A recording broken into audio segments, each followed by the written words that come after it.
Welcome back to Solynod Hex, everyone. Today we are holding session number 446, and today's session is sponsored by our generous patrons and donors. Thank you very much, patrons and donors, for your generous pledges and donations. We wouldn't have dynamic lighting without you, as well as some key token art packs. And some other things.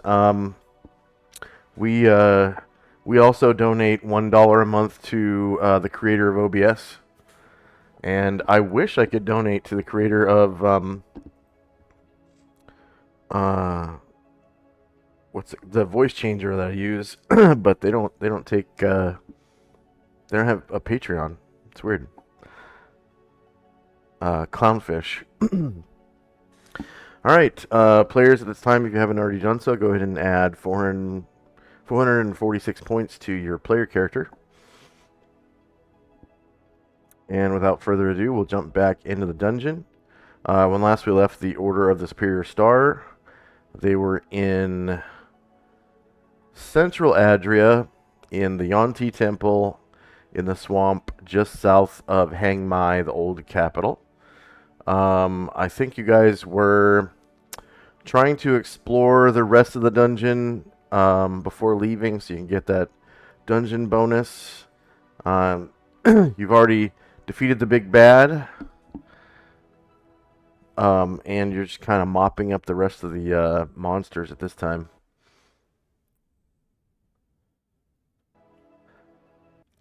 Which is like, you know, several 100,000 experience points. So worth it. And probably a bunch of treasure. Last session, the party had counted up well over 100,000 gold worth of... last session, the party had defeated the avatar of Mershulk, and then sort of punched through his chamber from the secret door side, attached to his, treasure hoard or whatever. And found a new type of like mutant Yuan-Ti that's responsible. Apparently they're responsible for laying all the eggs in the temple.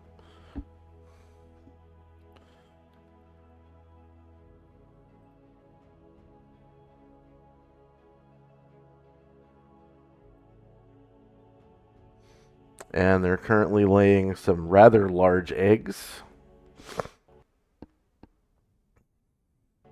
The party had just completed a surprise round. They got to jump on the monsters in the room. And we are currently in initiative phase. So you can go ahead and roll initiative. And this is kind of a boss fight. Another one. I'm still on the landing page. Yeah. You are still on the landing page. My bad.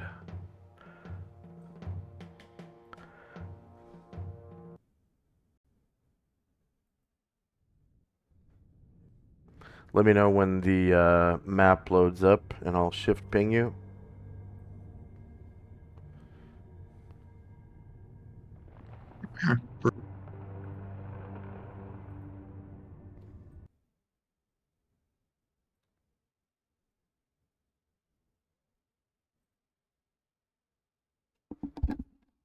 While we're rolling initiative, I had a question. Go ahead. When Brian Drew did his breath weapon, it doesn't look like it affected the water elemental.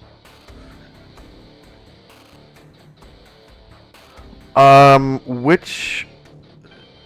Oh, right. Yeah, it went right over the water elemental's head. Gotcha. Okay. Because the water elemental is 16 feet tall, and that dais in the center is 5,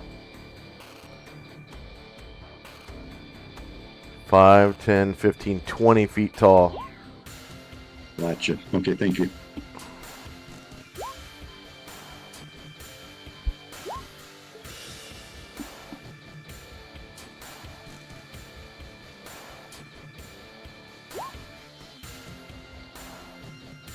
It's good that you ask questions like that too, because people observing on stream might notice that too, and just don't say anything in chat about it, or it might come up on the replay.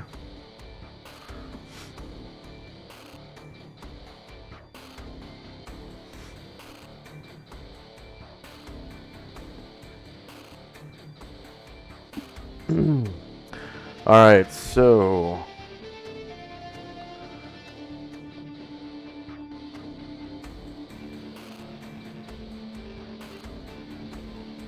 I'm sorry. Do I roll different initiatives for my for Chandrak and my projected image, or do I just roll one initiative? because Chandrak is in control, you just roll. That's a really good question. It depends on what your mirror image is doing. If you're doing the same thing with both the mirror image and Chandrak, you roll it once. If they're if they're doing two different things, I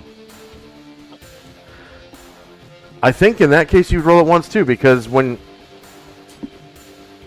no, you'd roll initiative for both of them if they're doing two different things.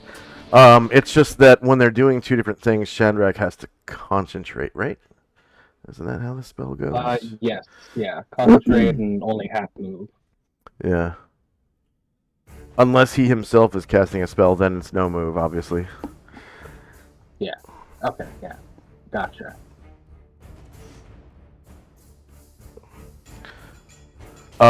So let's see.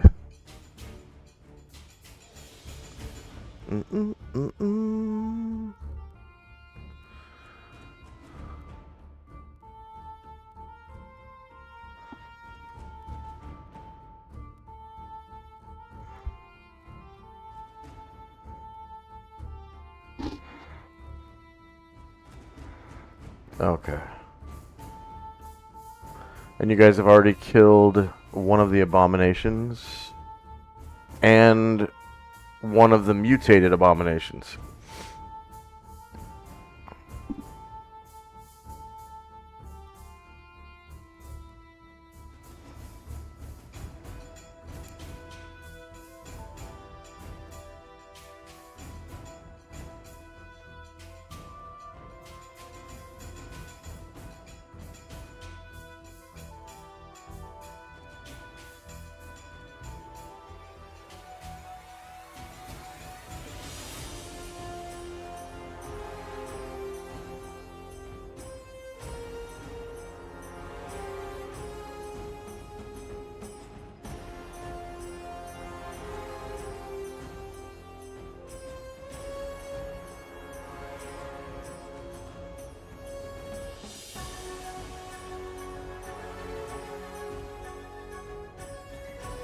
I'm going to have Tenzi cast the addition. It doesn't look like I have access to the macro. 1 second. Addition. Find addition. Oh, could you do me a favor and open up the honeydew list, and where it says impervious sanctity of mind, could you type in added right after it for me? Yep. Thank you so much. Okay, so addition. You are correct. I didn't add that to the list, but I did make the macro, so I will add that to the list right now. Nope. Wait, it's on there. It's 4th level. Maybe I didn't give permission to use it though. Yep, I didn't give. Okay, so all players save changes. There you go. Should be able to use it now. Okay, thank Yep.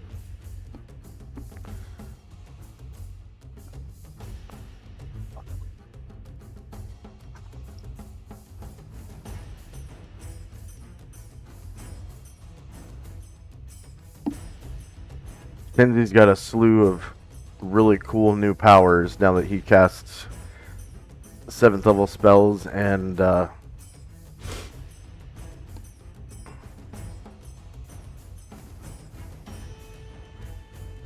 yeah.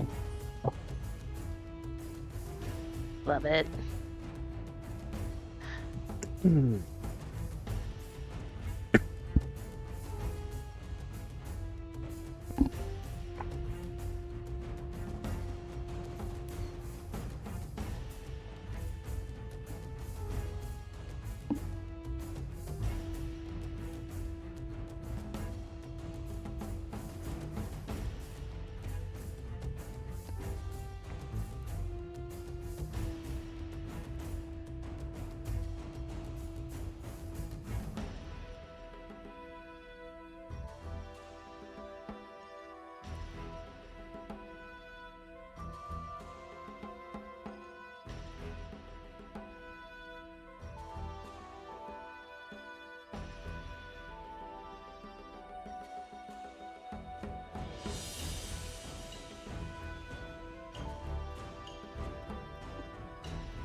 Sorry it's taking so long. I just have to.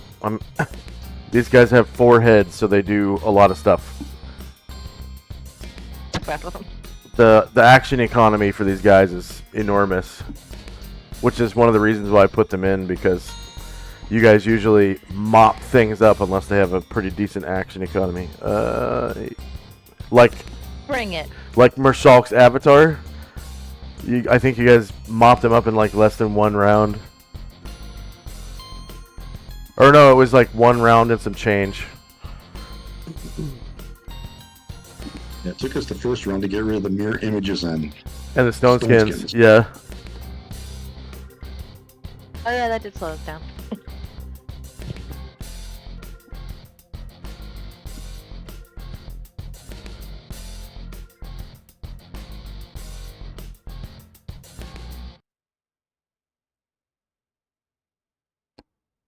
when you get a chance, a second attack for Ashriel and Musashi. All right. There's Ashriel. And I need, yeah. I need Anatar, Baron, Karanglor, please. Okay. Karanglor. Anatar. And Baron. Baron. Oh, there he is. And then Musashi. 2 for Baron, right? And Musashi is right there.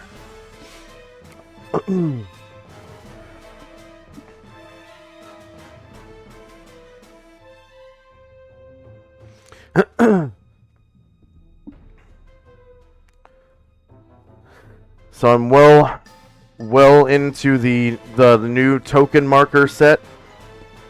And I did replace this pink angel face for prayer with a golden cross.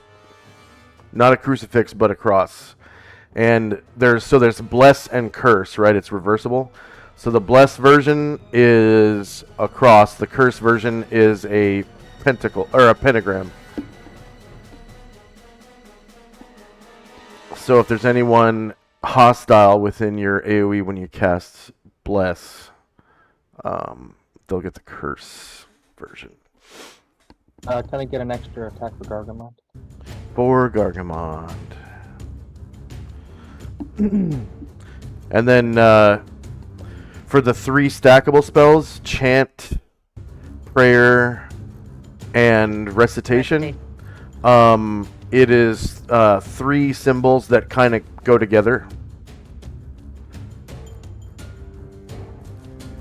So it's kind of easy to tell the difference between the 3. Mm-hmm. Nice.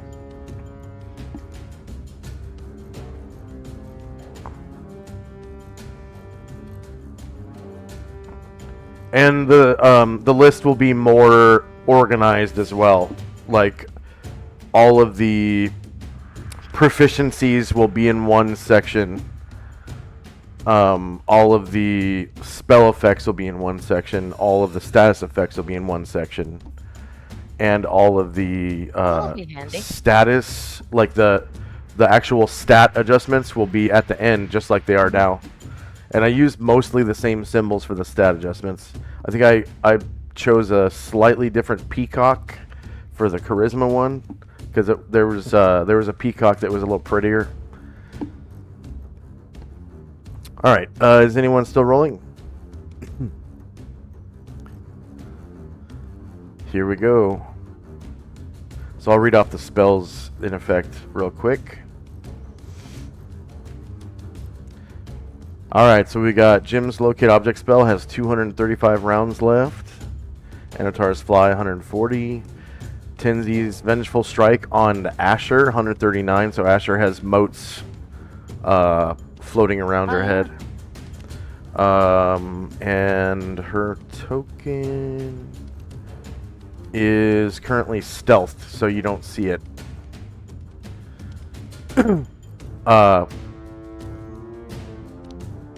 Tenzi's Impervious Sanctity of Mind has 133 rounds left.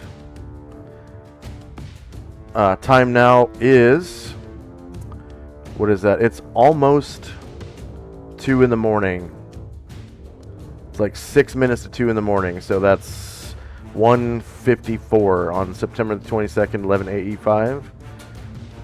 Shandrak's Staff Enlarge on Asher, 43 rounds left. Shandrak's Staff Enlarge on Ashriel, 41 rounds. Shandrak's Staff Protected from Evil on Gargamon, 13 rounds left. Shandrak's Staff Enlarge... wait a minute. Okay. Shandrak's Staff Enlarge on Gargamon, 10 rounds left.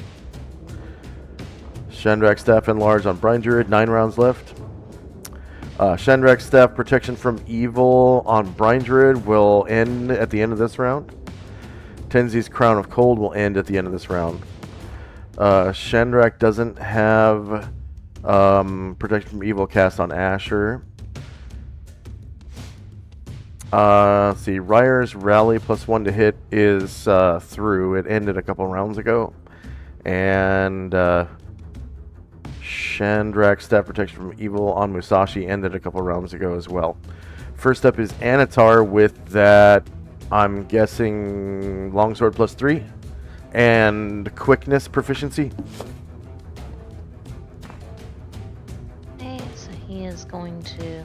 he's flying, so he's going to turn, go above Varen's head. And this creature will turn to face.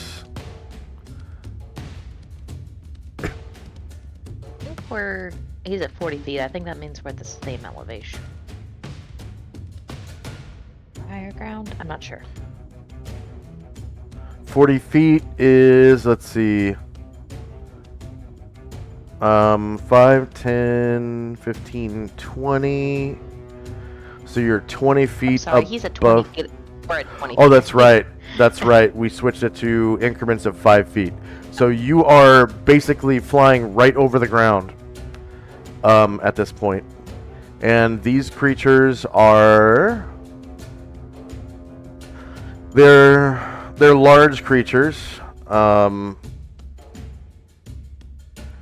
I think they're about as tall as a human, but they have long snake-like tails like the other abominations. Just ignore their legs. They're not supposed to have legs. I couldn't find a token that had human heads with a snake tail. So you're saying he's flying right above the ground? Yes, at 20 feet. So you're just kind of sliding right, like Magus from Chrono Trigger, just kind of sliding right across the ground as you fly. I guess instead he'll come that way and not be over there. Okay. So he'll go with his longsword. But you can gain 5 feet of altitude as you approach to go up to 5 squares. And Okay, after that. I think that gives you higher ground as well, because they're about as tall as a person. Okay. Oh, well then let me reroll that because I put in higher ground. 1 second. And they are, of course, shieldless. 0 versus AC4 hits, and they're large creatures, so you cause 12 damage as your sword cuts deep into its body. Snaky body. -12, enter. And it screams with its multiple heads, which sounds kind of weird. Ah! Ah! All 4 heads screaming simultaneously. All right.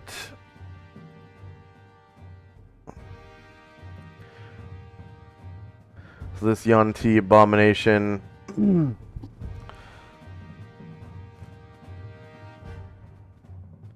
kind of whirls around.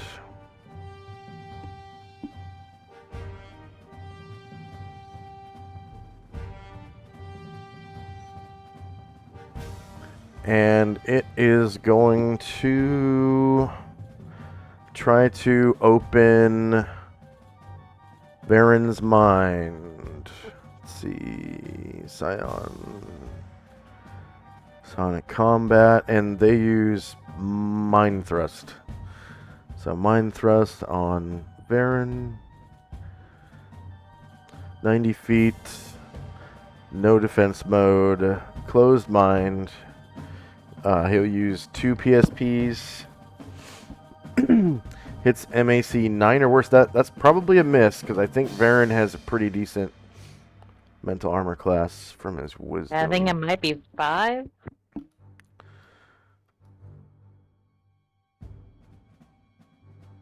His mental armor class is 4, so that's a miss. And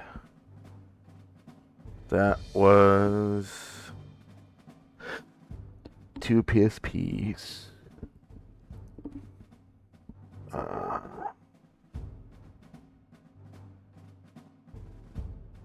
Oh, I need it. Dang it.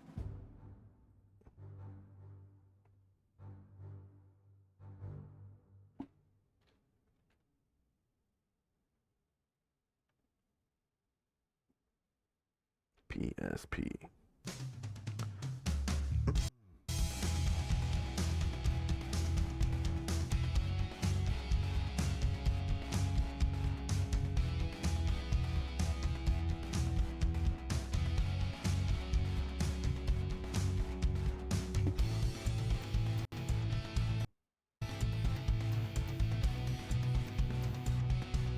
Damn.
There we go.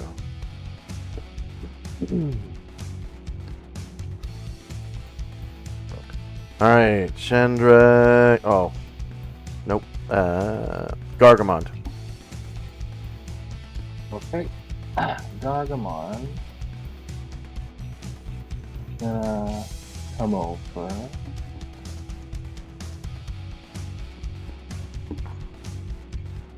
And then he is going to attack the multi-headed abomination to the south, next to the egg. Okay.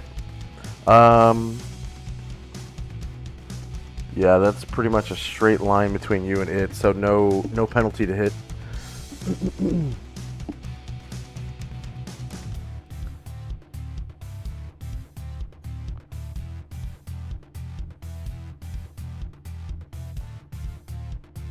Alright, Shieldus -3 hits. You cause 29 damage. Almost killing it.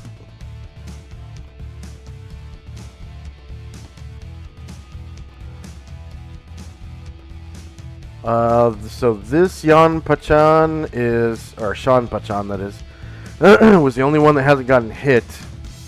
So what it's gonna do is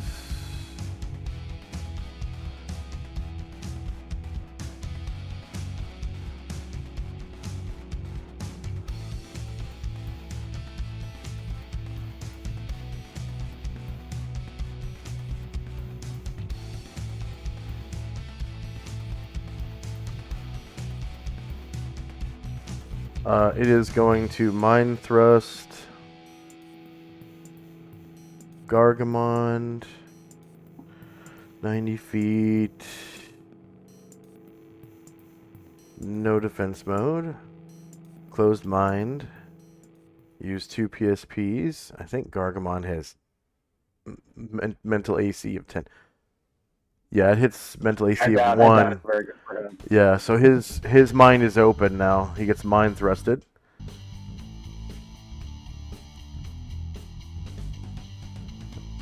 Okay, so that was 2.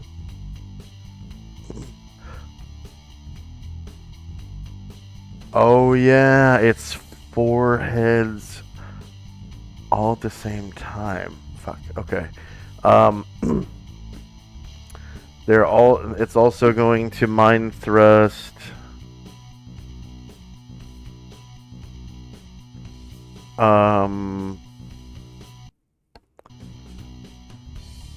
Brine Druid. Let's see, 90 feet, none, closed mind, 2 PSPs. Hits MAC 6 or worse. Whoops. So that's minus another 2. How'd you do it? I want to check his mental AC real quick, just in case.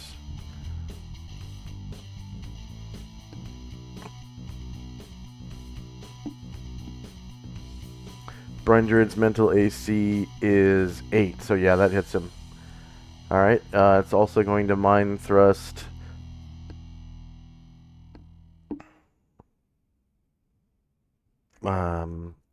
Anatar.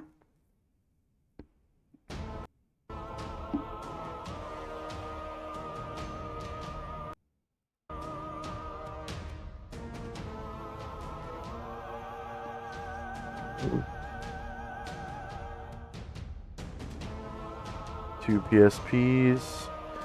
MAC 9. That might have missed him.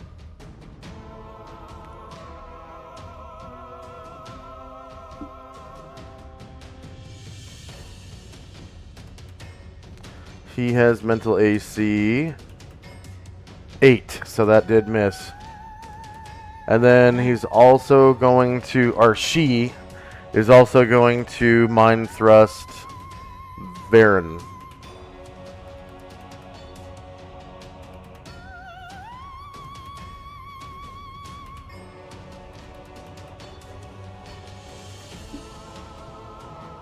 And Varen was the one with mental armor class 4, right? Yeah. Wow, she hits I don't think MAC -7 or worse. That was an 18 on the die. Good. And she is going to...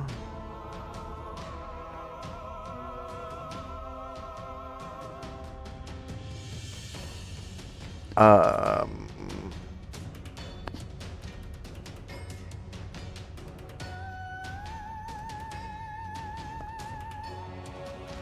2, 4, 6, 8.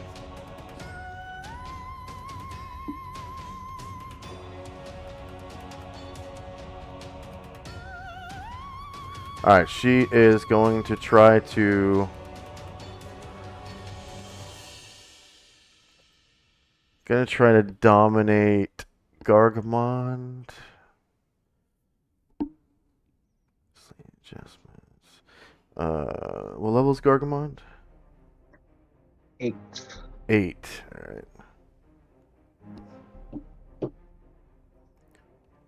Alright.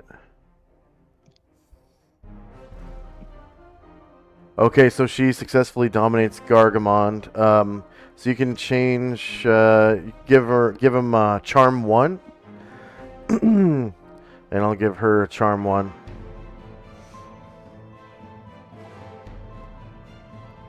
So he comes under her mental control.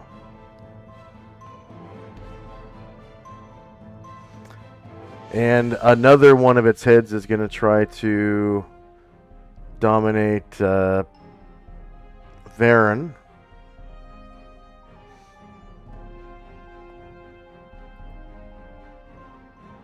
And then what level is Varen?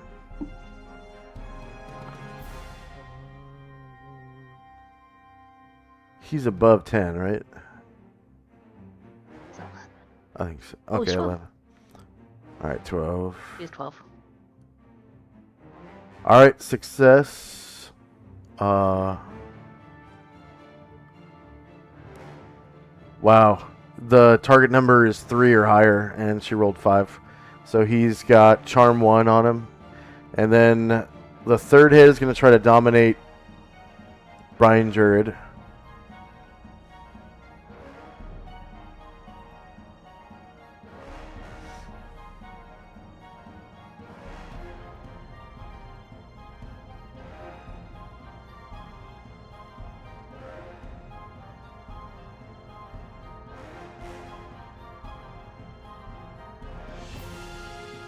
And then Brian Jurid is 10. Level 10. Yeah. Success. Target number is 3. She rolled 6.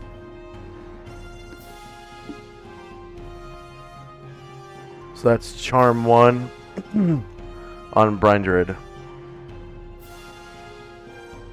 And then the fourth head, not having any targets for domination, is going to, I guess, wait. All right, next up is Ryer. Okay. Ryer.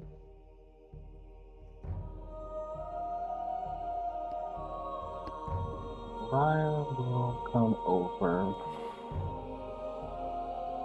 and attack this Yuan-Ti by the eggs.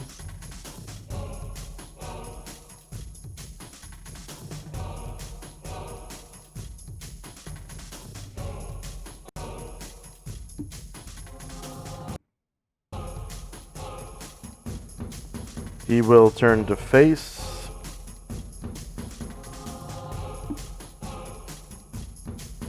Okay, Sheila's AC 3 versus 4 is a hit, and you cause 8 damage with by poking him with your javelin, plus 4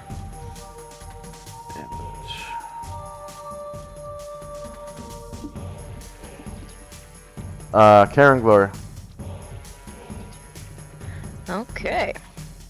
Well, it looks like so many of his teammates have kind of like look a little dazed and worse for wear.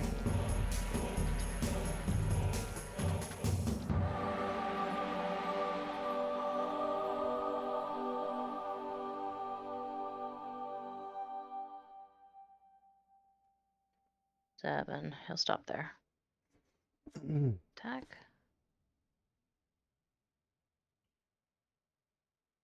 Attacking the Shan Pachan? Yeah. Okay.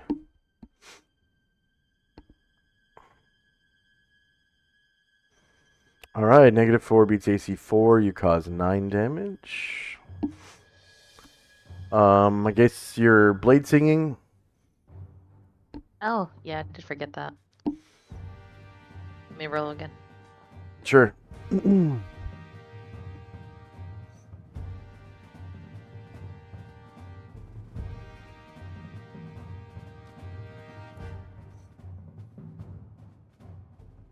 Alright, you roll crit and cause 21 damage instead of 9.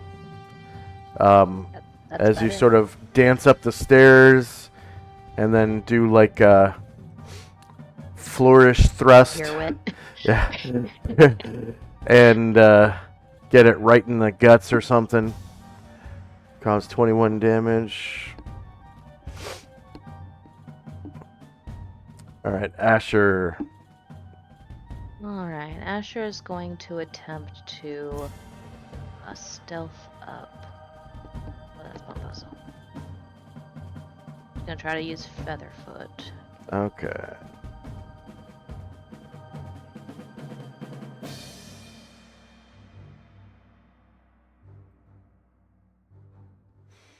Oh, I accidentally put a firestorm on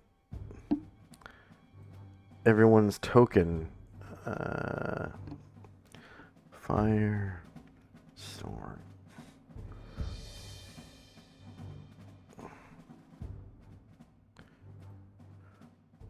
All players.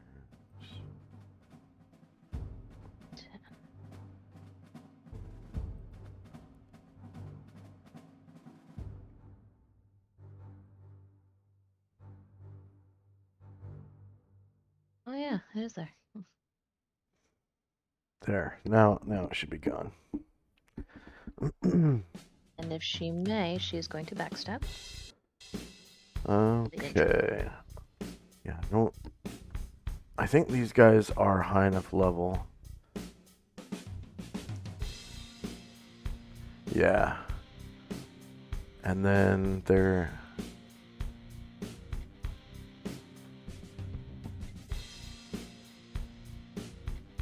intelligence might be high enough. Are you backstabbing the one on top or the one on bottom? Top. One on top, okay.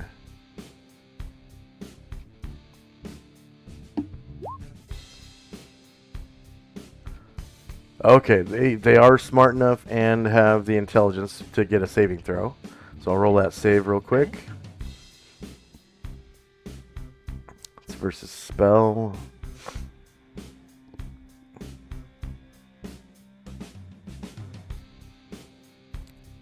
Oh wow. Warrior 10. And Scion 15.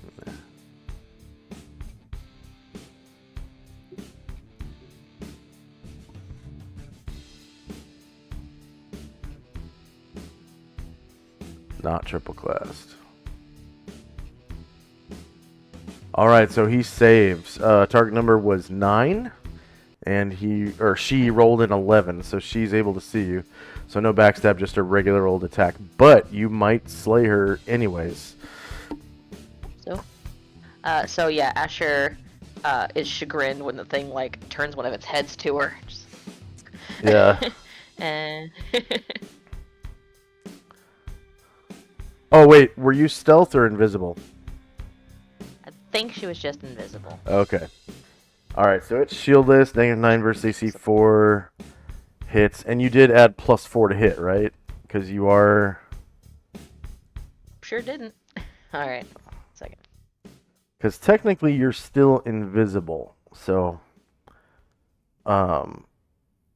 even though they're aware of your presence, you still get the +4 to hit.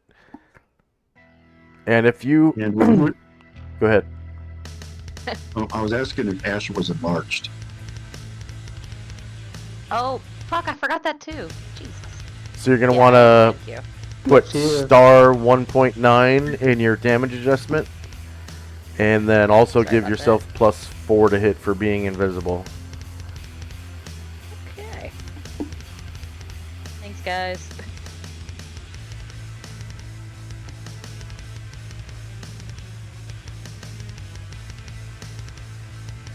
I rolled this, just taking a second to catch up.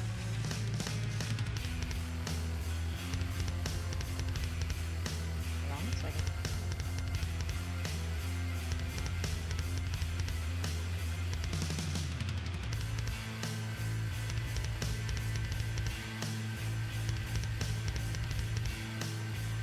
Weird, I'm not seeing it yet. Try again, I guess. You're putting asterisk 1.9 on the damage adjustment, right? I forgot the extra. Oh, There we it go. goes. I forgot that. Oh, Alright, so shieldless, you rolled a confirmed crit. You caused 32 damage. But you weren't using stealth, you were invisible, so you are visible now. You managed to kill it. So go ahead and describe how. so the head that's like swiveled to look in her direction, she like leaps up and as high as she can, and she's going to like take that head off, and it just bleeds out. Yeah. And it falls to the ground, dead as dreams. Bombosa. Is going to.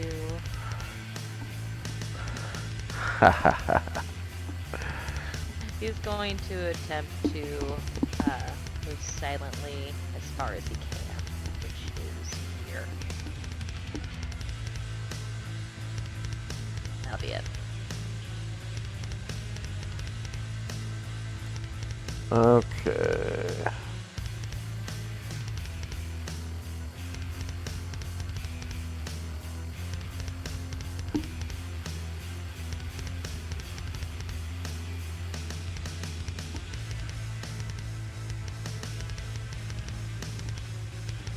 And then the original Chandrak, who I believe is stealthed somewhere. Oh, gee, Chandra. No, he's not. Okay, so no, yeah, because I had to go out of stealth to project my image. But the original Chandrak is going to be casting a magic missile. Nice. Against the charming Shanpachan or the one by the eggs? Yeah, by the weakened one. Okay. The one by the eggs. Yeah. Alright, so...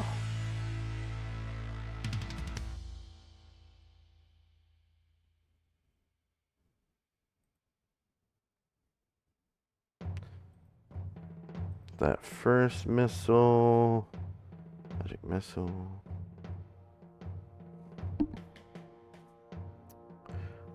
she resists the first missile.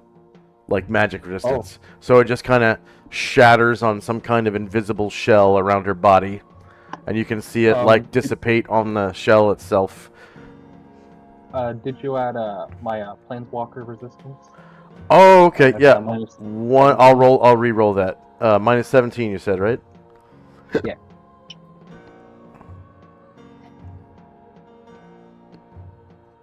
Minus 17. Alright, she takes 4 damage from the first magic missile. Number 2. Okay.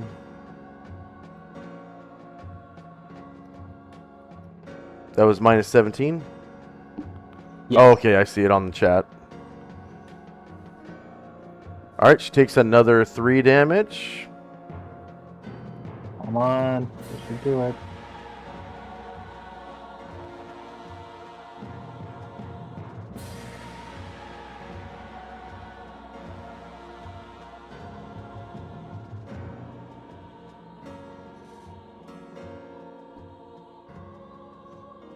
Alright, she takes another 3 damage and dies. Go ahead and describe how you kill her with your magic missile. Yes.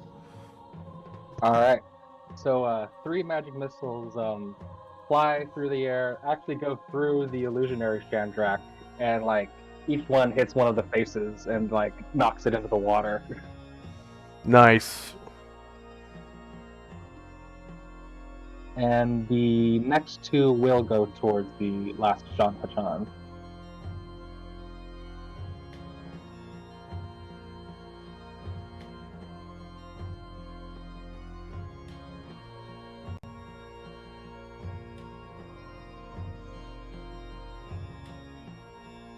There's a loud splash as it falls into the water.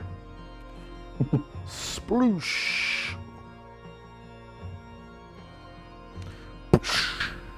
And a wave comes around.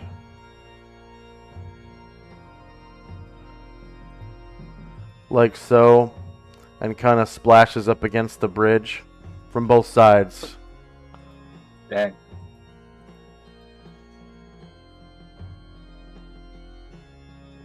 And the other Shan Pachan.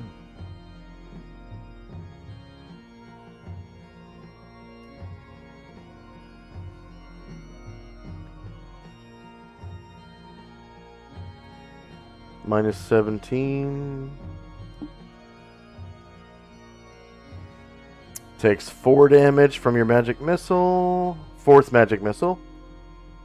Right? 4th? Yeah. And here comes the last one. And missile 17. Takes 2 more damage from your 5th magic missile.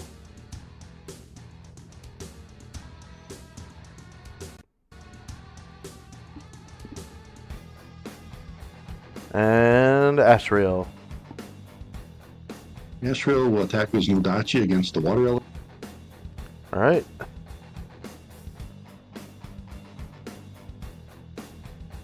Whoops. There we go. So it faces straight at you. You have higher ground because you're at 20 feet and it's only 16 feet tall.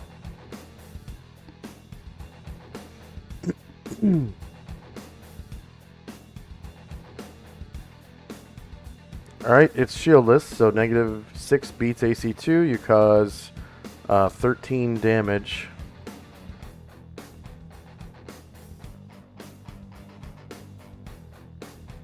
And he knows that the Flaming Greatsword has not affected water elementals before, so he's going to save that for a second attack. Hopefully, he'll be able to finish him off and use it on one of the other creatures. Yeah. Because it's only +1 towards water elementals. Musashi. Musashi, with his Kiai shout, scampers under Brian Druid. Oh. Yeah. Sakatuza used the got him emoji. Sorry, go ahead. That's okay, cool. And he's going to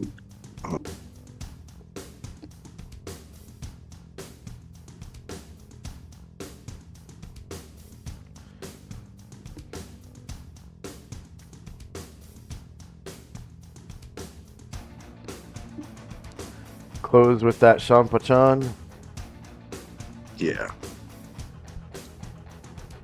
I'm trying to move one more square, but it's not letting me. Is there like something in the way?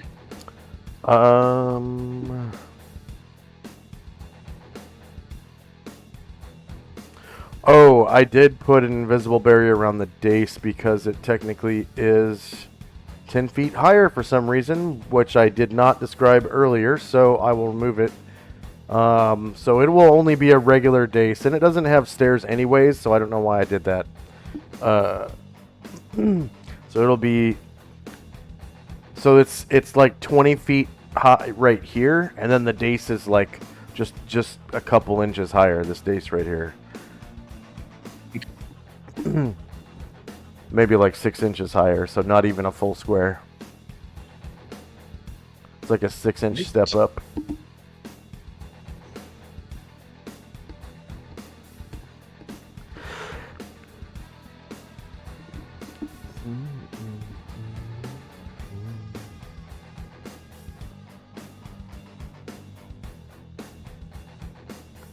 All right. The Shan Pachan is shieldless. Negative 8 beats AC 4, and you cause a whopping 25 damage with your katana with a ki. So he's like, hi-ya! And you're getting plus 13 damage right now from... Is Musashi wearing... Okay, he used a ki, and he's got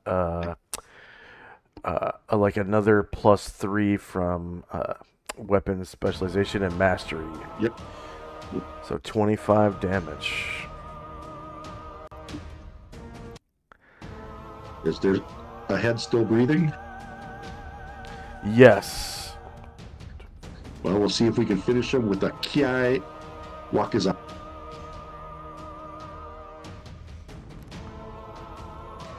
Oh, you know what? Go ahead and re-roll that katana attack because you used a regular attack instead of high mastery. Okay. I'll do the Probably. wakizashi now and go back to it. Okay. Okay.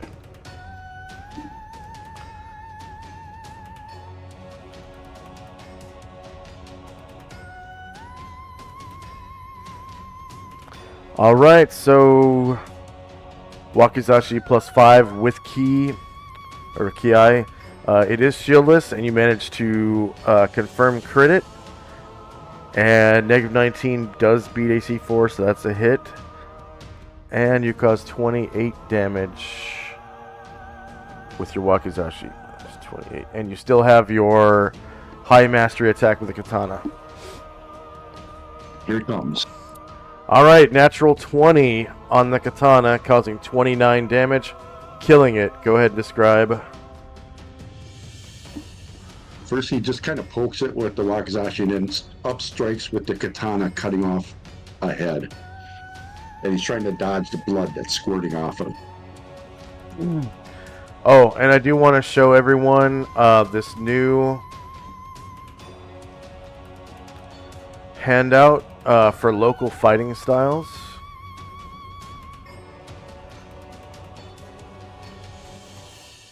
Sashi's the man.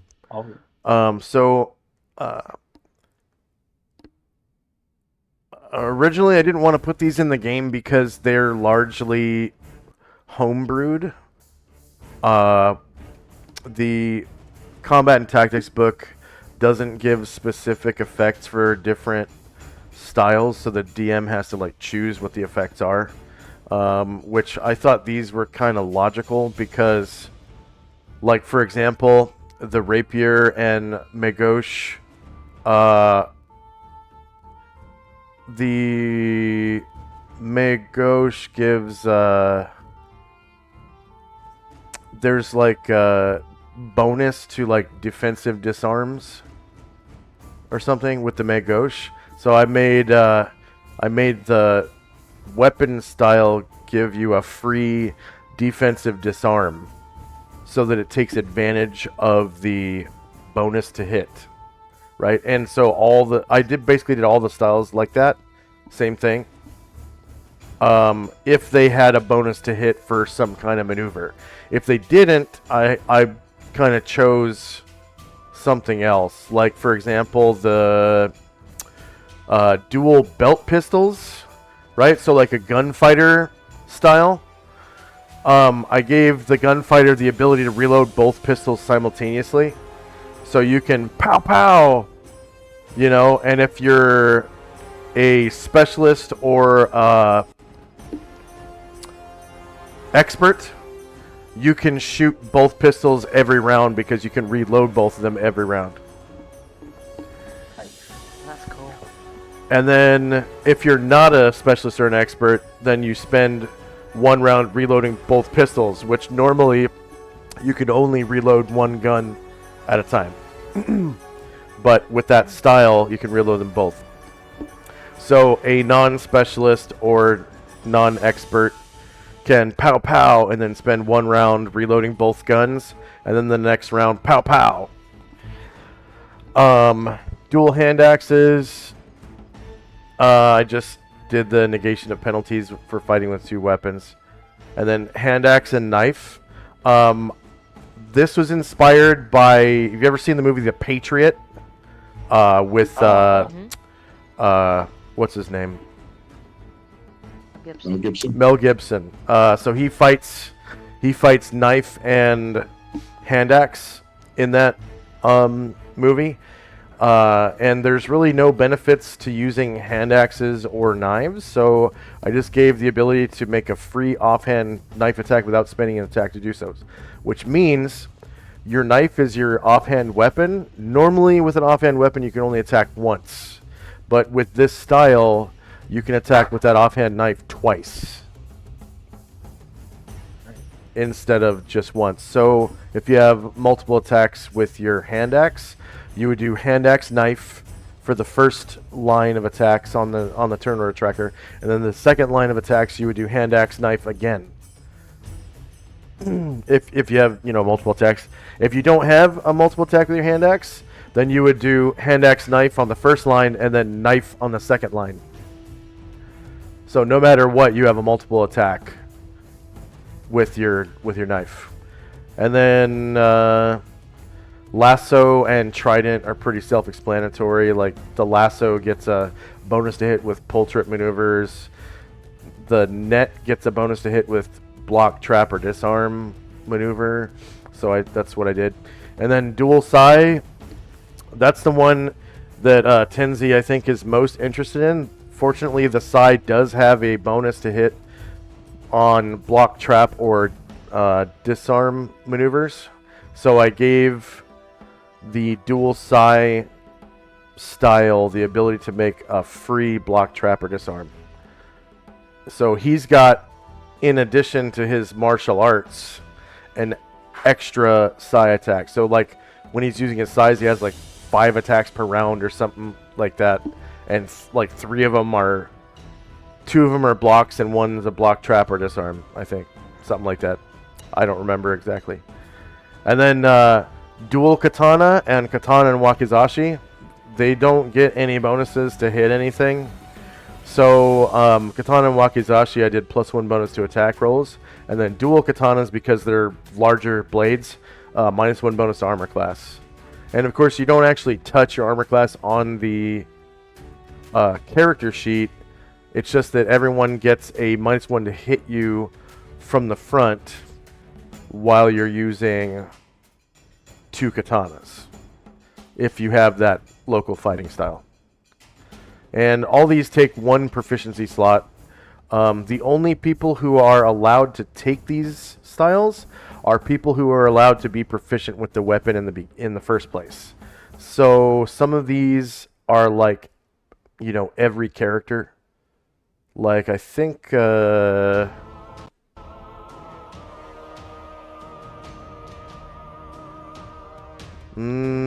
not every character, but for example, dual fighting sticks. I think fighters and priests can become proficient in fighting sticks. So that's obviously priest and warrior only.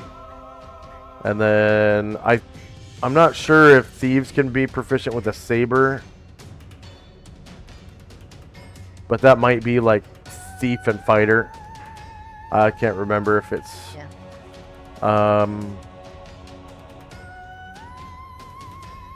so I think most of these are largely just fighters, and then some of them are priests and some of them are rogue. Wizards, I didn't really. I mean, staff fighting style. I could do like an AC bonus for that or something. But it takes 1 slot to purchase those styles. And it obviously doesn't give you the like. If you were to buy the 2 katana one, it doesn't give you the ability to fight without the penalties for fighting with 2 weapons. You have to do all the other proficiencies for that, and then an extra proficiency for the style gives you a -1 bonus to your AC. So that's how that works. And there are a couple on there that you do wipe off the penalties to hit. There's the, what was it, dual fighting sticks and dual hand axes or something like that. All right. So good job, Musashi, Very on nice. slaying that dude. Next up is the illusionary Chandrak. So from the projected Chandrak comes a cone of cold. Very nice. Cone of cold. Let's see, what are the dimensions on? Oh yeah, I think I have AoE for that already. That's level 5, right? Spell AoE. Yes. Wizard 5.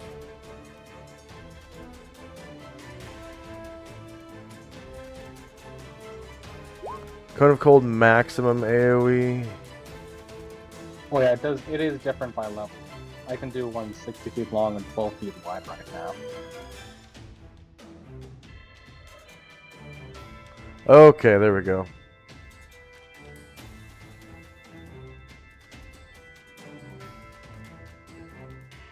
And I'll put this token to back real quick. That way you can turn it around. Do you see the cone next to you? Yes. Okay, and I'm just gonna move it over a couple pixels so that it's even. Oh, you already did. Okay.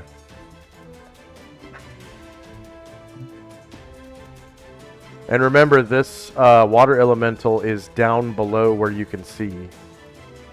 Oh, right. So pretty much your only targets are this water elemental. You could probably see like its head. This water elemental over here to the left, and then this Yuan-Ti abomination. Yeah, those other guys are in the way of my friends, so if I can. You can take like a 5-foot step and hit that Yuan-Ti abomination. All right, so Yeah. you did 51 damage. 31. Yeah. 31.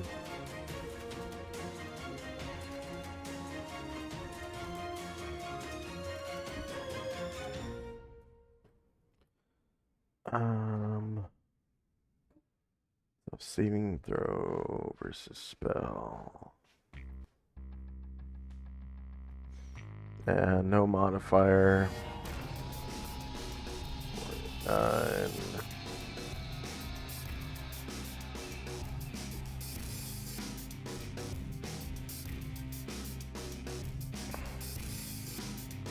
alright, his target number was 9. He rolled a 16, so he saved.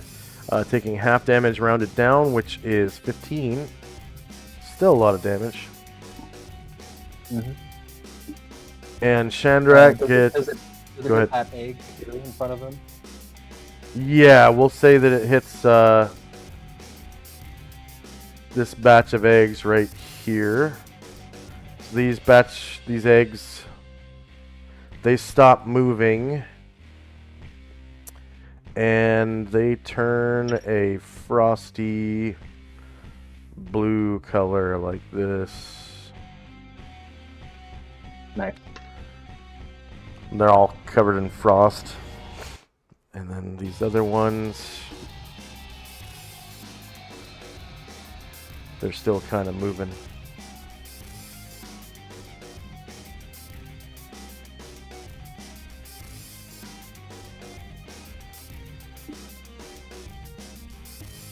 They're just kind of writhing and undulating. Well,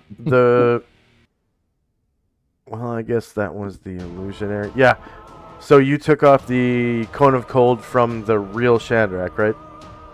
Yeah, of course. Okay. So the real Chandrak gets 250 points divided by his classes. And next up is one of the water elementals. Alright. So this water elemental is going to attack Ashriel from lower ground. I might have stone skins left. Let's check.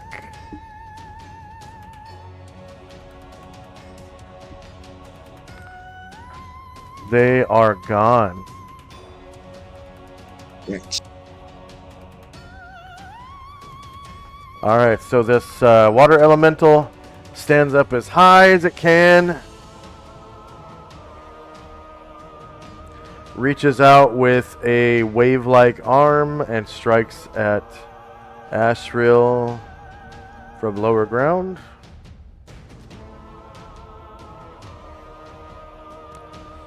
So shorter melee, lower ground. And no minuses to hit because Asriel's attacked it before. Opening the way for it to attack him through the protection from evil. Oh yeah, it still gets a -2 to hit, right? Because of protection from evil. Yeah. Still gets the -2 to hit. So wave-like arm, Asriel.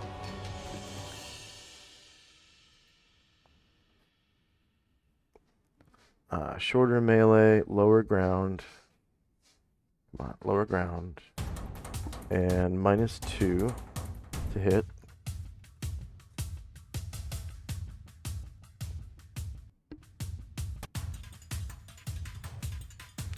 And no damage roll modifier.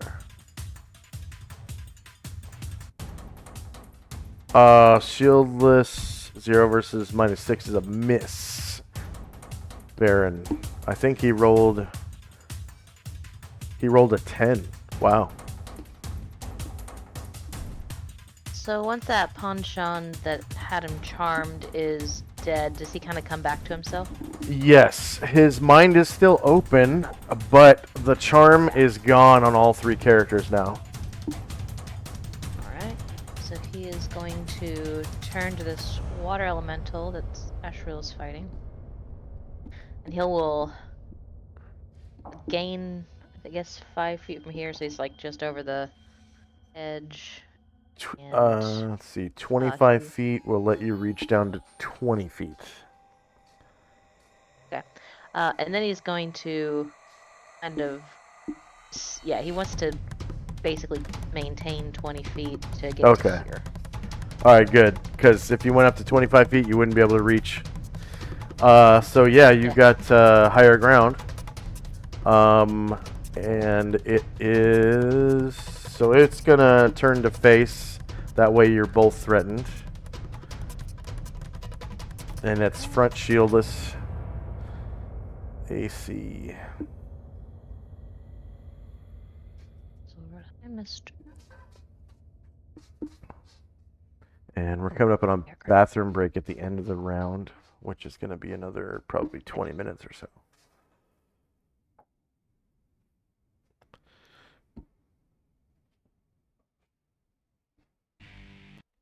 Very nice. Shieldless -15 beats AC2. You cause 13 damage. We'll come with the shield.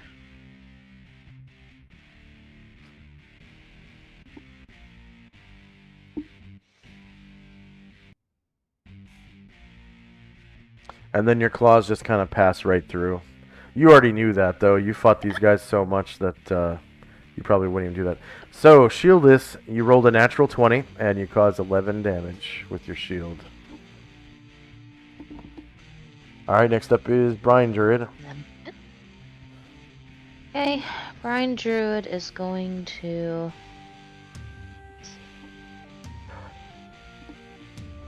And Brine Druid is technically a monster, so he counts as a magical weapon himself. I think he's like a plus 4 weapon or something at 10 hit dice. Yeah, he will fly to... He's already at 20 feet, so I guess he's... 7... And then 9 to here, please. Pick up charm. Down here. Yes, please. All right. he will bite. All right. And at 20 feet, I guess he's higher ground. Yes. And I think you would probably knock these eggs into the drink Nice. as you I'll take fly at 20 feet. Sploosh. I've rolled the best in these last 2 games I ever have, and I'm gonna pay Sploosh. for it. I've marked my words.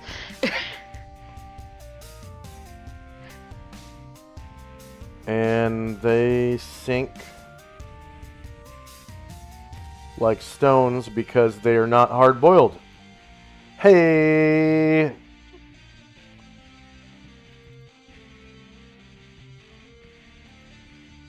think I'm going to tint them black so it shows that they're down in the water there.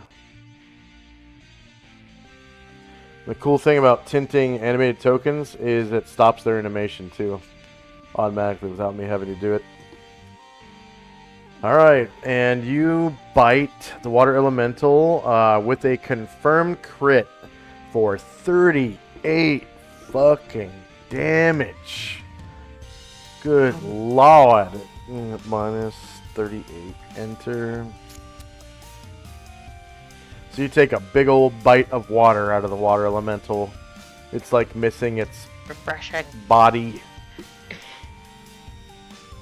Jim. Jim was going to club some eggs. Looks like the only ones left are the frozen ones within his reach, so he will come up and club these frozen eggs. Okay, so these eggs are frozen. When he clubs them, they shatter into a million pieces. Let me see.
So you guys hear this,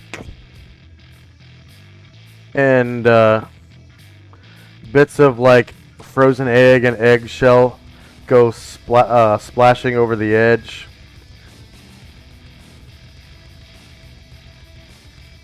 And I guess I'll tint this yellow so that we can tell it's eggs.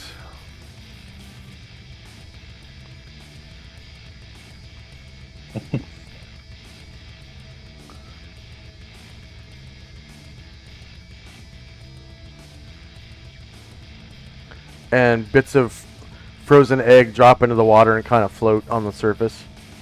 Erdrin.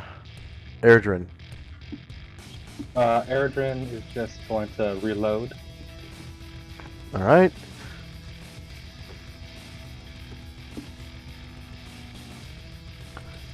This water elemental that was just bitten by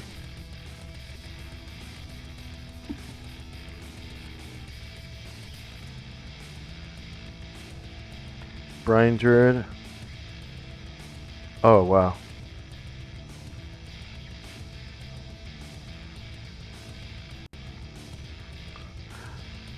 So now that you're so close to this water elemental, you can see that it was protecting this small child Yonti Pureblood that I missed on the GM layer.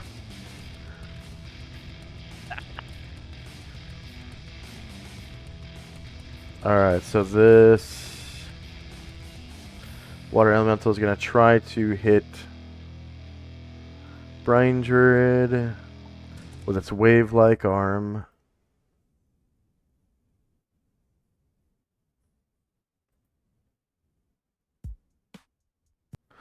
So shorter melee, lower ground. No modifiers to hit, right? Because it's not... He's not... Is he protected by protection from evil? Brine Druid? Oh, he might be. It is still this round, yeah. It ends this round. Yeah. Okay, so -2 to hit. And then no damage modifier.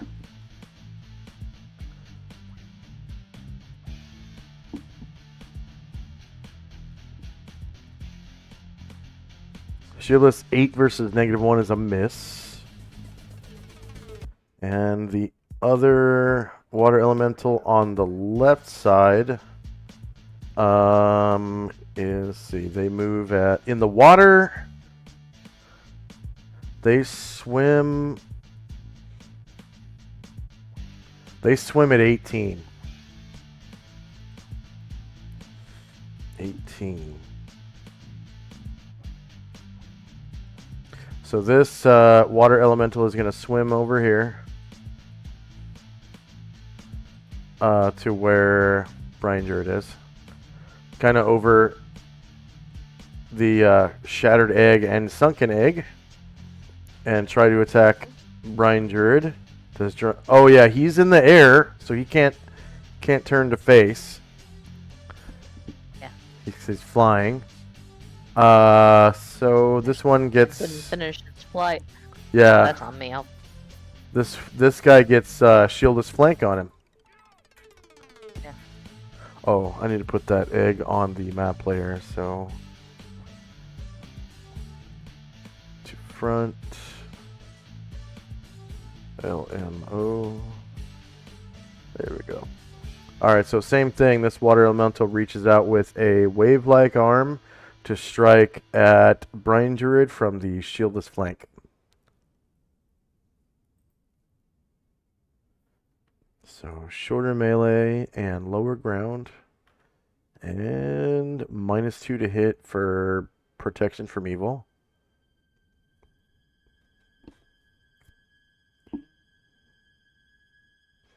And no damage modifier.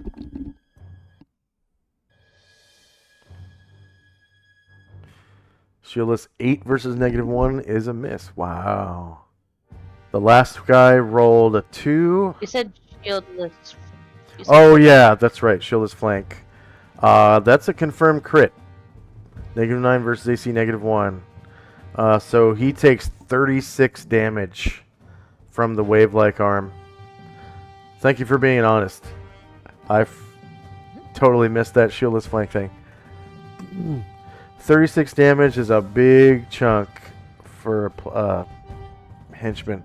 Anatar. Okay, he is going to. Oh.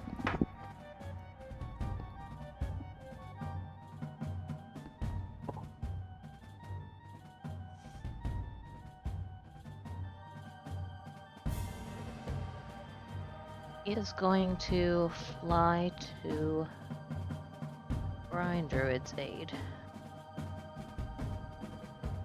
So get here, descend 5 feet, end up at 20 feet here, please. All right.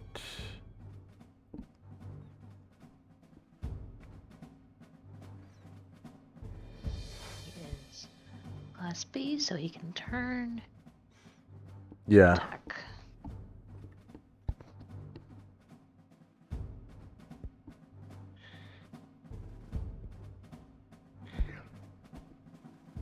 And flying creatures with class B or better can turn to face as well, because you can make you can make free turns.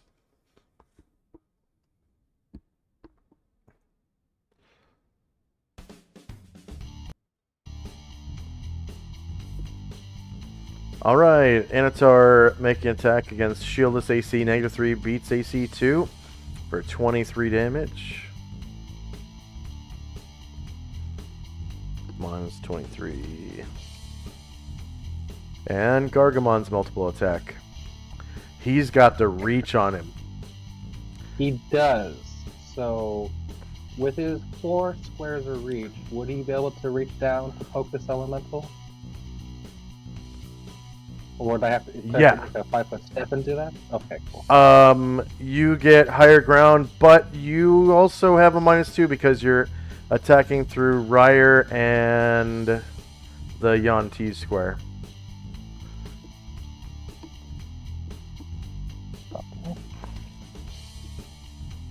So you're kind of like trying to aim your haft in between Ryer. That too. And yep, but you get shieldless flank. Actually, it will turn. I don't know if it can face. Okay, so yeah, yep, it does turn to face you because it's. I think from Ryer, it's threatening from Ryer all the way down to right here on Brian Jared when it turns diagonal. So that is front shieldless, so 3 versus AC 2 is a miss. Karen Glor. He is going to.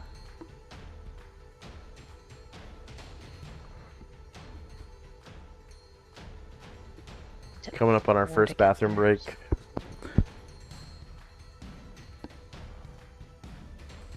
We'll take the whole 5 minutes on our bathroom break too.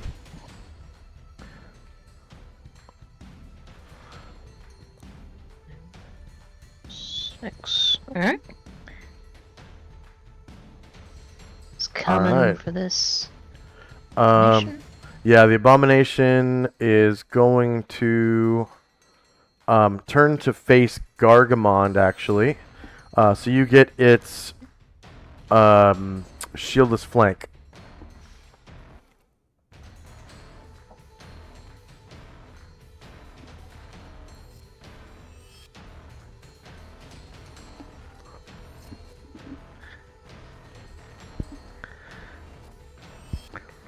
Alright. 2 versus AC 4 hits. You cause 17 damage because the abominations are large creatures because of their long snake-like tail. That's what makes them large creatures.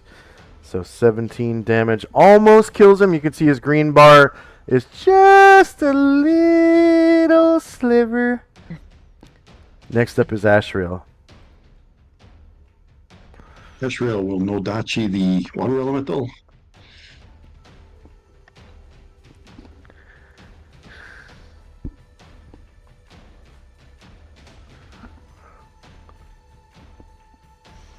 Ashriel being enlarged does times 1.9 damage, slashing the shit out of that water elemental.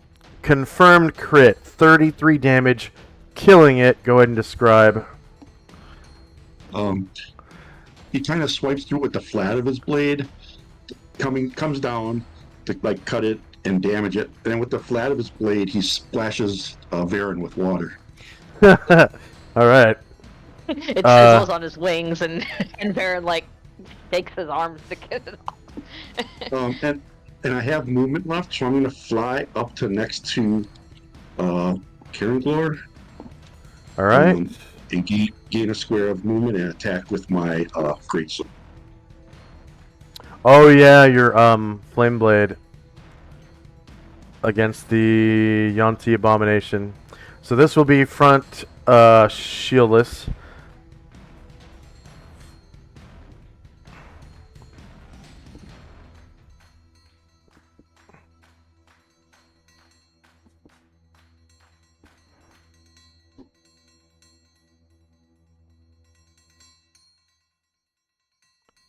Front shieldless side. 3 versus AC 4 hits. You do 26 damage. Killing it. Go ahead and describe how you do so. That's 26. He flies over and just sticks it right in the chest, the greatsword. And as he pulls it out, the wound kind of closes, but the damage has been done. Big Billy trying to stick me in my chest. Gonna tell me what. All right. Musashi.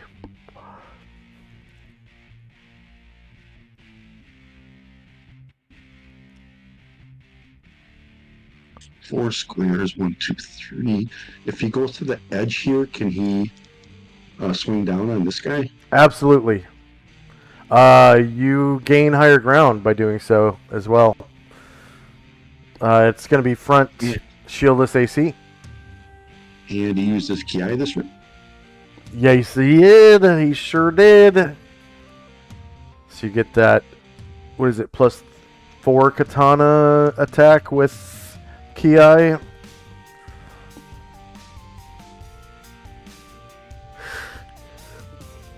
And is he? Oh shit. Shieldless. No, it's front shieldless. Did you give yourself higher ground as well? Yeah. Yeah, it's front shieldless because he is actually facing right at you. So -11 versus AC2 hits and you cause 24 damage. So it is otherwise unwounded until this point. 24 damage.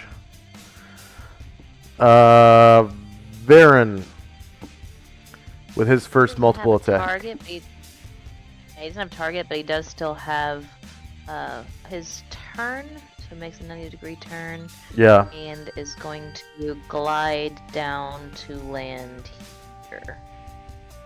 Which direction was he just facing? He was facing the water elemental, which is now turned. So he was facing this square right here? Yes. Okay. Sorry, I could have sworn. Yeah, my bad. All right.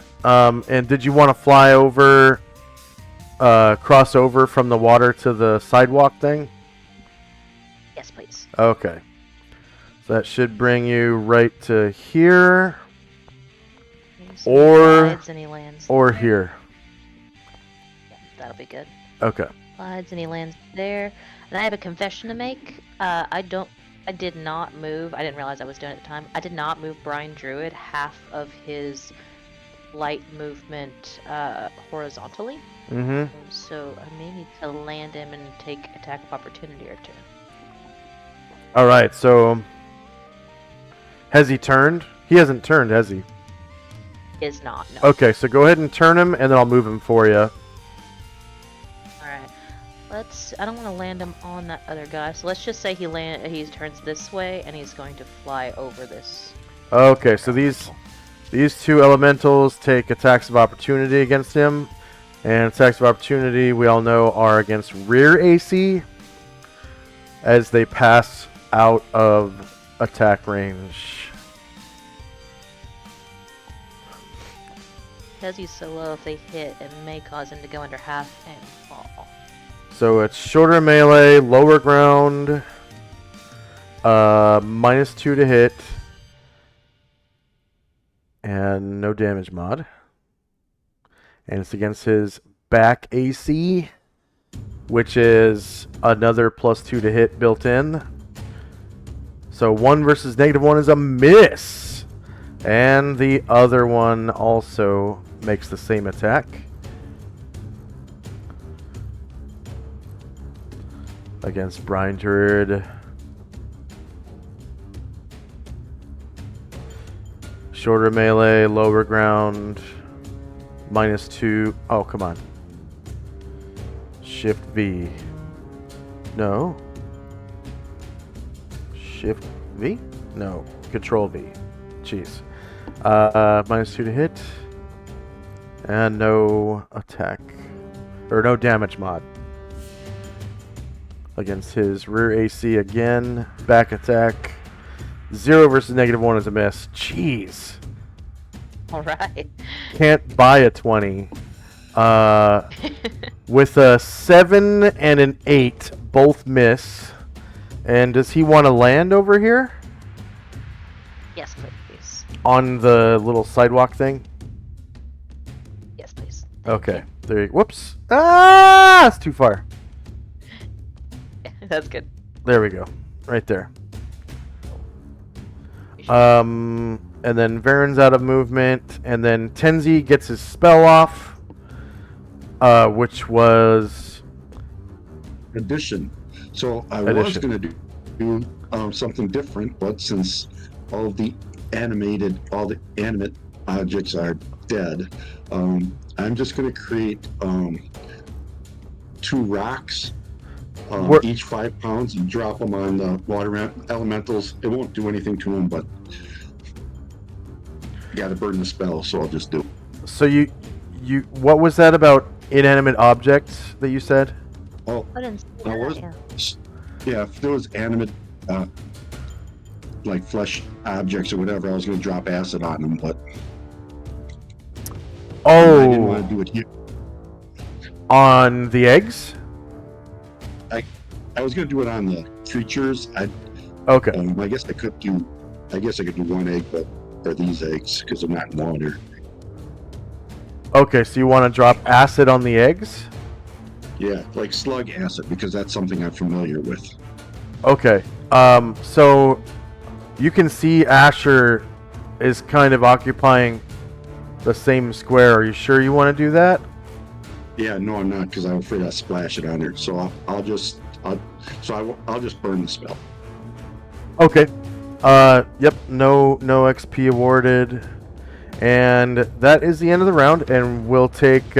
We've been playing for an hour, so we'll take a 5-minute break. So for our viewers, I have 3 minutes of pre-roll ads for you, and we'll come back 2 minutes after the pre-roll ads are up. And it's okay if someone's, a little bit late or whatever. That's fine. All right, here we go. 5-minute break starting now.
Little longer than 5 minutes. Sorry about that. My bad. My bad. All right. So we got yeah, initiative initiative phase. And why? Okay, it's not that bad of a fight now, so I'm going to change to Adrian combat.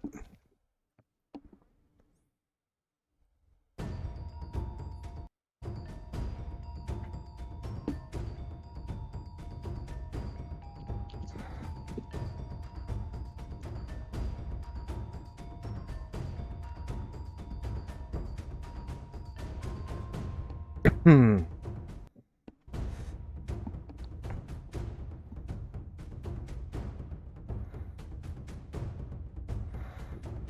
Yeah, sorry about that. That was almost 8 minutes. You're good. Gave me time to clean the kitchen. Yeah. I was out of Tang. And I had to make a bathroom run real quick.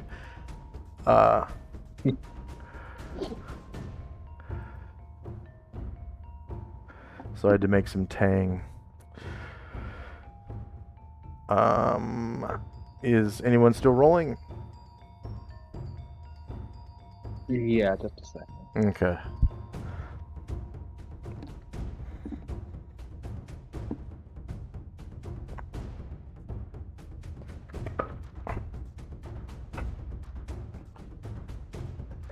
I like my vitamin C, so I drink Tang.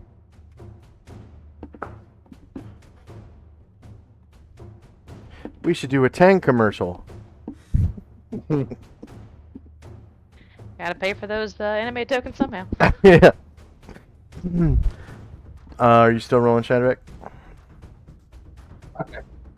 I'm good. Okay. Here we go.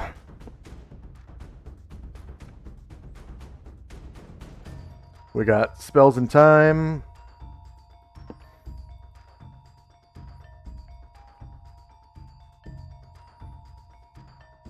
Alright, so Tenzi's Crown of Cold is gone now. First up is Anatar. Alright, he's still got a water elemental conveniently located at his sword point. Mm-hmm.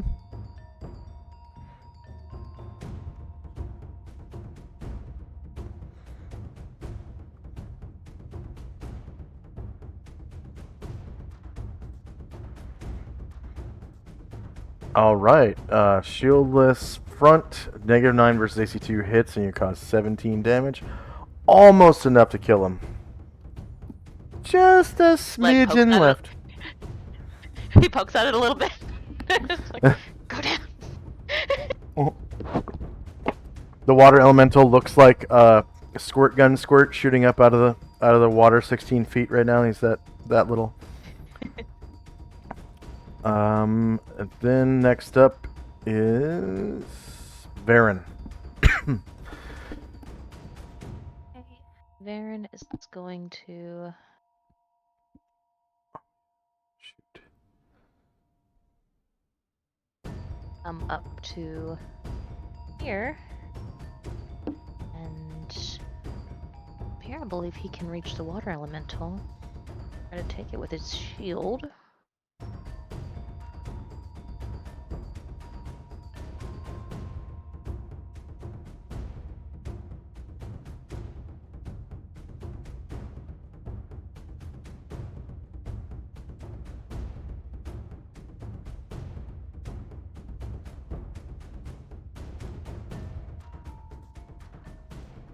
One second, I forgot to roll initiative for the pure blood. Pure blood. I'm sliding him up the turn order right now. There we go. All right. So Varen attacks with that medium shield +5 that he likes to call Captain Panoplia. Against the water elemental.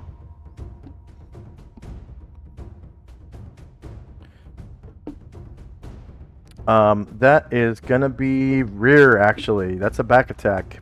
So -1 versus AC2 hits for 10 damage.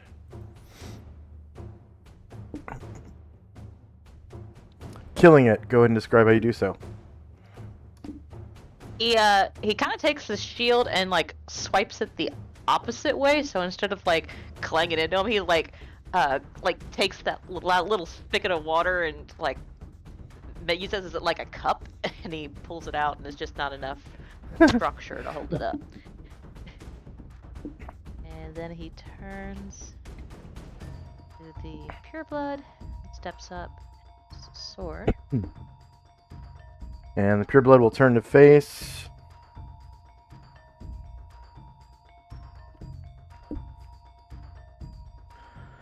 Pureblood is shieldless. That's a confirmed crit. -17 versus AC4 is a hit. And it's a medium creature because it's just like a little human child. So 24 damage as you slice through the evil little boy. He looks in his eyes and says, "I know what you are." Yeah. And it like hisses Do his as you claws strike have it. any purchase? Yeah. his Yes. claws have any purchase? Yeah, they do. Ooh. Do natural fighting first.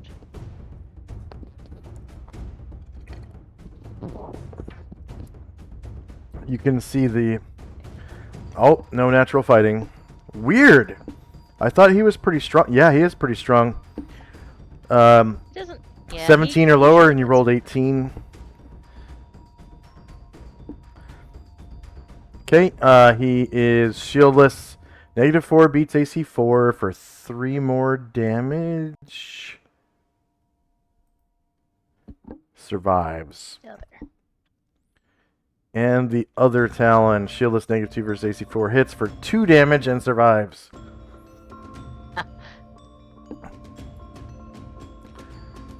Alright, Karenglor. He's going to step into this square. What- And try for this water element. What is... Did Varen land? Yeah, he's on the ground. Okay.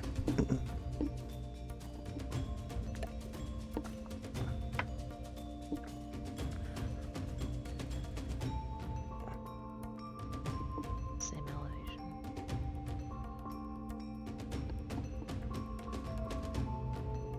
Blade song. No, from up there you have higher ground. You do. You Oh, have okay. higher ground because you're at 20, and the water elemental's at 16. So you reach down at it.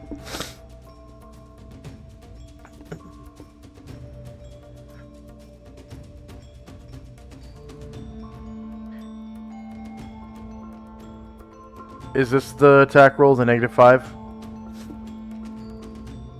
Yes. Okay. Alright, so... Yeah, -5 beats AC2. You cause 8 damage. And you did give yourself +1 for blade singing, correct? Yes. Okay. So 8 damage while blade singing with your longsword +5. And... Gargamon. Bergamond chops over the heads of Karenglor and Ryre. Tries to hit this elemental. Okay, you have higher ground, but it's a -2 because you're attacking through friendly squares. Oh, sorry, gotta reroll that. Yeah.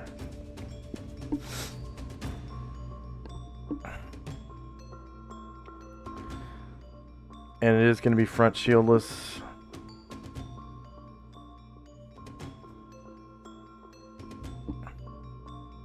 Oh, 1 versus -4 is a miss.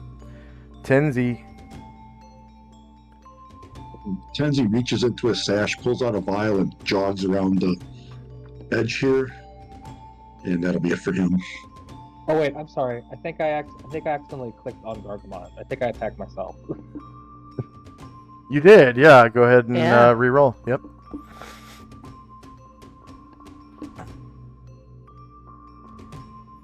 It's a good thing I wrote that code for, you know, the name of the attacker, name of the attackee. Oh yeah. So Think of how Shieldless many negative 9. torches we've had attacked. Yeah, really. So negative 9 beats AC 2. You cause 20 damage. -2 +1. High mastery attack. Water element. Yep. 20.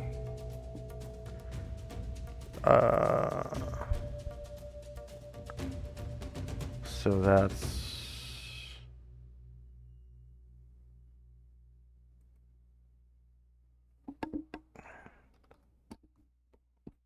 All right, Musashi.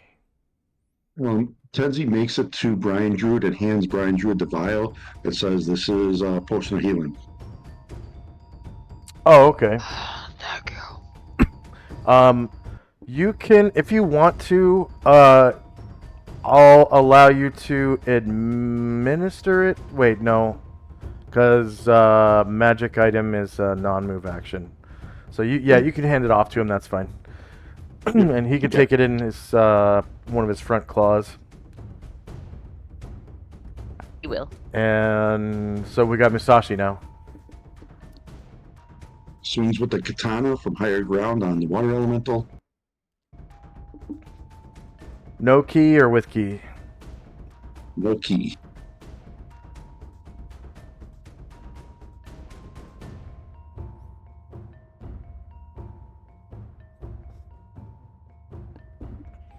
All right, it is shieldless. That's a confirmed crit. -18 versus 2 hits, and you cause 21 damage to the water elemental with your katana +4.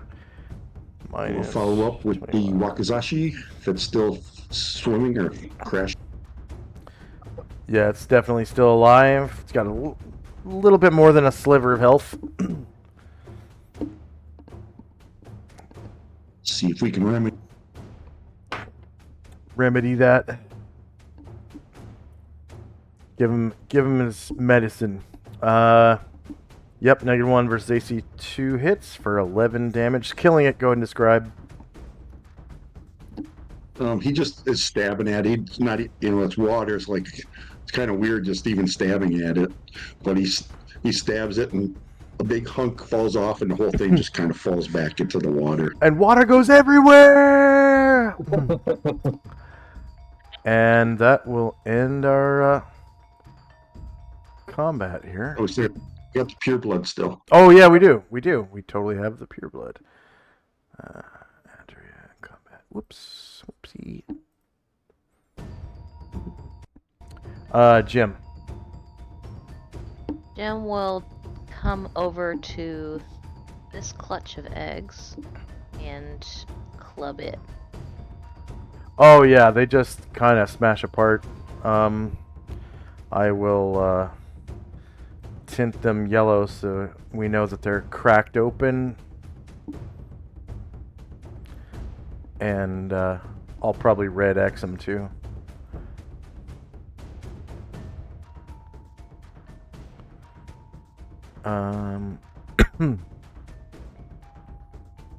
Oh, I can't red X them because they're on the map layer. Okay. Oh. Wait. LO. Now I can red X them. Oh, come on.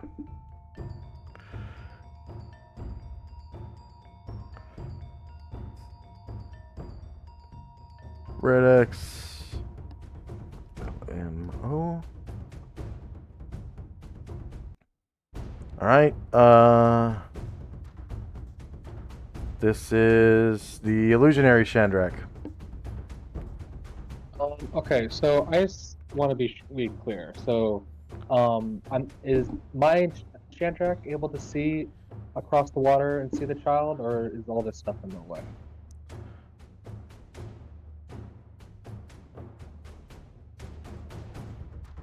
Okay. So the original Shandrak is way back in the doorway, right? Mm-hmm. All right, so all he sees is basically from, I'd say, from this line back towards the north. Yeah. Okay. That's all he Yeah. sees. So I rolled to do the same action, which is my my sword. So I'm just gonna wait for Chandrak's turn if that's necessary. Yeah, you can wait through his turn. Ashriel. Ashra will fly over to this evil child. He shall not suffer this evil child to live. He shall not. And he'll. Does he have to adjust his height? Right now I'm at 20. When I flew over, would I have to come down some or? So you can. He is maneuverability class what? A or B or something? Yeah, I've got.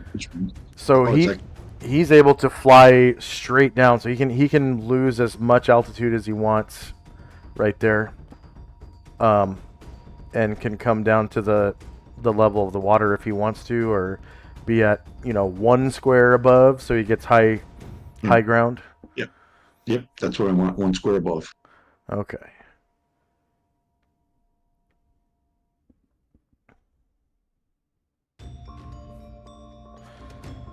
So you have higher ground right now, and it's going to be front shieldless.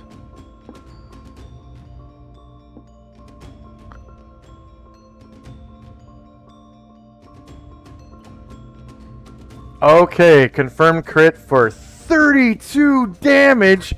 You just, yeah, go ahead and describe how you slay the shit out of this evil little child. He comes flying across and just bisects him right at the stomach, and it half flops Jared over. rolls his eyes. All right, his little lizard eyes pop out, hit the wall.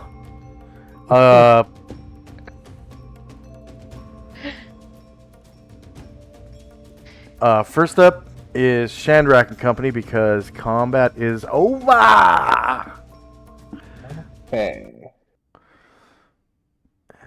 So, Chandrak makes his way into the room.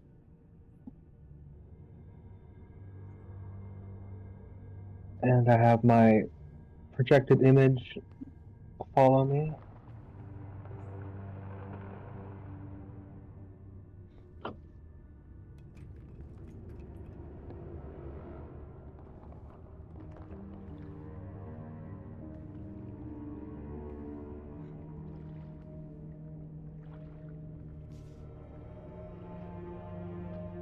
And I'll just say, well, hopefully there's not too many more of those monsters.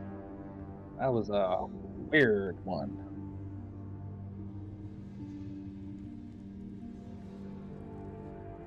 Yeah, it was. Yeah.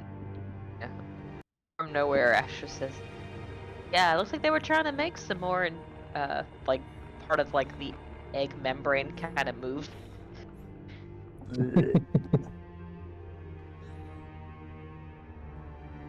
Let's see.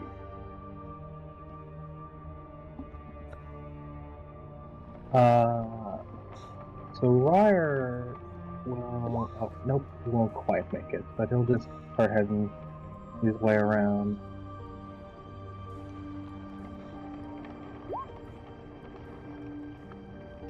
And I think that's all for me. Okay.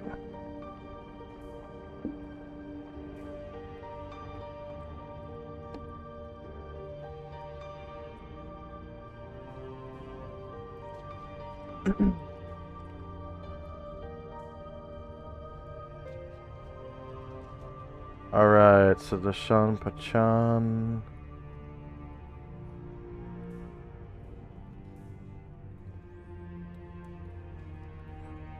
Oh.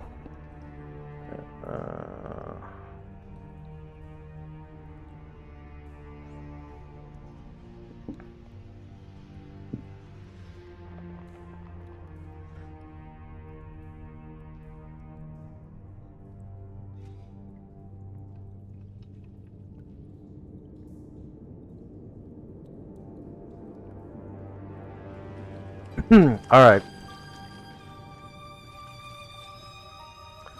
So we've got,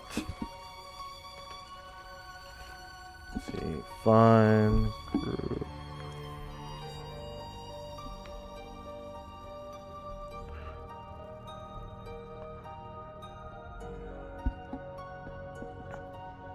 Ten NPCs, 7 warriors and bards. Okay. So number of creatures was, let's see, there was 1 regular abomination. Whoops.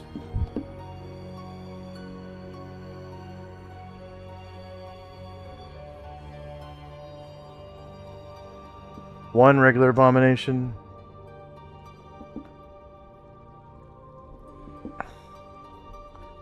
They're worth 9,000. There are 3 player characters, 10 NPCs.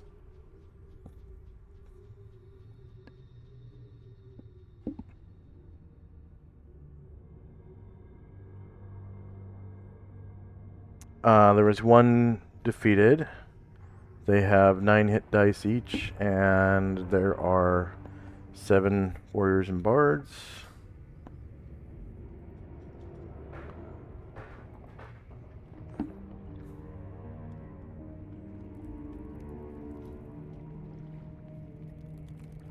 There was 1 Yonti pureblood.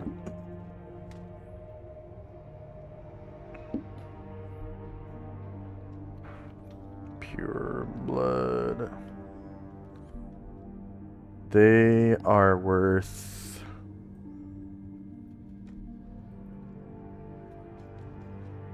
6,000.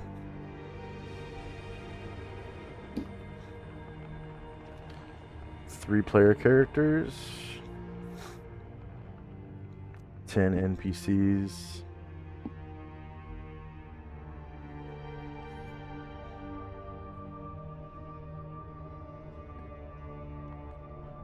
One was defeated this session, 1 last session, but I already gave you the XP for the 1 last session.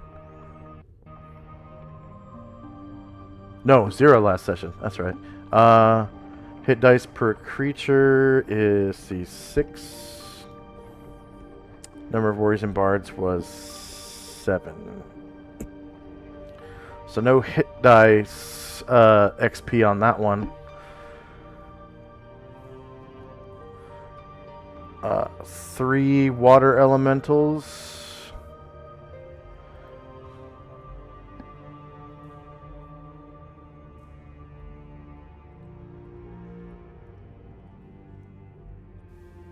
They're worth 10,000 apiece. Okay, so 3 water, 16, 10,000.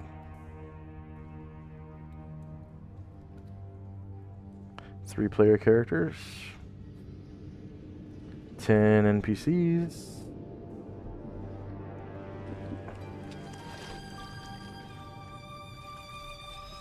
3 of them were defeated. 16 hit dice each. And 7 warriors and bards in the party. So lots of hit dice XP for that one.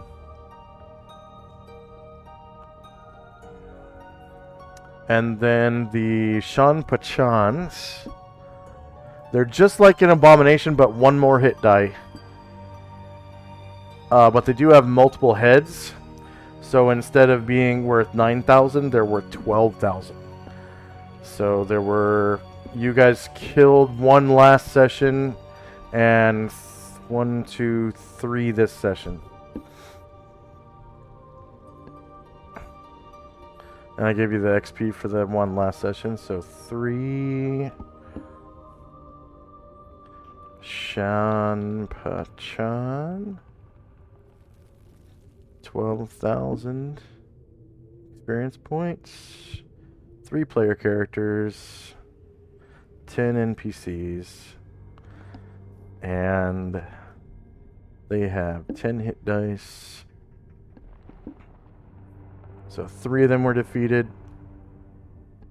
10 hit dice each, So it's 30 hit dice in total, divided by 7 warriors and bards. So plenty of hit dice XP from that as well.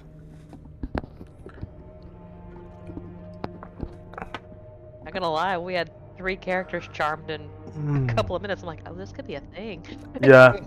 Fortunately, you hit the other 2, and they weren't able to use their psionics.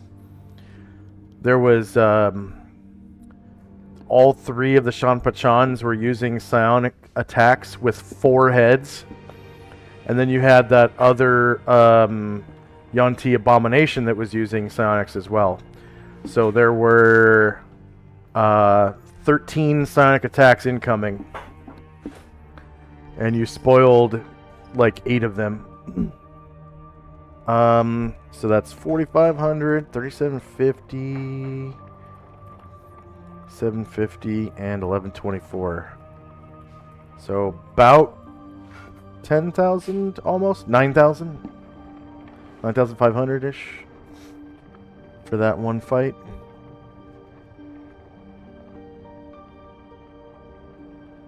Not bad for a couple hours work. And then anything else for Shandrak and company? No. Yeah, I'll just give them my guys.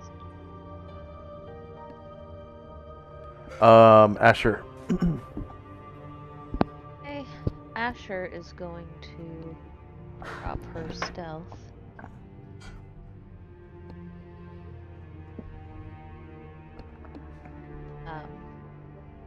And she will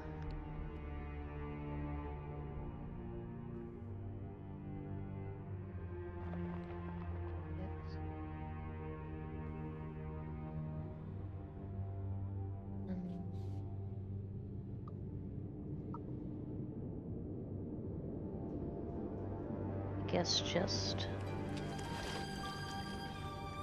swing here and listen to this door.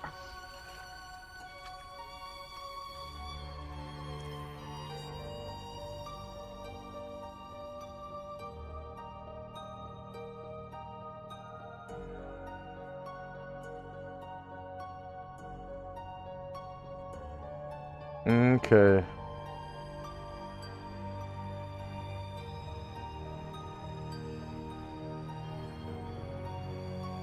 Who is listening to the door where? Asher is going to actually, yeah. I think she can just walk there actually.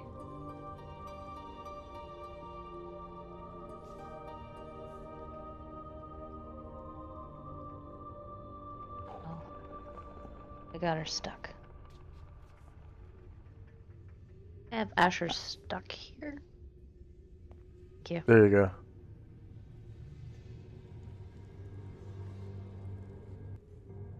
Eh, 24. We'll get her right there. Yeah. And so she would like to listen to at this door, please. Okay. And checks. Deep skills. Detect noise.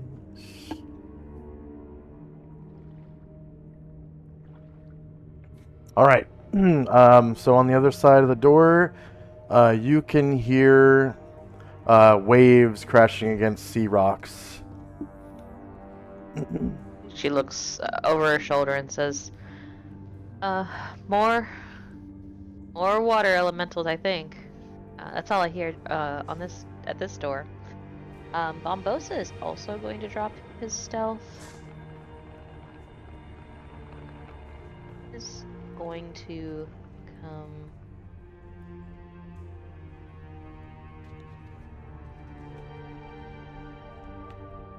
here. And he is a proficient swimmer, so he's going to swan dive off of here, kind of look underwater and check out these eggs and see if they look like they're out of commission. That was Bombosa? Yep.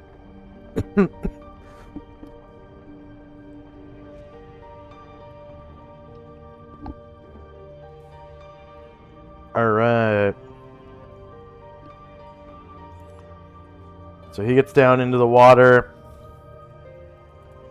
and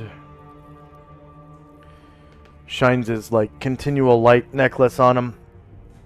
And he can see that their pulsating is like slowing down. The water's kind of chilly compared to the air. Alright. Well, Well, so- just to be sure, go ahead and start stabbing this clutch of eggs with his darn den. Okay.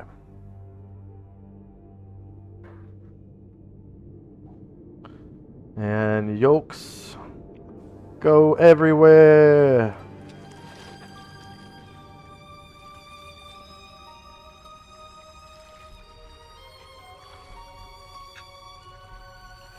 I think everybody else is Brian Druid will drink the vial that Tenzi gave him and hand the empty vial back. What do I need to do for that, Tenzi? 2d4 plus 2.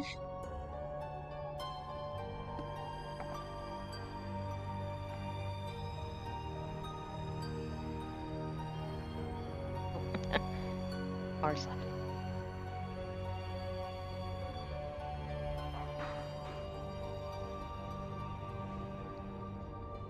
No, it's just r/2d4. It's 2d4. Oh my god. Gotta do the slash first. The slash first. Thank you. -r space 2d4. Plus 2. Okay, and then plus 2, so that's 6. 6, yeah. Thank you. You're welcome. Oh, Go yeah. ahead, the vial. And it takes a Thank you, that was delicious.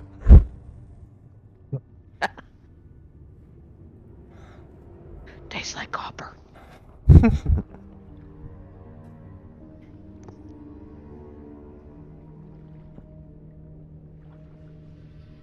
And anything else for Asher?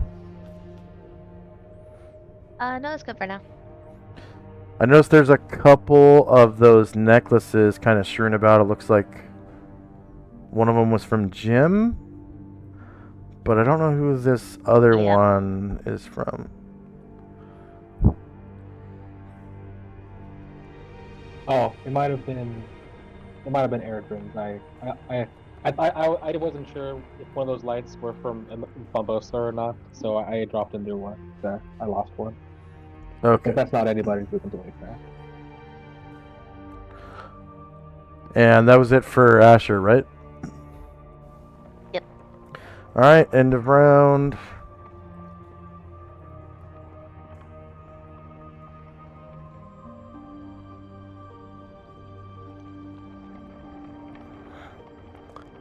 We are 4 minutes to the hour.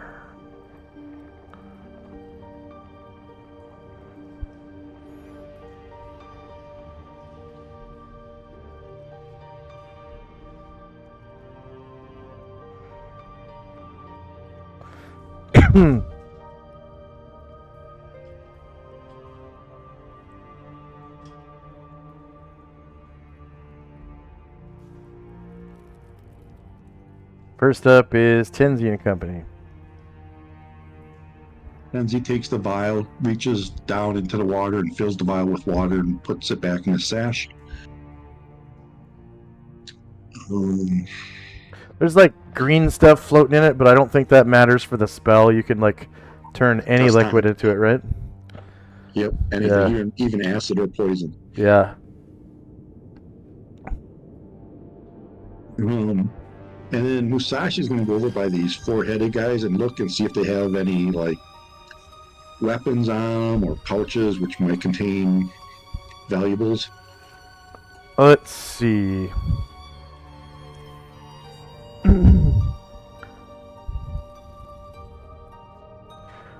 Nope, the Shanpachans don't have any kind of clothing or pouches or anything of the sort. They're just naked, Okay. snaky things with 4 human-like heads. That'll be it for us. Okay.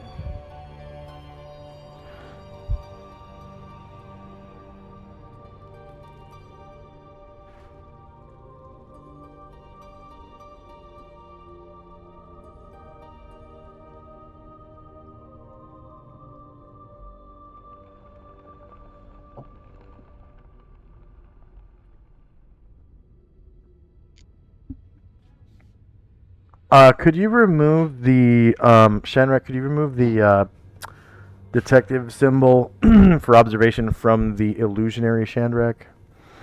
Oh.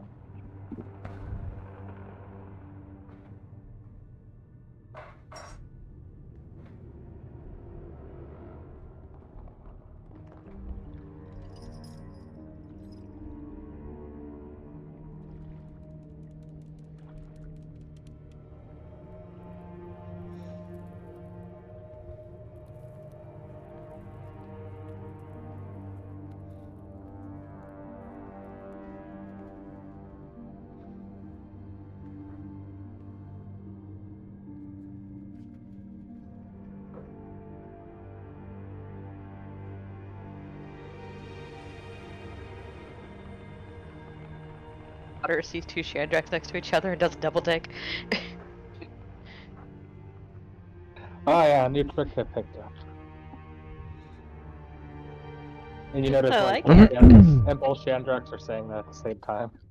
Hmm. That's not eerie at all. All right, next up is Shandrak and Shandrak.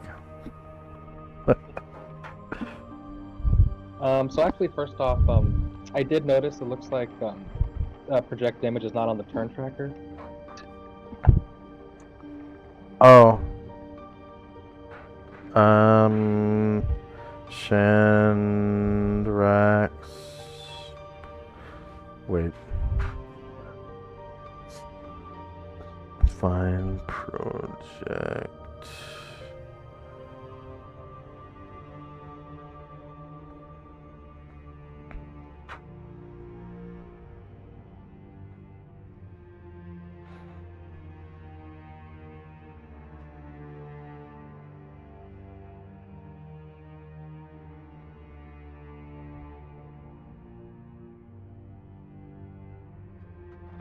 And how many rounds would you have left? There was It was originally 12, so we had like 3 rounds of combat and then 1 round out of combat, I think. It was the second round out of you'd combat. be at -8.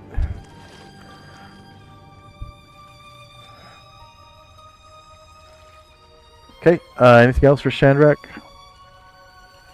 Yeah. So Shandrak actually,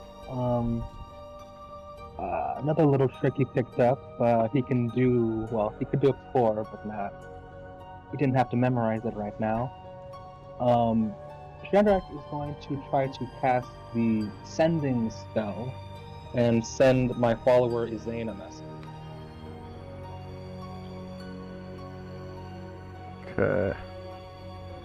Go ahead and roll the template.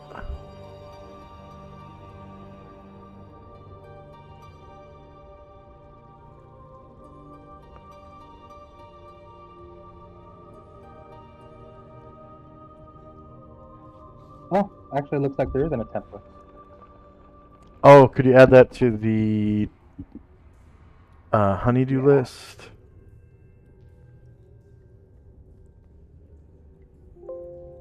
Yep, there's no template. Find.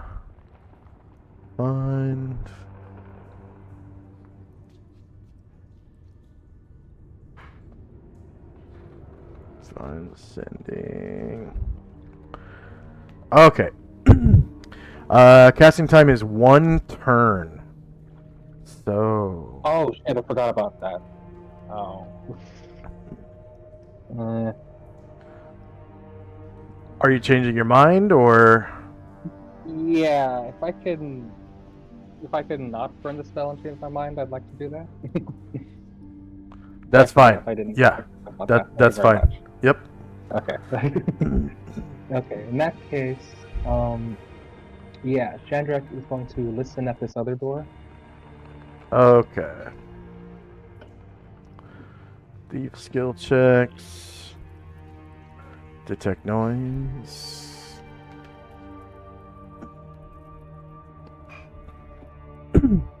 All right. So, on the other side of this door, not only can you hear the sound of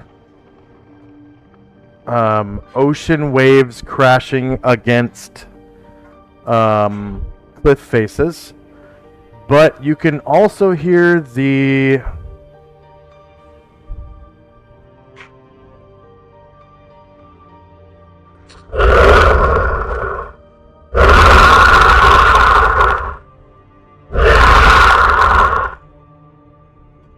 of some kind of reptilian, possibly draconic creature, gargantuan one, and the clanking of chains, Okay. as though it were bound and struggling against them.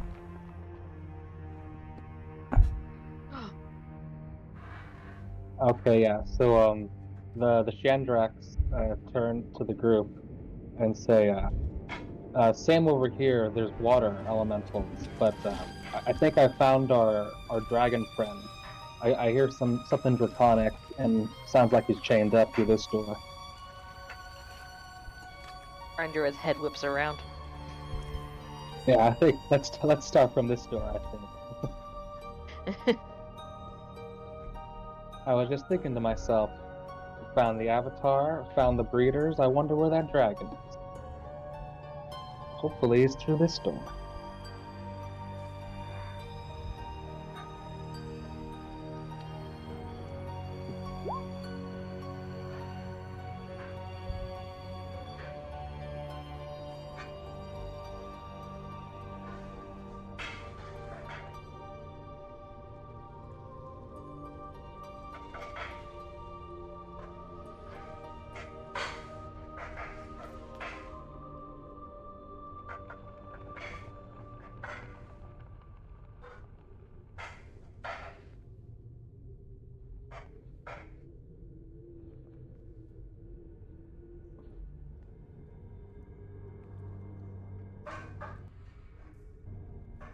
Okay.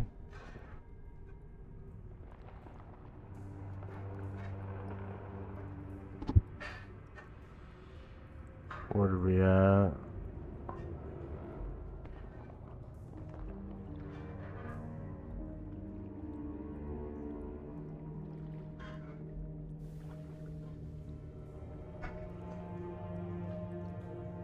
Sorry, I'm loading something right now. Let's see. No problem. Okay.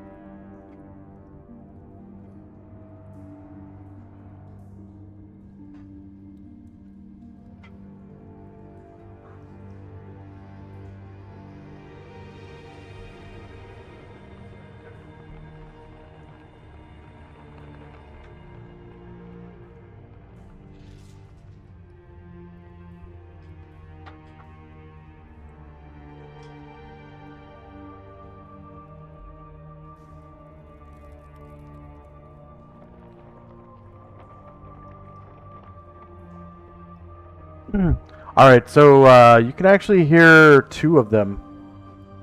Oh.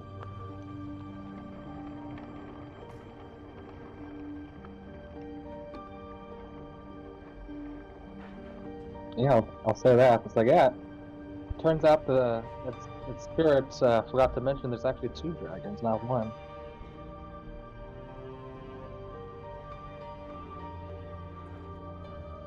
I think they said something about there being multiple. The way you described it, I thought it was just one. But it definitely sounds like there's two distinct sounds. Could be. We've been through so much since then, it's hard to keep straight.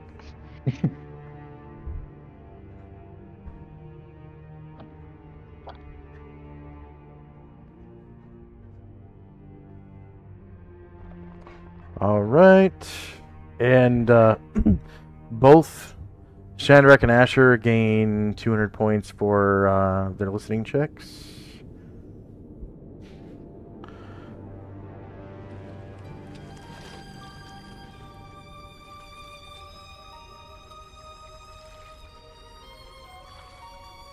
Anything else for Shandrak and company? Just moving my people up closer. Okay.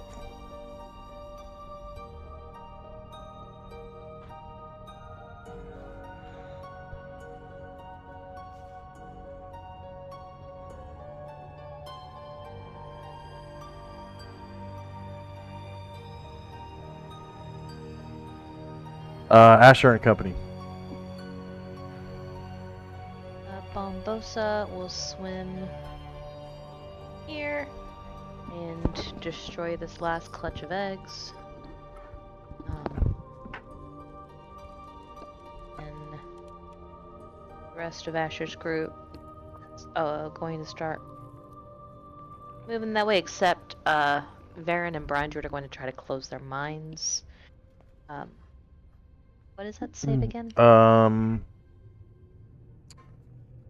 It is. Paralyzation? I think so. Thought it was.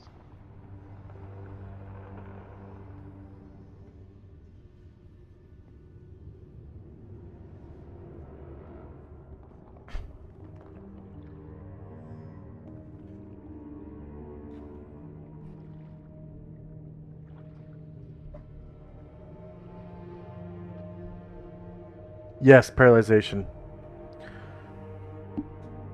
And if it's during silent combat, it's at a -4 penalty. So Brian Jared closes his mind.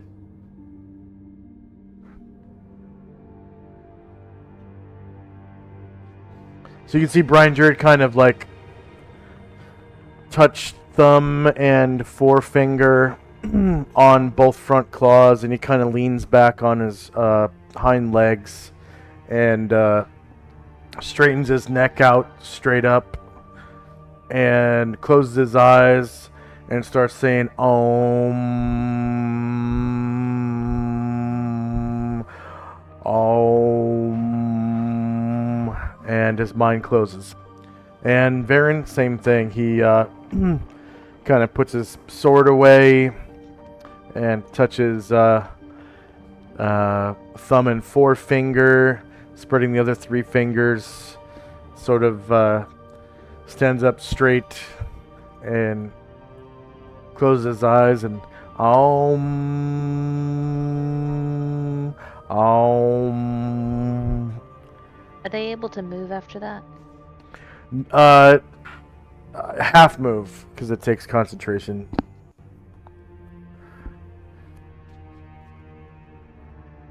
Anatar is going to land here. If you'll please put him on land. Okay. There he is. Thank you.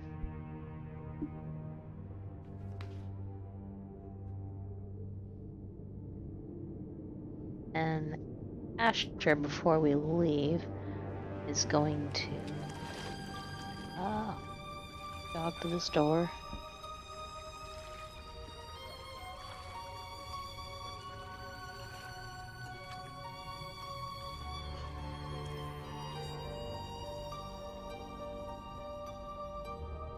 She can't listen in at this time because she jogged there, but next time she will.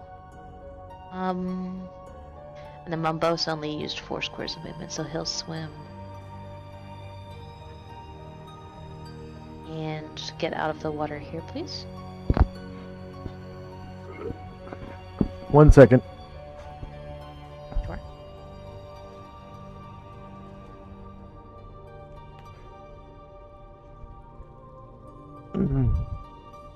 Who is getting out of the water? Mombosa, he's getting out here, please. Okay.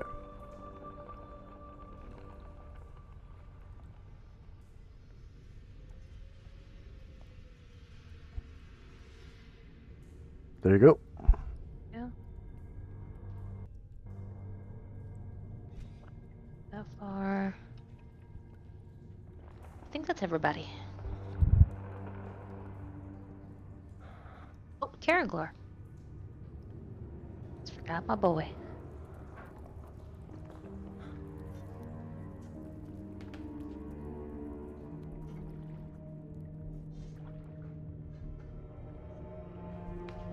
Alright, now it's everybody. Okay.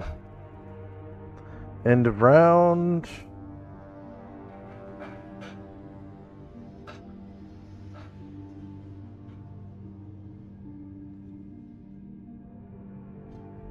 Time now is 3 minutes to the hour.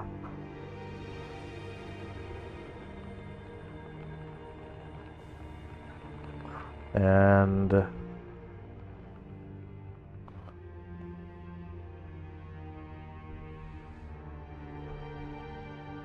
first up is Tenzi and Company. Astro will reach down and touch Brian Druid and innately cast Cure Light.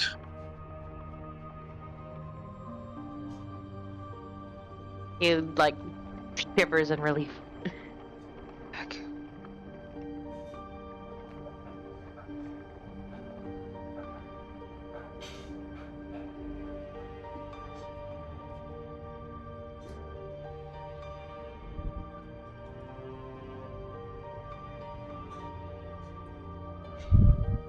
One health. Sorry about that. Oh, you good? Oh, I have a plus 50. Yeah. And then he's going to.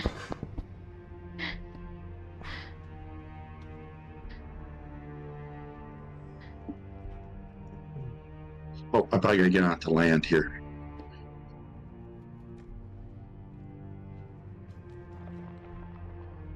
And then the rest of my people are just gonna move.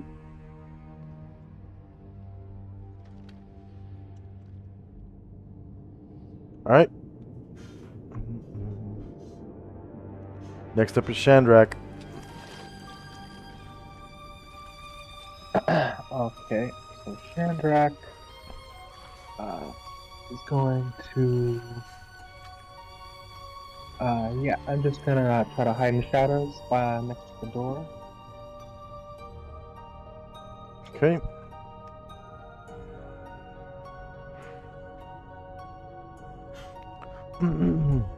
Is your copy doing the same thing?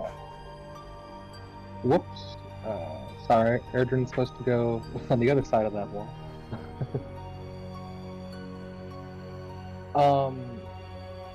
Yeah, my copy can hide in shadows, yeah. Wait, no, he won't. No. Okay.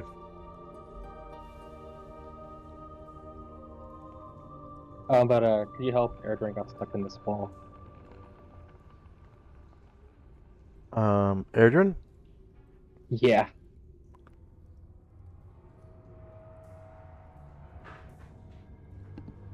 Oh, yeah.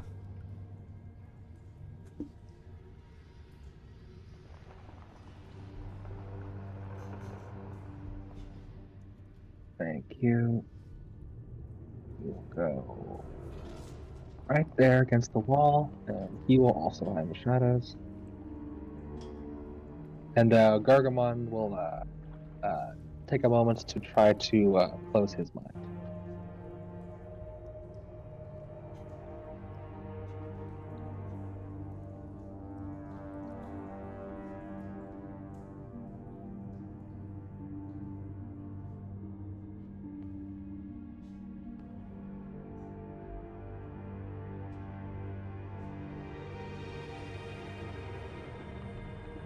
All right. Anything else for Shandrak and Company?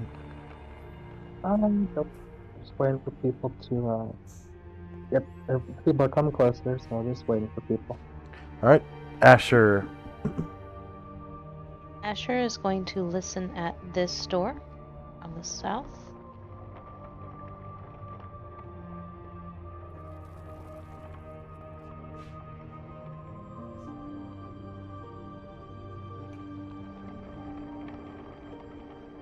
Okay.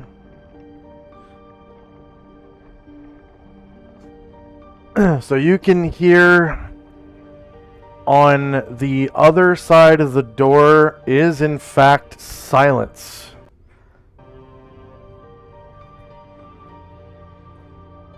Asher says, I don't hear anything behind this door. Not like I don't hear anything, like I really think it's quiet.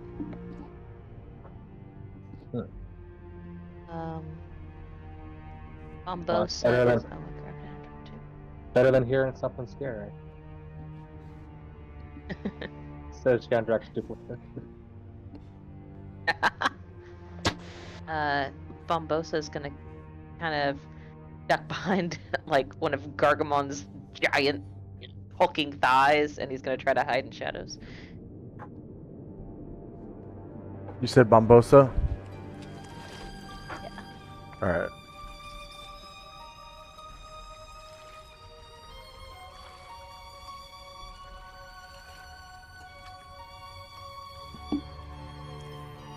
Anything else for Asher? Moving some people. Before I can get Asher.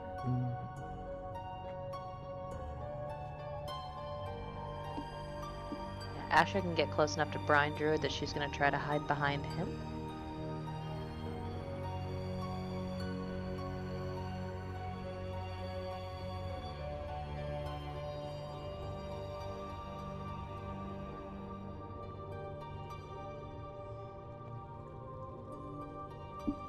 Everybody. So yep, I'm good now.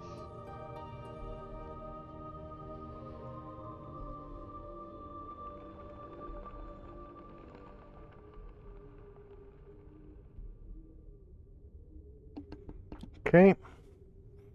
The Kidate pop out of their stealth and they kind of come jogging into the room.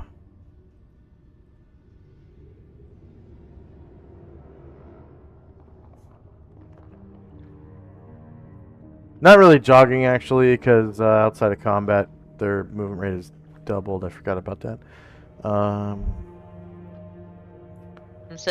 Says, you guys are hiding much better. I didn't see you for that whole fight.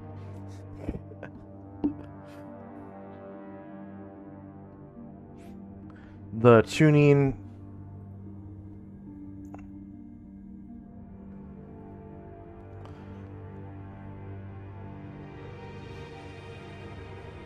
Aukuka Kinpana turns to... Was it Jim that said that? Yeah. So he kind of turns to Jim and says, he says, Forgive me, but our objective is completed. We are just here to escort you at this point. Escort you at this point. Jim shrugs and nods.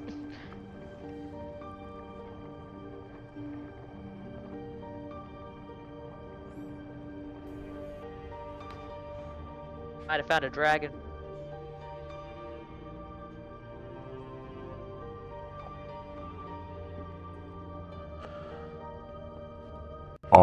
So a dragon here.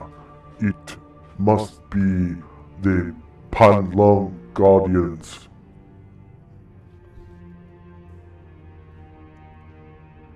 He nods.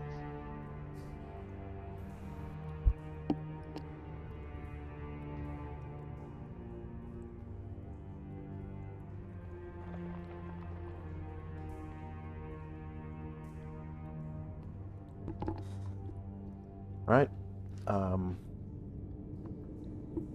End of round.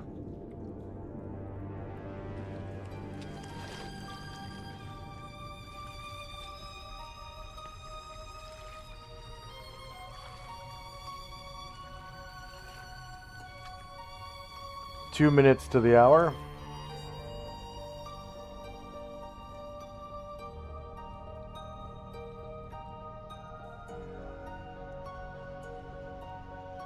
First up is Tenzi.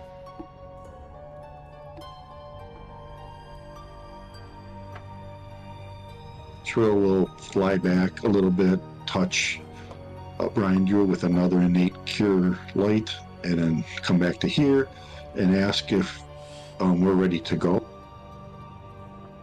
Gargamon says, oh, give me another second. My head still feels funny from that fight. You know, and then the rest of my people are just moving. Okay.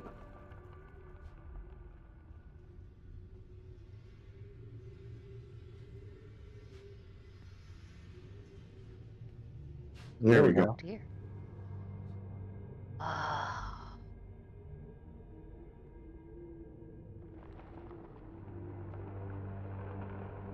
Oh shit. I skipped right over Shandrak and Asher. So Shandrak. Okay. Gargamon tries again to close his mind.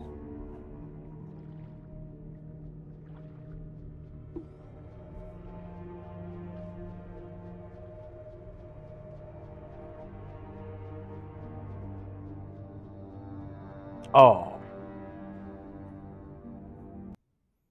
Oh, Gargamon's frustrated, but the image of Shandrak still will approach the door and open the door.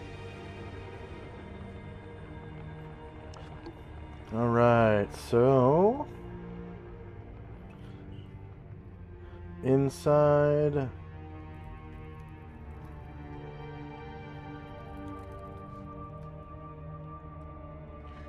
That's what you see. I guess Yeah. by your infravision, you can see a water elemental right here. Mm-hmm. And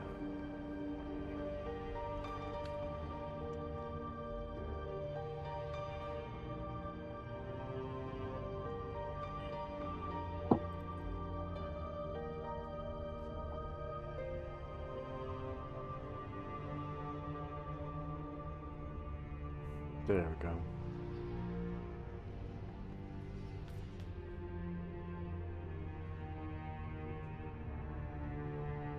All right, so the water elemental sees. Actually, I need to roll surprise for the water elementals.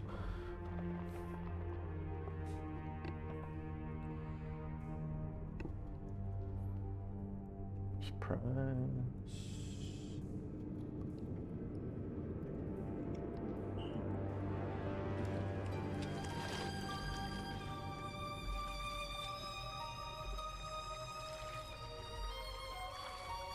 Yep, the water elemental sees Ashriel and gets agitated and attacks. And we're now in initiative phase.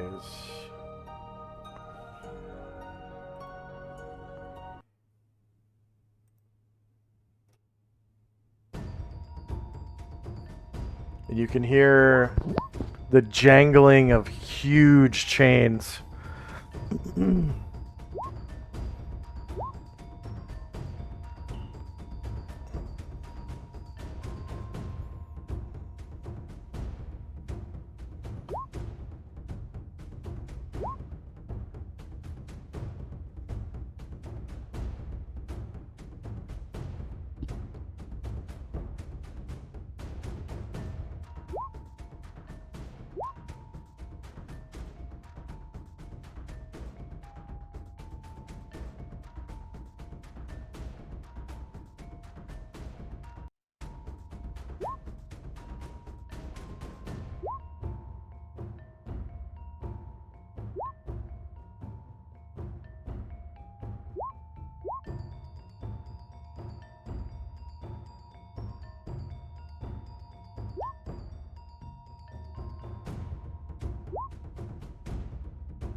Is anyone still rolling?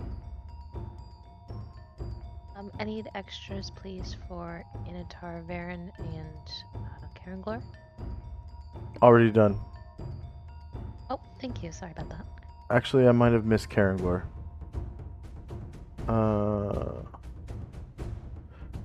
I did Caranglor before you rolled him. So there's the second one for Caranglor.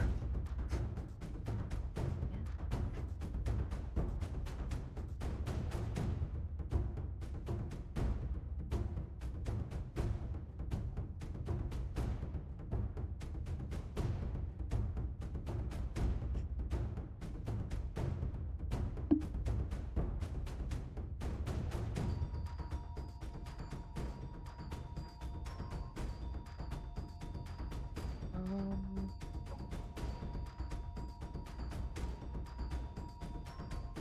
Still only see one for Karen.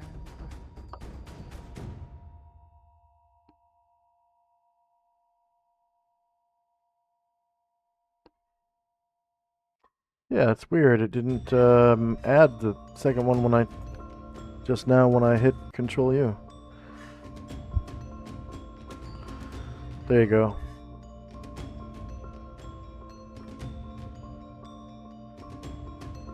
Thank you.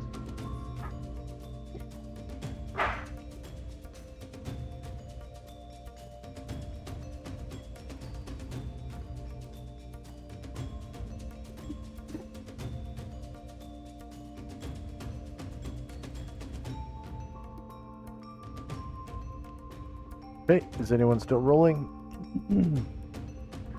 All right, here we go.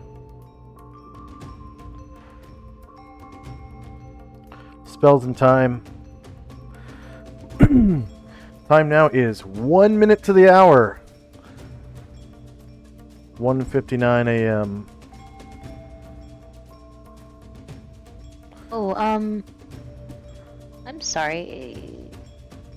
No, not right now. Yeah, go ahead. First up is Musashi.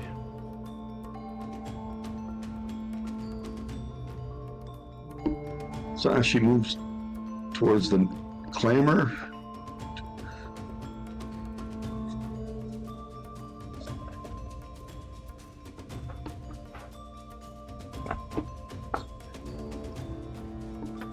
ooh, you can just get there.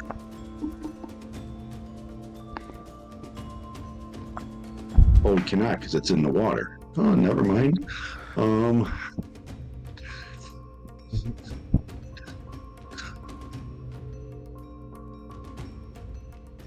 He's moving down the hallway here. So by the light of his necklace, he can see a panlung dragon over in the side of the room, and it is bound by enormous chains. It is muzzled. Its claws are bound in irons. Its tail in irons. These chains are enormous, like inches thick steel or iron. Sorry. And it looks like it just can't even move other than to turn its head over here, possibly for like water or something. Right. He'll move to there and then guard in case any of the water elementals come to attack him. Okay.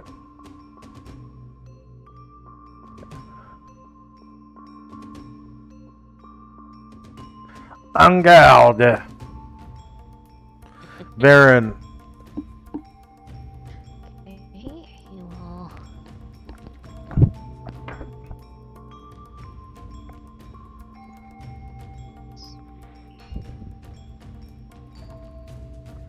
And you can see this water elemental is kind of tormenting the Panlung dragon. It's kind of like covering its head in water momentarily and stopping it from breathing and then letting go. And then it notices you and turns toward you and becomes agitated. Out to be. That's 5.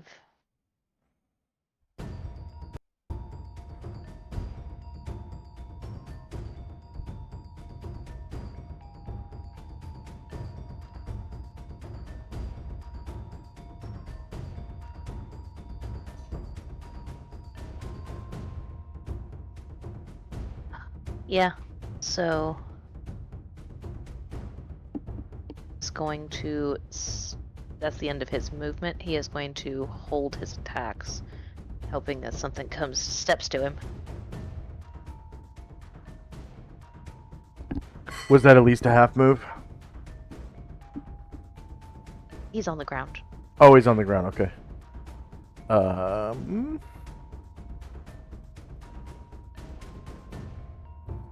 Ryer.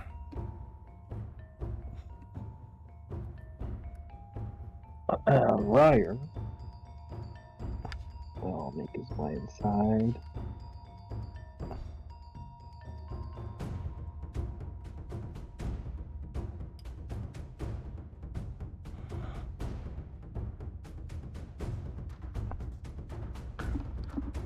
And he will wait from there if anything comes closer.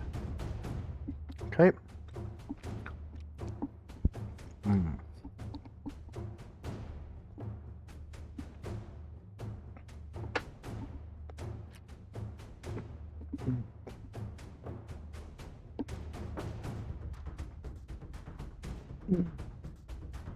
Anatar.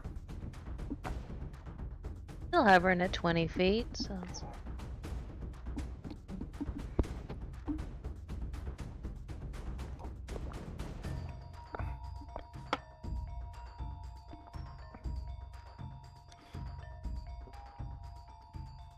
Go here.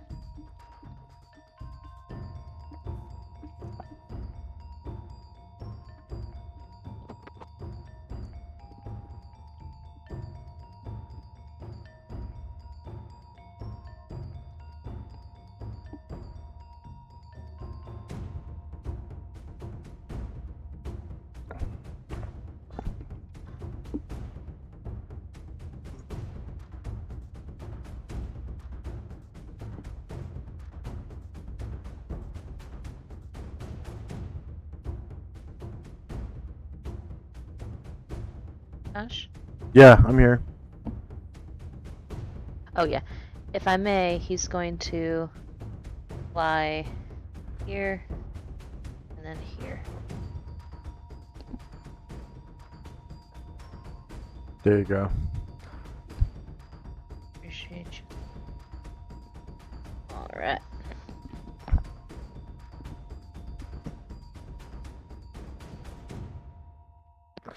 Okay, so at 20 feet you have higher ground, and it turns to face you, so it's front shieldless ACE.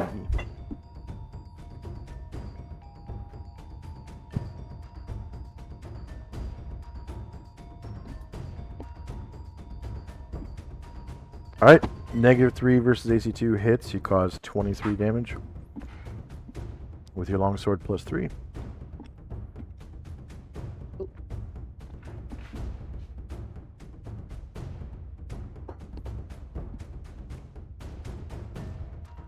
And Ashrael.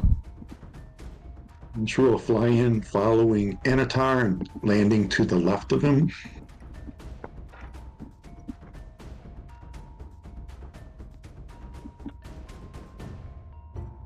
So if you move on into the water, please.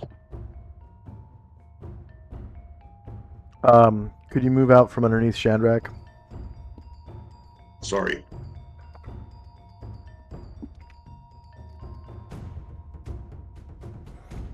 Alright, there you go. In the water.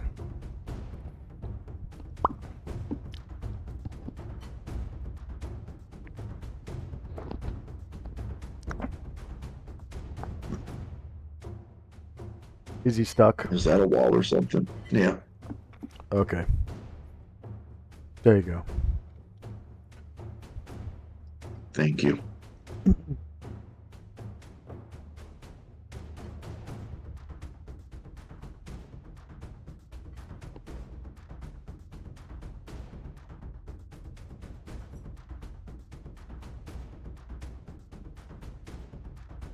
And I'll also gain altitude to be at 4 squares.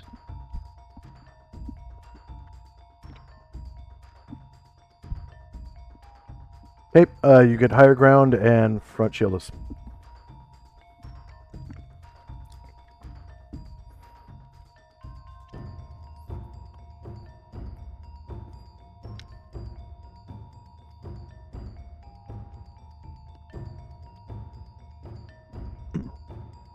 Natural 20, cause 19 damage.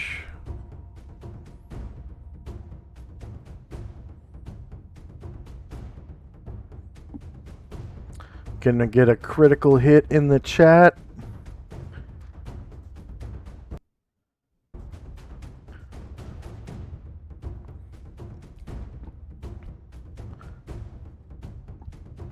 Minus 19. Whee! Bombosa. Okay. He's going to attempt to move silently.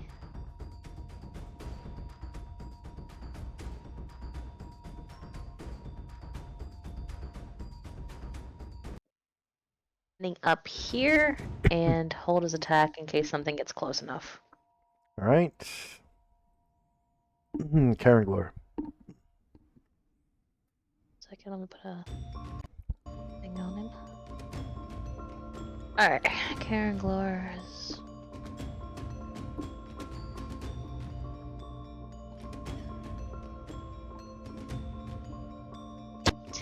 He'll be next to Varen, also holding his attack in case something gets close enough.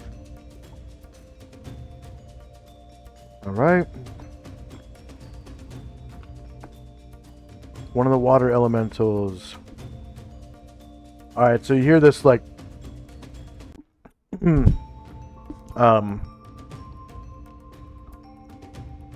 shushing of water coming from the north. And I think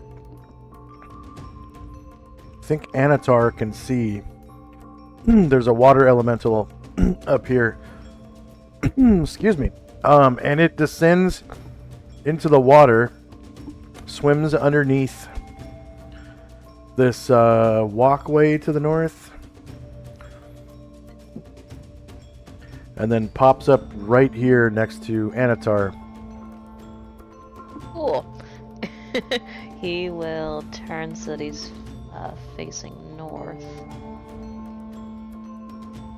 Okay. A wave-like arm protrudes from its body as it tries to smack Anatar out of the air.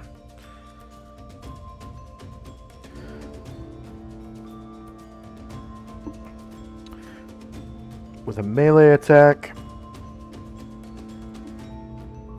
Oh, you know what? It cannot because it hasn't been attacked by Anatar, so it will wait. Not evil, is it? Say again? It's conjured. It's not evil, is it? Ah. Yeah, it's conjured. Cool. Well, extra planar. Yeah. So it will wait. Gargamond. What's the matter? Can't make up your mind? Let's see. Gargamon will make his way out.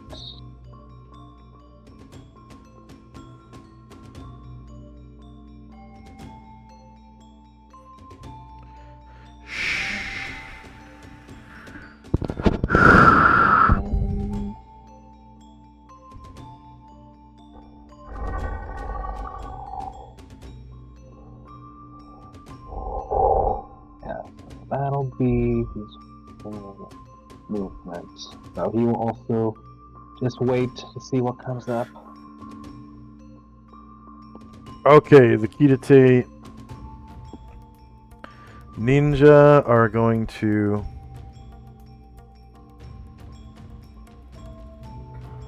come over here to this door area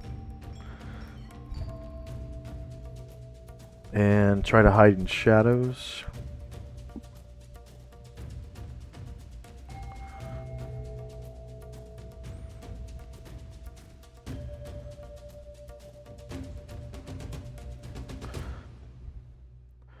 So the tuning blatantly fails, rolling 98. And one of the gaining behind him blatantly fails.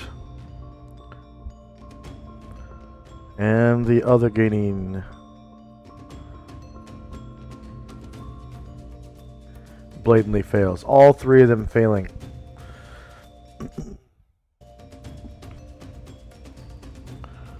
Shandrak.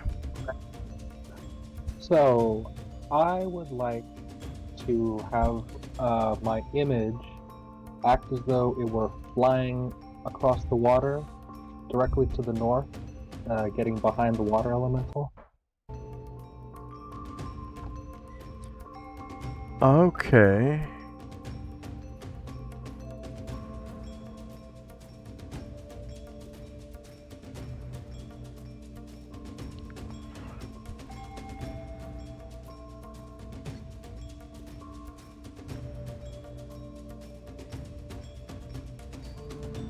The image will go through the squares and then attack the injured elemental.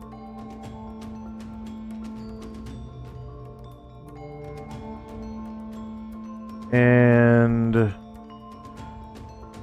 they both, let's see. So it is illusion phantasm, so it's partially real.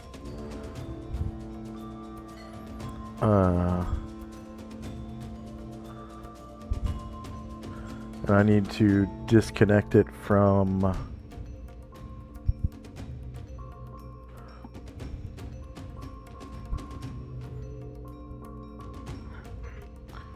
actually being Shandrak.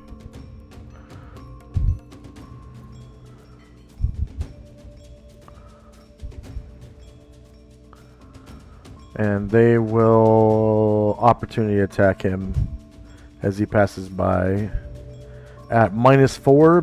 Nope, they're not evil. Is Shandrak protected by protection from evil? No. Okay. So they're able to attack him.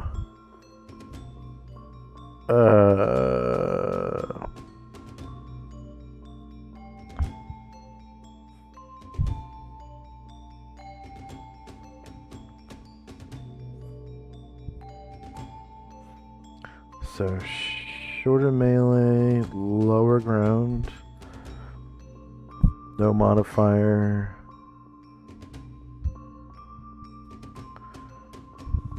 No modifier.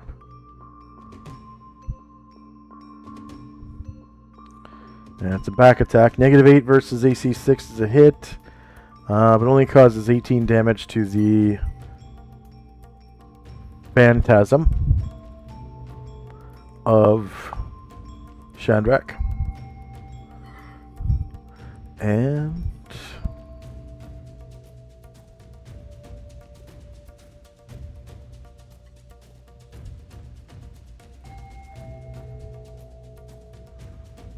shorter melee, lower ground. No mod, no mod. And no damage roll modifier. Back attack again. -3 versus AC 6 hits for 20 damage.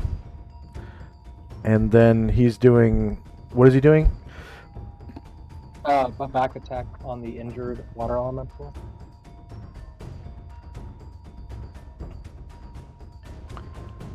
And that's this one on the left. Yeah. You already rolled it? Yeah. Okay. So -11 hits, beats AC2 for 18 damage on the injured water elemental.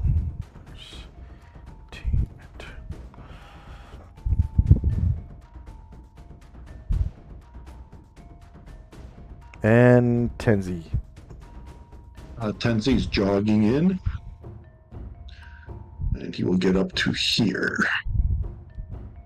And that'll be it for him.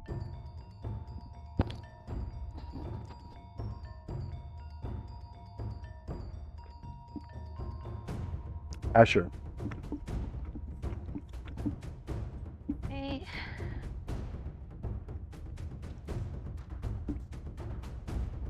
Just going to try to Featherfoot.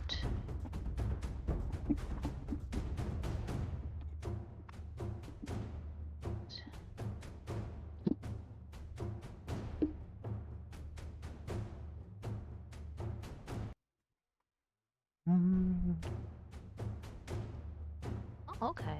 Actually, yeah, if she doesn't go there, if she goes here, then she can try to walk on water. That's 7.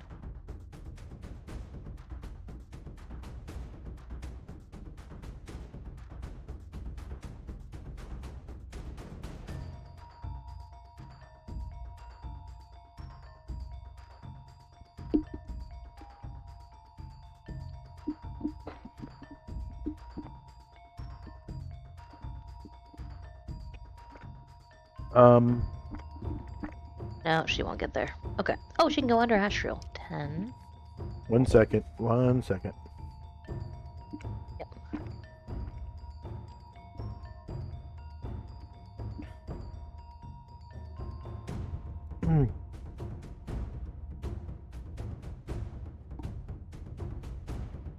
Okay. Whoops. There you go. And that takes Thank you. the skill check for move silently. And there you go. Thank you. Alright, so shit's 8.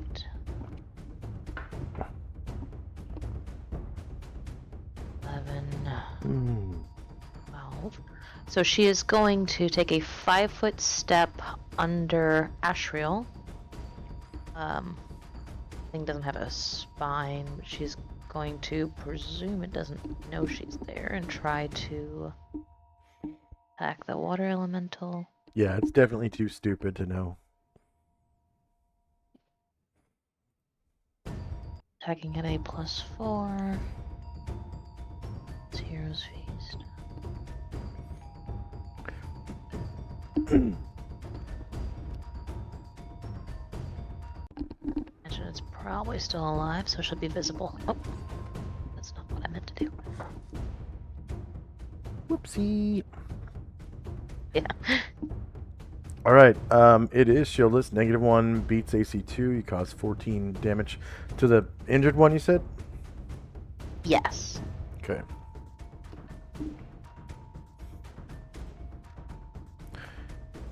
Then. And then, Go ahead. well, she needs to take a 5-foot step back, so it's going to get an attack of opportunity. Yeah. I think you still have stone skin though. Fresh. Yes, I do. Thank you, Shandrak. Yeah, let's check on that. I think someone did cast a stone skin on you. Yeah, you did. I don't think it's been used at all yet. Yeah, so one of those charges disappears.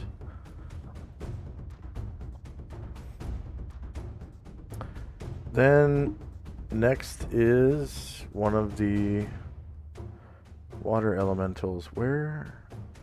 Ah. Okay, so this one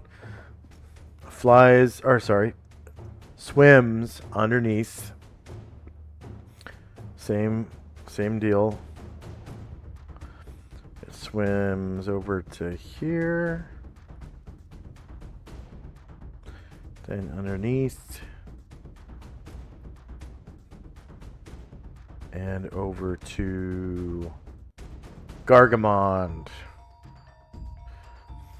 Alright, I'll match his arm with my halberd. He was waiting? Yeah. Go right ahead.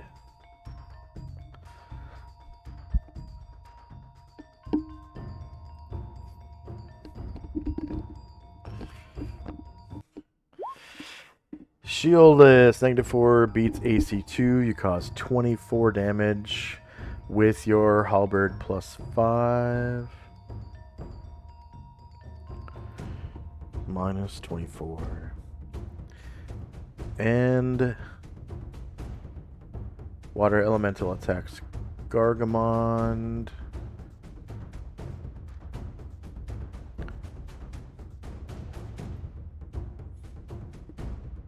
Shorter melee, same elevation. No modifiers to hit or damage.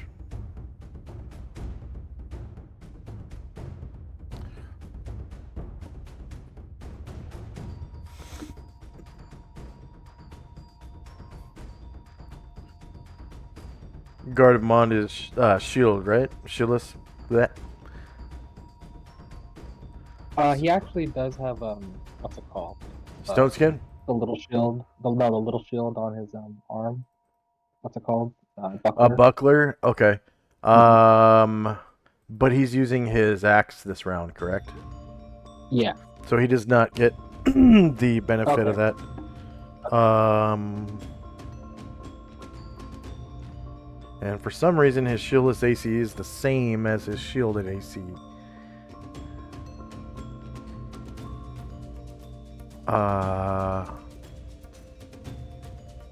That's weird. Says the AC on his sheet, it's -5.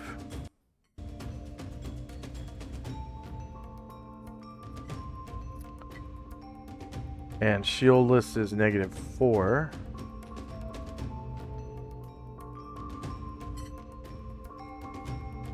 AC surprise is 1.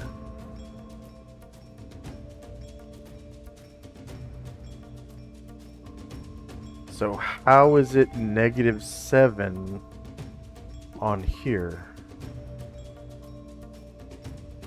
That's the attack, isn't it? I don't see any -7s on the AC. Oh, I'm sorry. Yeah, fuck, I'm looking at the wrong column. Jeez. All right. So yeah, wow. Brain fart. -7 beats AC -4, causing 11 damage.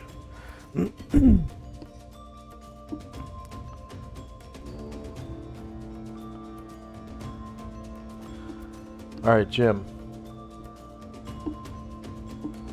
He is going to come into the room. I think he's stuck here. Jim is. I will unstick him. Thank you. There you go. And his necklace as Shit. well. Right, so he is going to come to the room.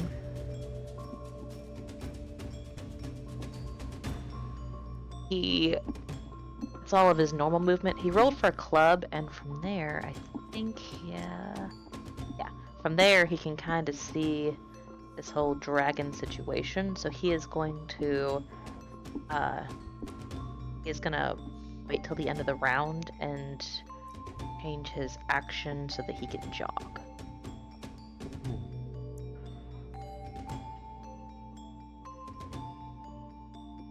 Okay.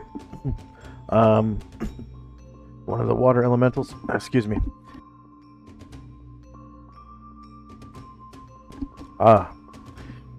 One of the water elementals. That's the one that is like torturing this Panlung dragon over here. It is going to swim.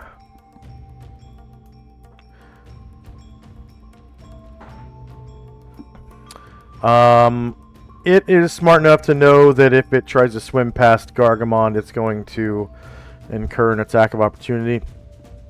So it is going to swim under water,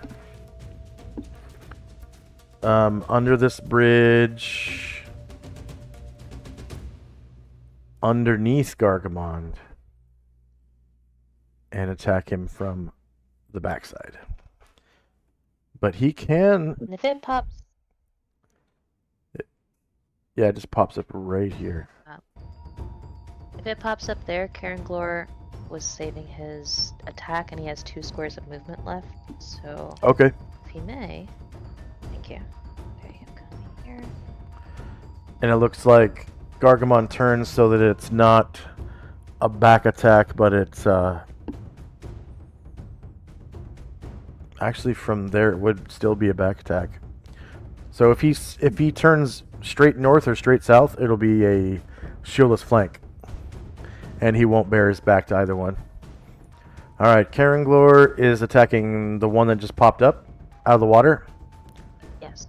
Alright, so that's a front shieldless, so -6 beats AC 2, and you cause 12 damage with your longsword +5. And then this water elemental is going to strike with a wave-like arm against Gargamon's shieldless flank AC. So attack, wave-like arm, Gargamon. And it's not evil, so that aura doesn't work on him. So shorter melee, same elevation, no mod to hit or damage.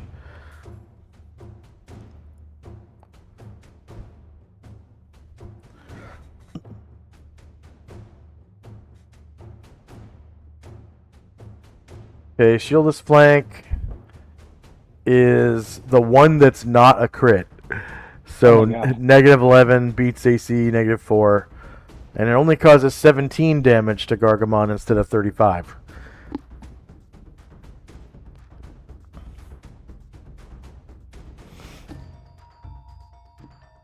Brine Druid. Right. Oh, and you can remove the weight from Karenglor as well. Oh yeah, thank you. Burn right through it.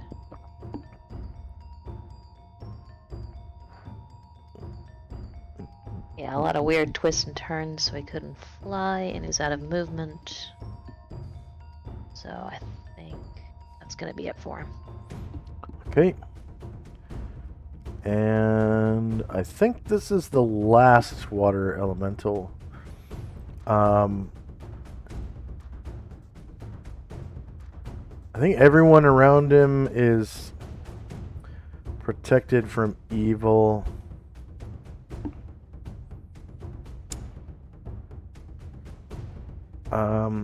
He's going to try to attack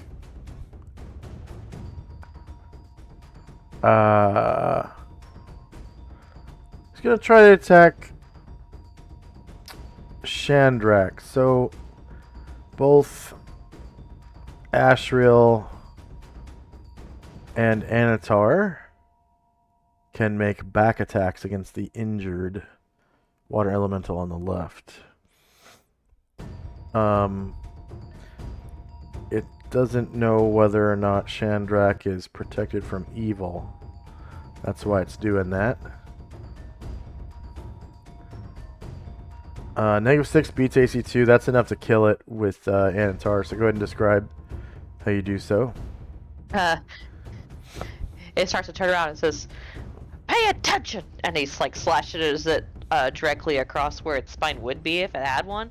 And yeah, it just kind of like falls into two bisected curtains of water. And water goes everywhere!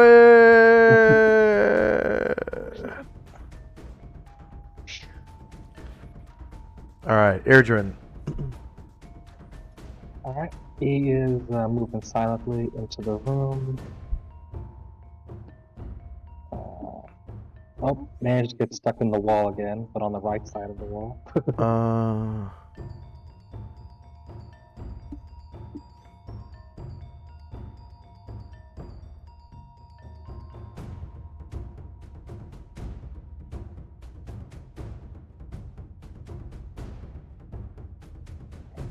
Let's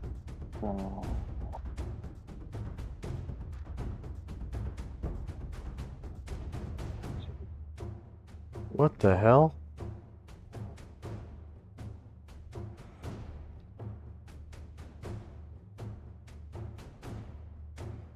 There we go. And yeah, just seeing elementals, he's gonna hold his action. Okay.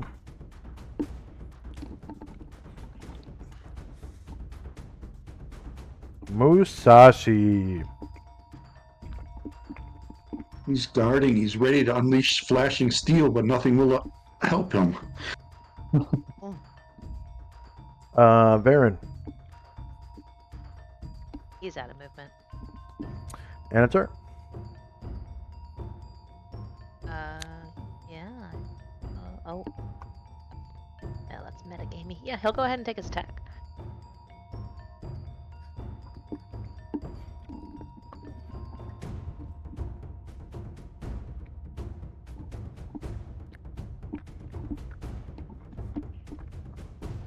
Alright, shieldness -2 hits.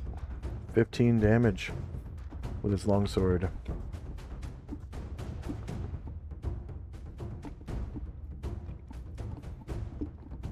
Asriel?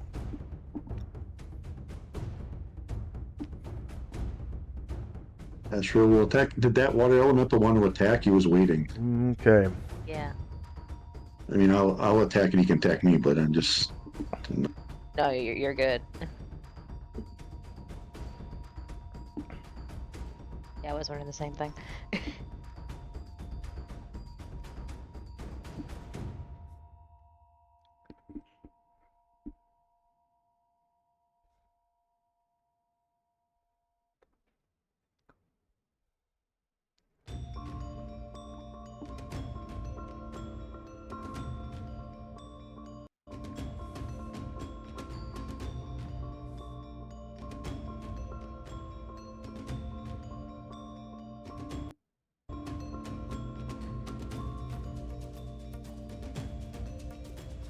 Wait, why are there 2 longsword strikes with Anatar? Are there? Back to back right there. Weird. Yeah, there are.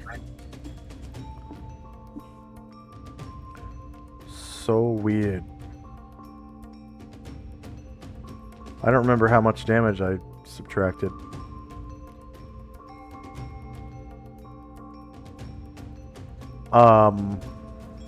Is Asriel attacking? Yeah, I was just waiting to see if the elemental wanted to attack. He was waiting. I wanted to see if he wanted to attack before he went. Oh, yeah, he is going to turn around, so you get an attack of opportunity against him as well as Anatar. And he's going to attack the copy of Shadrach. The phantasm of Shadrach.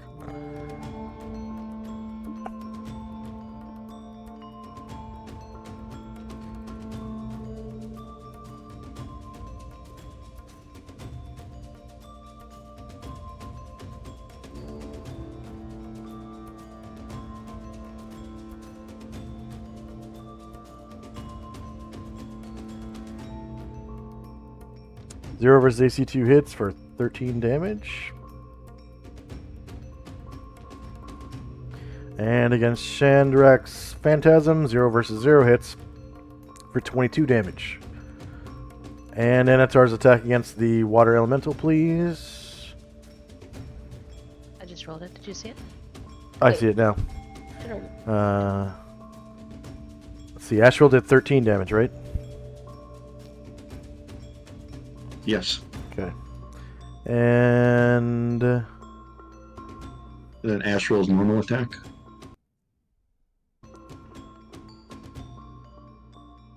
wait a minute. Asriel. Anatar just did 22 damage to it. Yeah, Asriel's normal attack.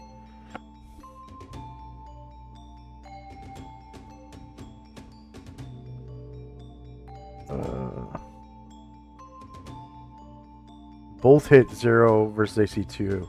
Okay. Alright, so this is against the Water Elemental's back. You roll a natural 20, causing 21 damage. With the Nodachi. 21. Slicing through it. Alright, Karen Glower's multiple attack. I'll go for the one right in front of him.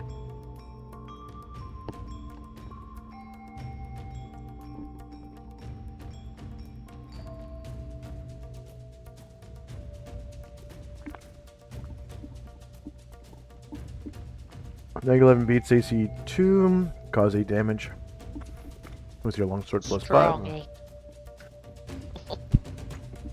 Lucky apes. And Got 10 Gargamon. more of those in it. We'll have them. Mm-hmm. Gargamon swings at the elemental to his right. Oh, you turn your back to the other elemental then. Yeah, I actually realized Gargamon is protecting from evil arm, and he hasn't attacked the one on the left. Ah, okay.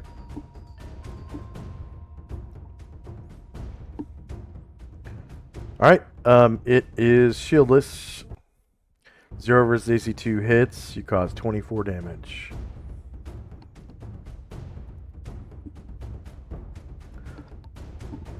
Varen's out of movement, right? Yes, but before the end of the round, Jim is going to change his initiative and. Well, it was. I guess he's gonna jog. He's just not going very far because he'll be in the. He'll take an attack of opportunity, so he'll just move to here.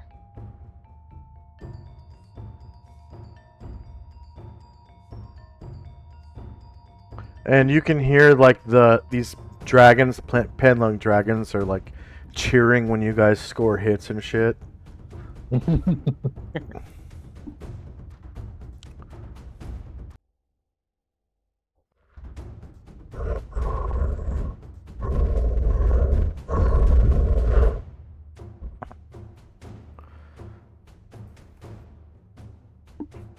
Shandrak's bloodied image says, "We'll be right there."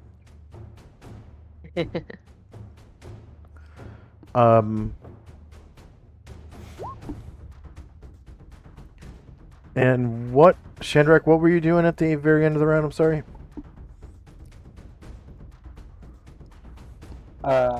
Just the image was reacting to the dragons. That's what I said. I wasn't doing anything else. Oh, okay. Oh, I did move Ryan too, just a little bit. All right. So we're in initiative phase. And I don't think Ashriel is even hurt. If he was, he would regenerate.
Really come in handy.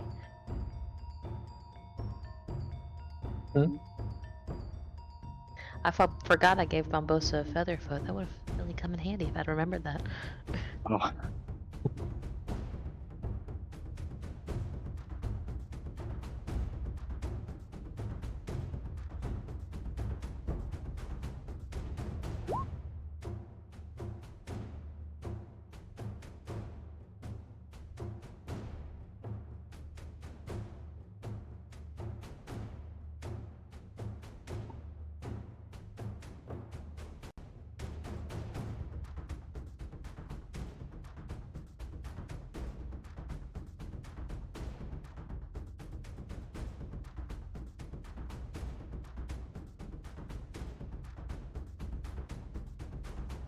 All right, is anyone still rolling?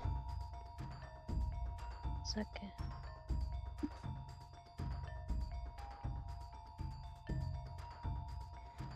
Okay. All right. Here we go.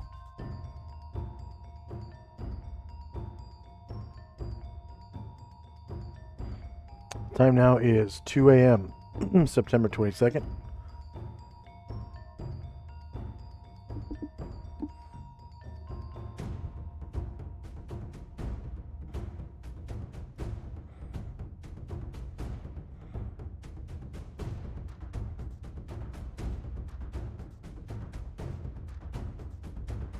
First up is Karen Glor.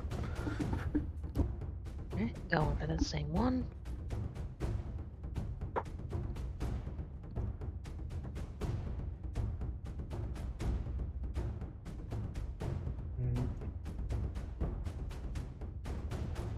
All right. -3 shieldless beats AC 2 for 11 damage.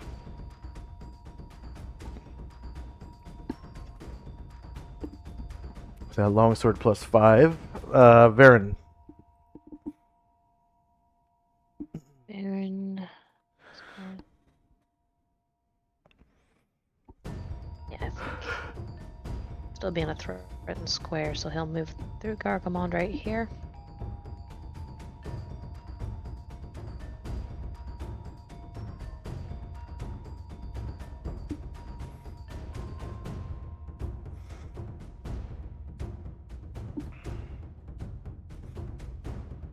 Attacking this water elemental. Oh, I'm sorry.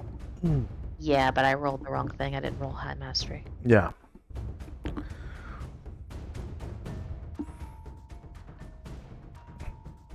Just saw that right when you were saying it. Okay, shieldless, you roll a natural 20. Look at all those crits. Natural 20, confirmed crit, natural 20, and then a -7, and then a confirmed crit. So natural 20, you cause 23 damage with your longsword plus 4.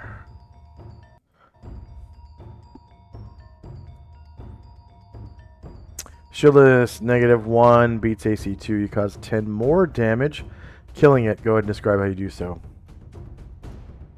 Yeah, he takes the sword and like takes a huge chunk out of it, and then like where it's missing part of its like watery body, he takes his shield and like goes right into that kind of Achilles heel that he's created, and like it just kind of collapses in, like it rains down.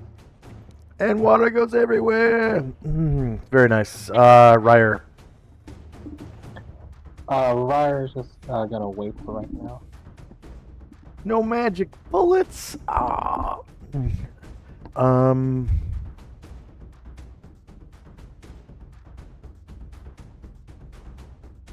Asher. She is going to step here. Assume this is just as dumb as its brothers. Yes. And then she'll She gets that invisible. +4 to hit. Yeah, it didn't help this time. -9 beats AC 2 because it's a back attack. Oh, 'cause it's back. Yeah. And you cause 15 damage. Killing it. Go ahead and describe how you do so. Since it's got its back turned to her, she can kind of see like a little opening, right where it's creating this whirlpool as it comes in, and she just like precision scalpel just goes right for that chink in the armor. And water goes everywhere. Gargamond. Alright, Gargamon will face, and now he will attack the last water elemental.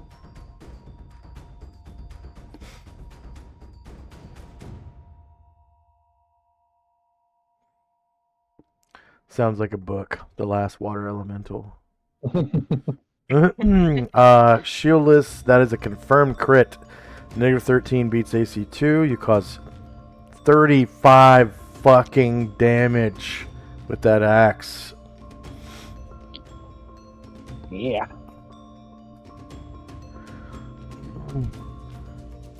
Anatar. He'll turn and go to find this water elemental here. Alright, you get a back attack from higher ground.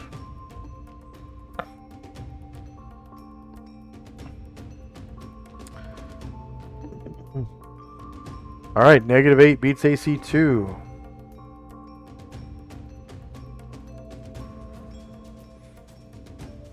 And you cause 12 damage. Almost killing it. Almost. Just a little sliver.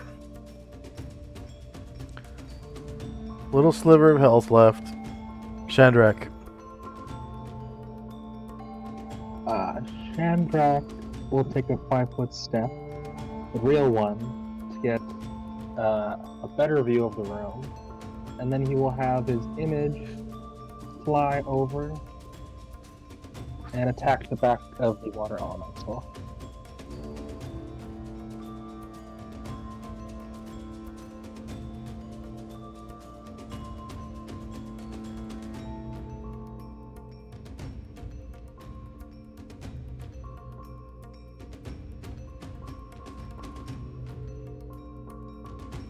Does that spell say anything about the image doing half damage or anything like that? Or is it does it do full damage? 'Cause most of the other like shadow, shadow monsters and all that, they do half damage. It's Doesn't say anything like that in the projected image. okay. So, you get a confirmed crit and beat its AC, back attack damage, or sorry, back attack, and cause 20 damage, killing it. Go describe how your phantasm kills it.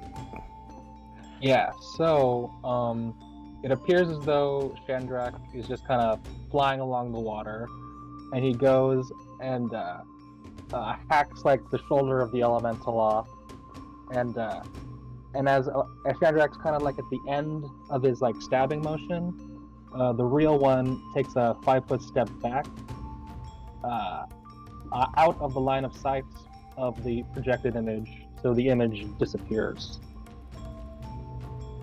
All right.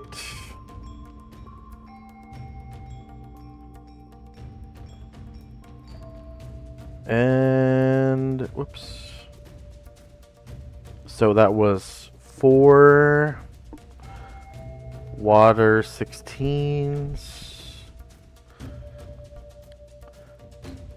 There were 10,000 each. 3 players.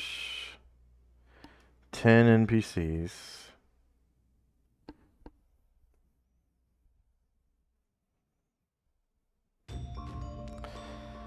All 4 of them were defeated.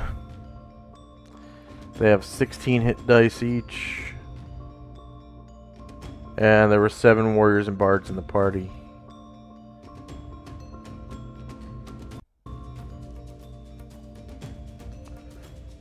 And with that, we will take a 3-minute break. For our viewers, I have 3 minutes of commercials. And here we go, 3 minutes. We'll be back.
And we're back.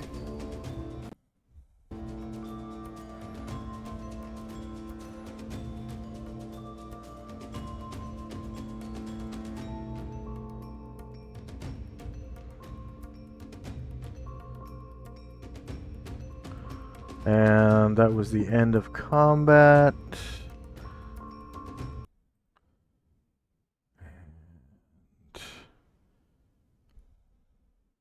So the Panlungs are kind of struggling against their bonds, and kind of like you can hear they're like celebrating.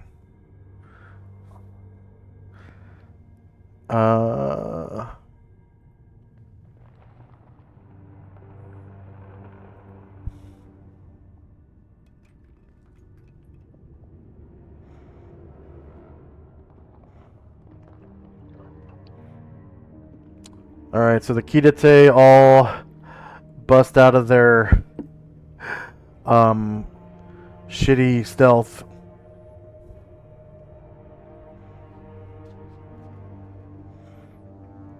And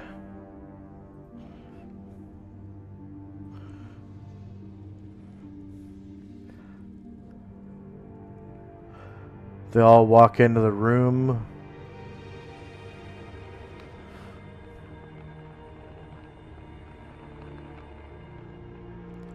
Standing behind the light. And they're kind of just looking around, looking at the dragons and whatnot. First up is Tenzi and Company. Enzi will move up to this first dragon and attempt to break the chains. Okay, with what's that maneuver called? Well, crushing blow. What? I'm Crush- going to try just to. So I'm afraid I might hurt the dragon, so I'm just going to try to pull them apart using strength, because I have the girdle of your giant strength. So Okay, that's gonna take a Benbar's lift gates.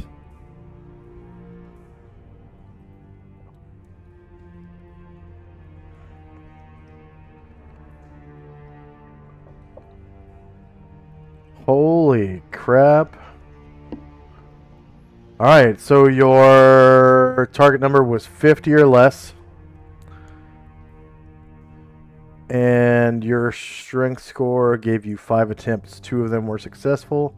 So you tear its bonds off. And it immediately begins like flopping around and writhing and stuff. And it just kind of flips over this way, hither and thither. And eventually it kind of gains control of itself and starts drinking from this pool of water right here. And it's like drinking and drinking and drinking. And you could tell that it was just really fucking thirsty. It's like...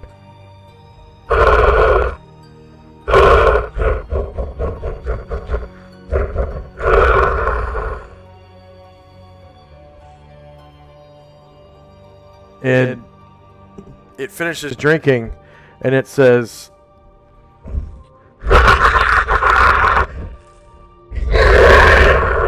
"Thank you, my friend.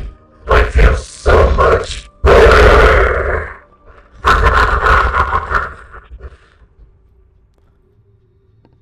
And it sort of begins flying around the room in like a celebratory manner.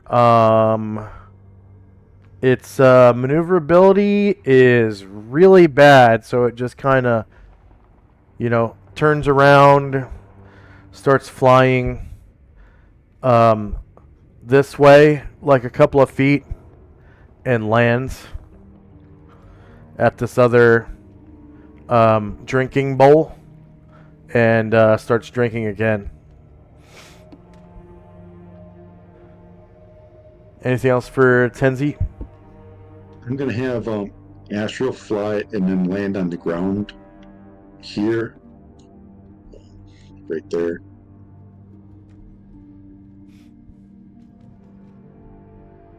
And that'll be it for us.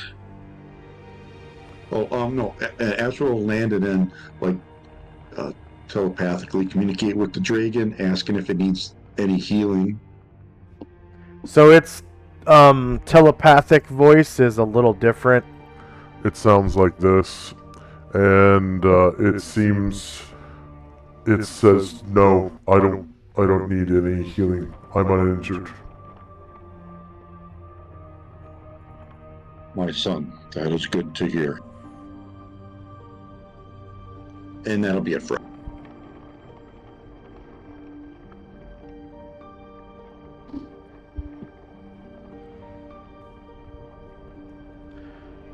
And I think I just made it so you can see its health bar is full. Yep.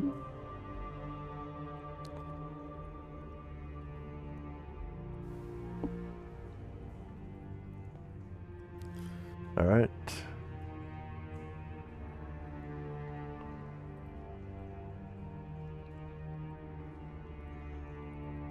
And end of round.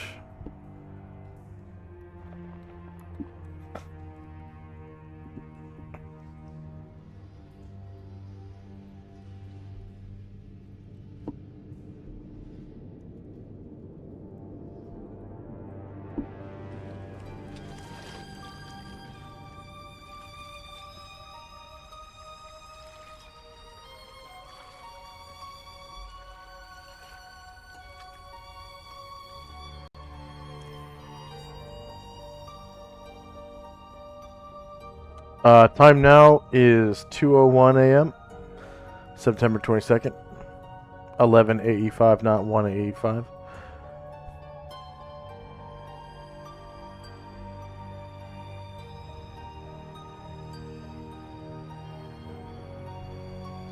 First up is Asher.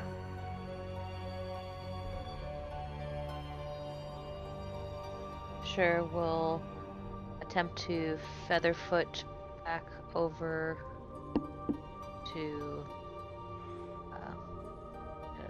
climb onto the sidewalk. Okay.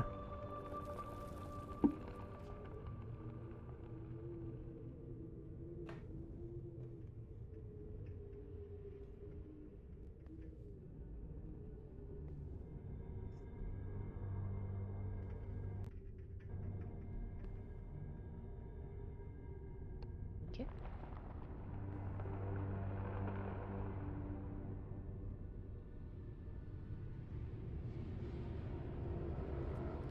Get a better look at Dragon, and she sees the other one to the north, and she motions Anatar, says, "Help him, please." Hmm. And Anatar is going to, or help it, please. Anatar is going to fly up to the north.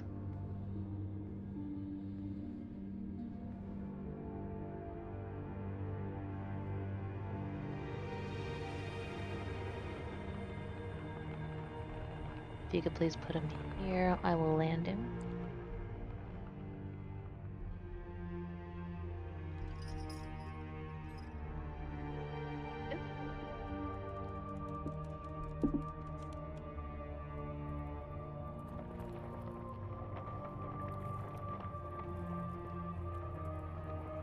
So these dragons, He's gonna land. they look really similar to Falcor from like the Neverending Story, except they, instead of being all white, they are mostly red.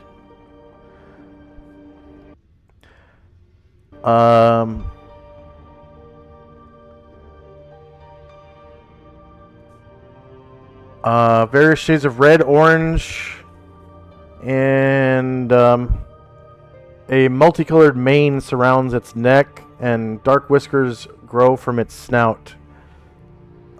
They seem naturally oily, like water is kind of running off of them whenever it touches them. And it makes them kind of gleam in the light of the continuous light. Cool. Anatar is going to try to, and bars lift gates to break the chains off of this dragon. Okay. That requires a bend bars lift gates roll.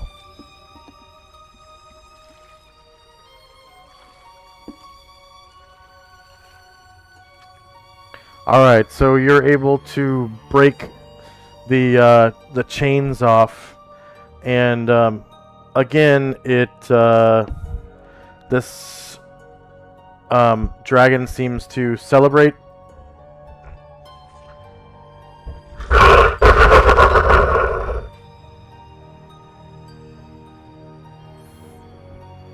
And then And it sort of writhes around and flips crazily once you remove its bonds. And it comes over here and begins to drink from this bowl. Vine Druid will move a bit to see what he can see over here. There are several bowls of water. It's the doors.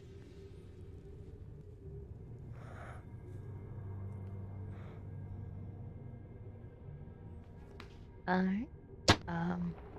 And when Brian Druid says that he sees a hallway with doors, Bumbosa will drop his in shadows.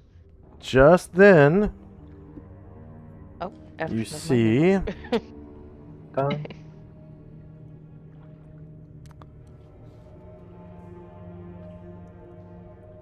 three abominations in the hallway, and they seem agitated by your presence.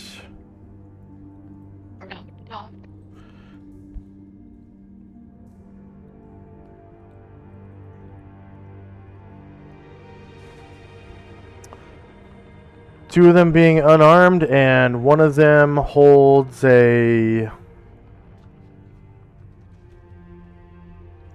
polearm known as a naginata. And all three of them face you and attack.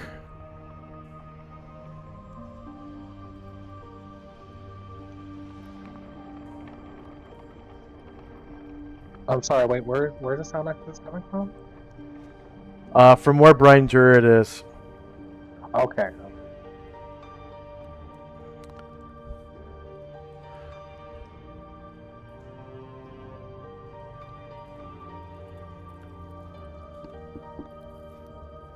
And we're now in initiative phase.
When you have a minute, may I please get multiples for Baron, Karen, Glorn, and Anatar?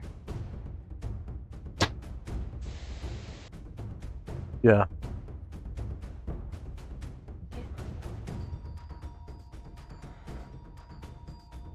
And Musashi and Ashriel. And good old guard.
Hey, did I miss anybody? Karen, Glorn, please. Oh no, he's there. I'm sorry. I accidentally deleted Ashriel, so I will have to redo his. Initiative. Yeah.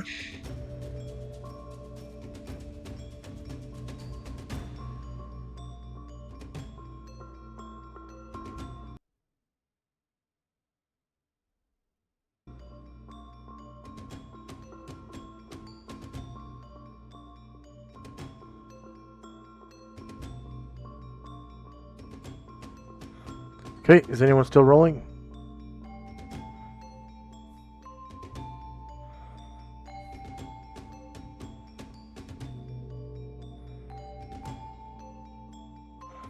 Alright, here we go.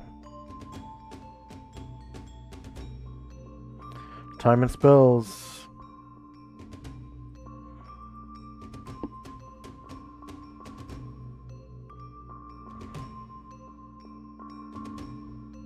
So these Yuan-Ti abominations are super stupid fast.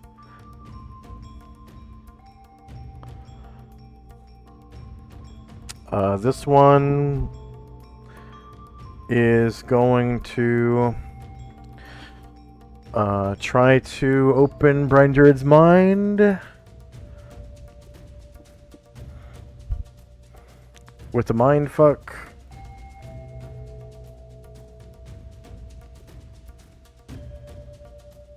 "90 feet or less, no defense mode, closed mind with 2 PSPs.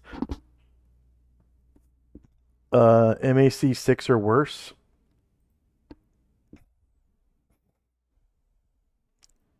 I'm pretty sure we said he was an 8. Said he was 8. I think he is. Okay. And then he will try to dominate him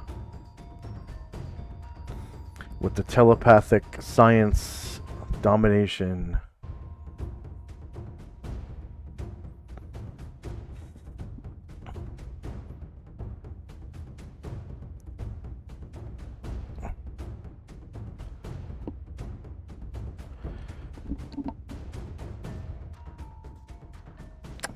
Brine Druid is dominated.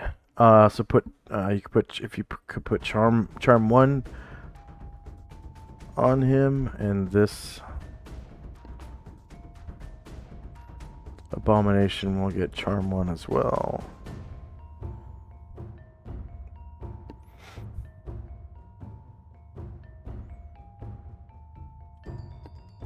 All right, the next Yuan-Ti is the one with the polearm. I forget what it's called.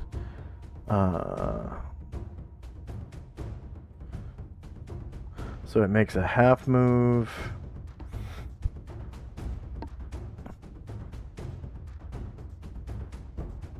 Into the room.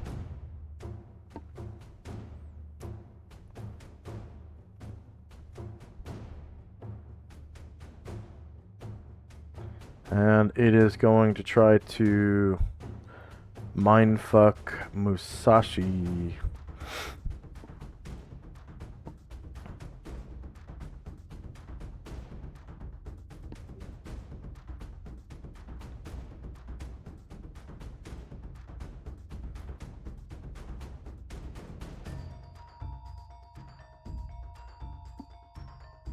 So 90 feet, none.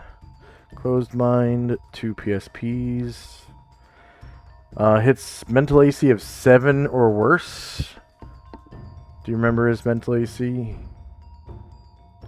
Do not. Alright, I'll see what it is right now.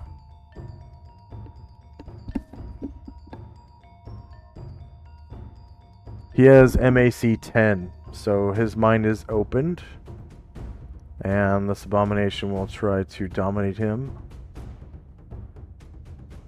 Explosive powers, psionics, telepathy, sciences, domination.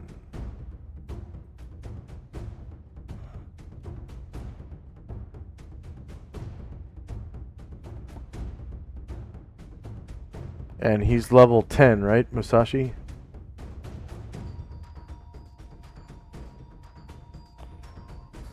Nine or Yes. 10. Okay. He's 10.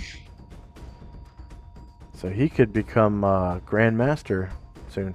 Alright, he is dominated. And that costs 12 PSPs. And then 2 for the mindfuck for 14. And this one.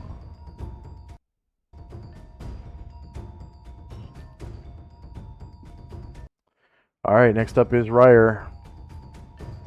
Oh, could you give him Charm 2?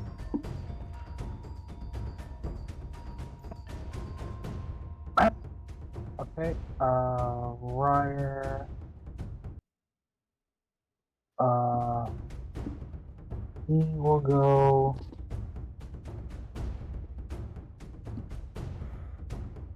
Here. Okay, there they are.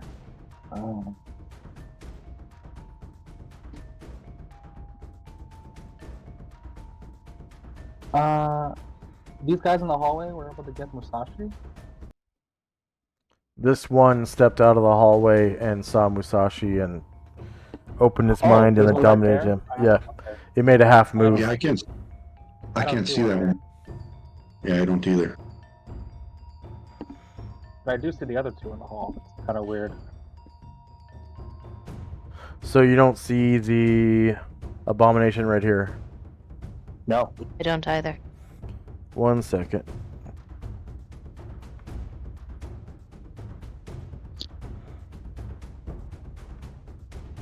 Do you see this one? Yes, there he is. Yeah. Okay. Okay. In that case. And then do you see the one that is right here? Yeah, I do see that. And do you see the one that is right here? Yes, I do see that. Okay. So Ryer can see all 3 of them now. Cool. Yeah, Ryer will step up here and give a poke to this jerk. Okay, it will turn to face.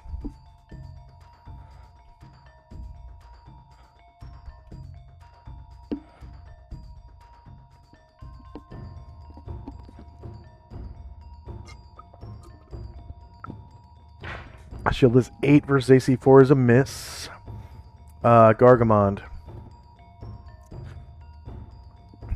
Okay. Gargamon.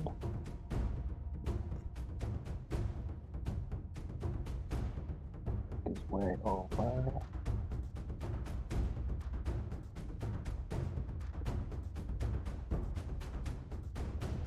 Gargamond. Gargamon. Pirate Gargamon. Yar. Wow, still too far away. Got to go. Yeah. There we go. And swings away. Wait, what? Oh, that's weird. Then. Yeah. We'll go from there. Will. There you go.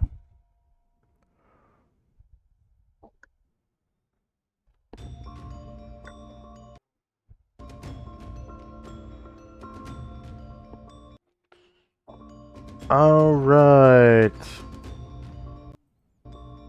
Let's see. If it faces this way, it's still threatening. It actually doesn't need to threaten Ryer, just can't turn its back to Ryer. So it will turn to face Gargamond, bearing its flank to Ryer. Alright. So Gargamond shield does 1 versus AC4 hits. You cause 28 damage.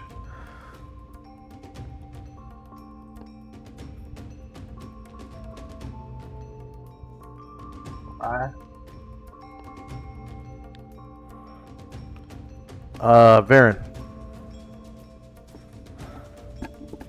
Okay. There.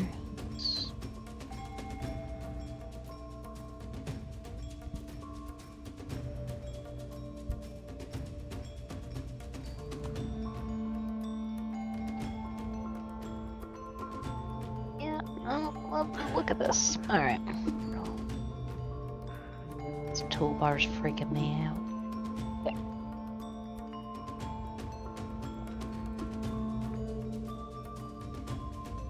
Nine.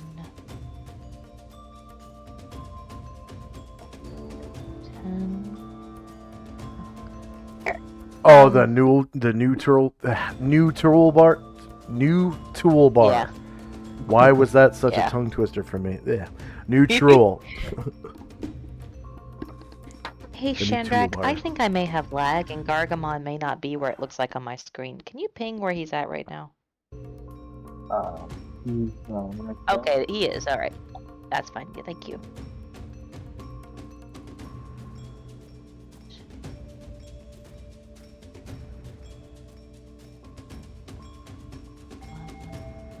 New toolbar. Alright, so that's all of his movement, but he'll take a 5-foot step.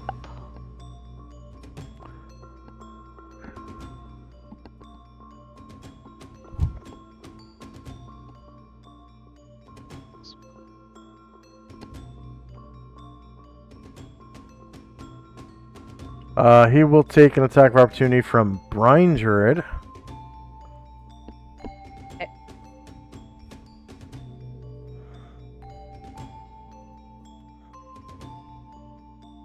What are you doing?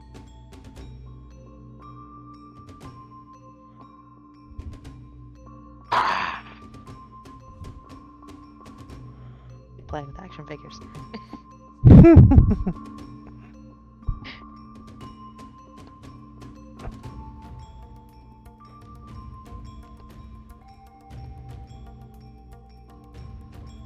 And Brine Druid rolls a 1 and goes off balance. Oh! Can I Like, get the a only time I shit wanna see in that. chat? Wee shit. Wee. First, Lucky son of a bitch today. the first shit of the day. And then High Master attack against the Yonti Abomination. That's shieldless. -7 beats AC4 for 10 damage.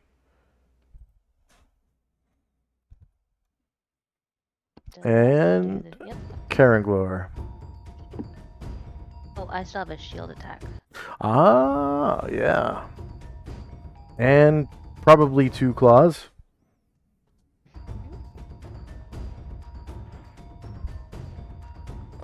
Shieldless 1 versus AC4 is a hit for 7 damage, killing it and releasing Musashi from charm status. That was a 5-foot step, so he'll need to step back. And go ahead and describe how you kill it.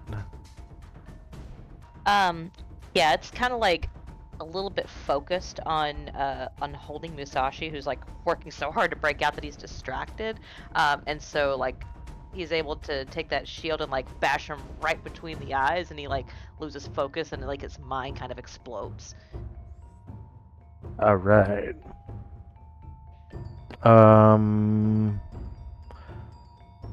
And do you have any movement left with him? Do you want to take? No, I took a 5-foot step back to where he was Oh, supposed okay. to Karanglor. Karangler.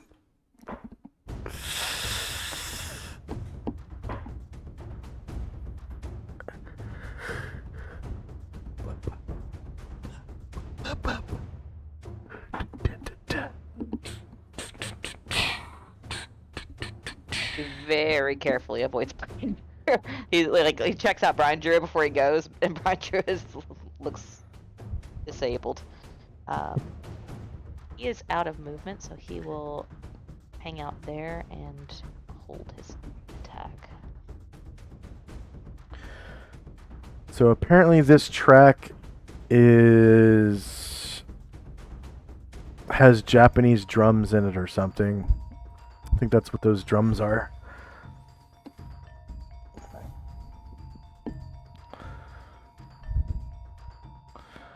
And then that kind of bell sounding thing is like some kind of Malaysian like drum bell thing. I don't remember what it's called. So Karanglor doesn't quite get there. That's all his movement. All right. He'll hold his attack. Something walks up to him. Bombosa. Alright, he is going to attempt to Featherfoot.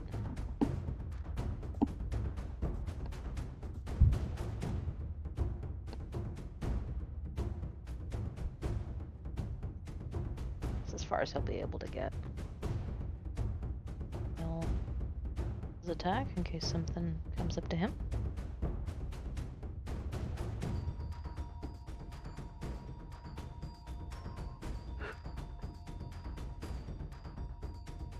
Erdrin.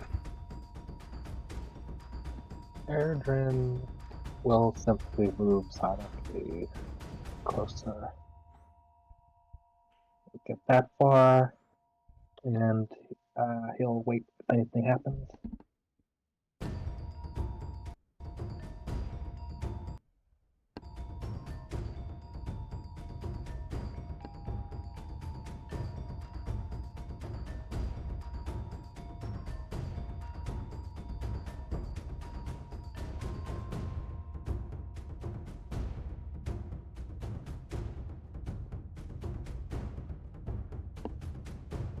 Right. And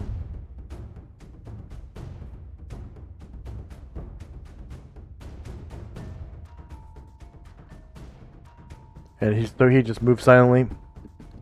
Yeah, he just moves silently. Okay.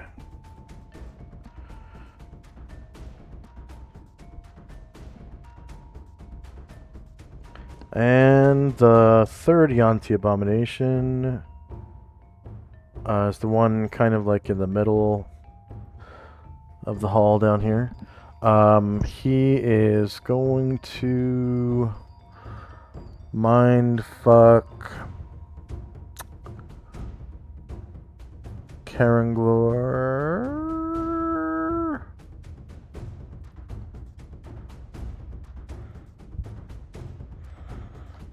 Mind thrust.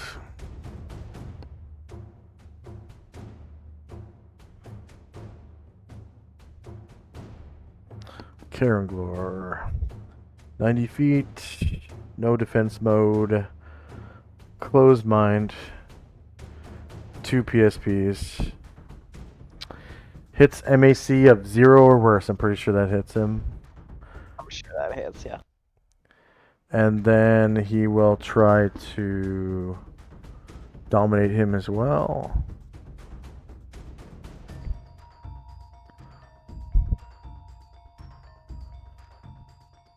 Sciences, domination, Karanglor. He's what, level 11? No, not 8. Karanglor's level 8? Yeah. Okay.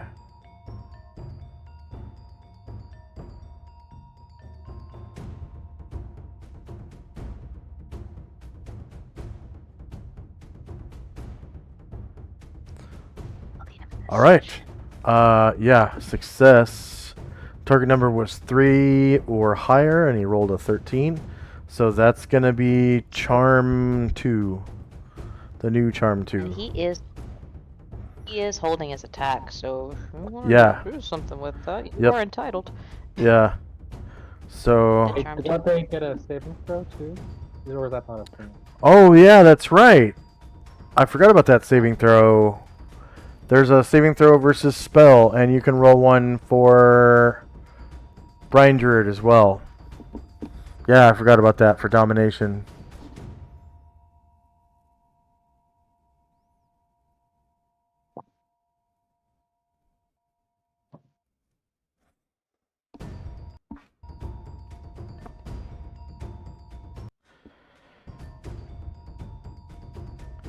Yay. So Karanglor passed his spell save and is not charmed 2. And then if you could roll for Brian Druid as well, please.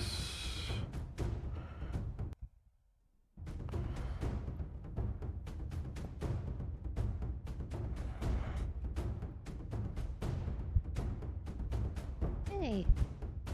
Okay, so no one Looking is out, Shrek. charmed.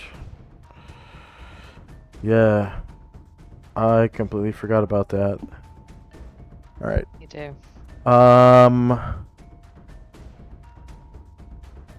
So, that is the end of its turn. So Musashi, who is no longer charmed, can act. Normally. He shakes his head, not knowing what was going on there, and he's still a little glassy-eyed because his mind's open, but he will move forward and try to... Oops. Moving too many necklaces.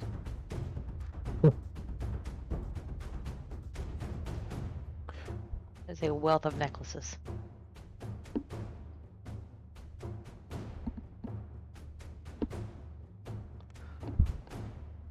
So any of those necklaces that aren't matched up with the character, you can go ahead and delete those. Just have to go and grab Oh, what? his when I'm done here. This is gems.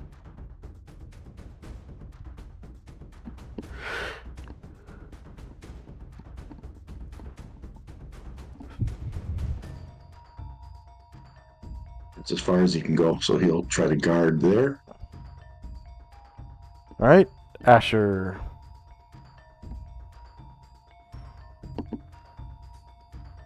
Sure is miles away. And people are like, "Oh, I don't use psionics in my game because they're just too powerful." It's like you're I think the limited. biggest complaint I heard was it was complicated. That's You're- always the biggest complaint I heard. You're so limited by the amount of PSPs you can have. And then there's powers like this where you have to, hit the power check or whatever, and then there's a saving throw, and it costs 6 if you fail and 12 if you pass. That's a lot of PSPs. She's gonna go there, and she's just gonna try to hide in the shadows, and that'll end her turn. Behind this column. Okay. So she's got both invisibility and hide and shadows going for her. Ideally.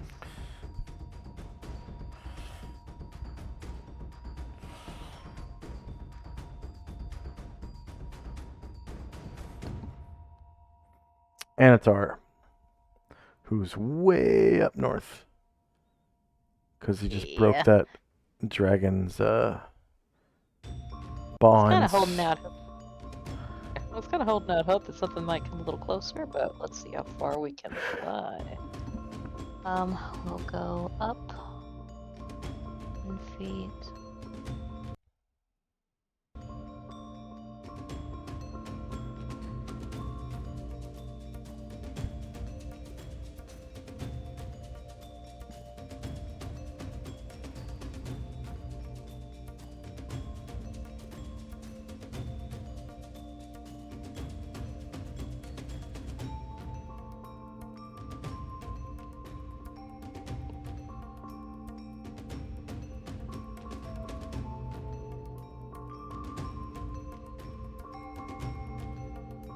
And with his amazing flight speed, that's as far as we're getting.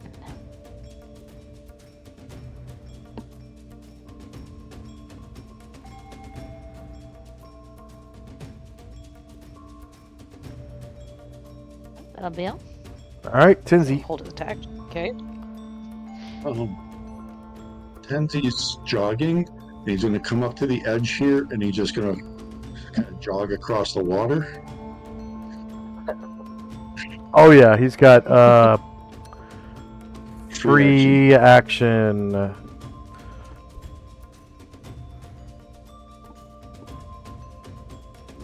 So he'll get back up and then get back on land over here. He's actually going to get all the way down to this, in front of this abomination, but he won't be able to act. But he'll stand in front of it.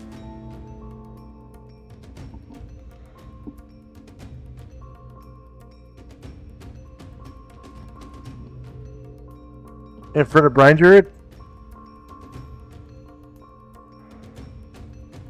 Nope, in front of this abomination down here. And he's just going to just kind of stop in front of him and look at him. Alright, so Ranger cocks his head and looks back. you can see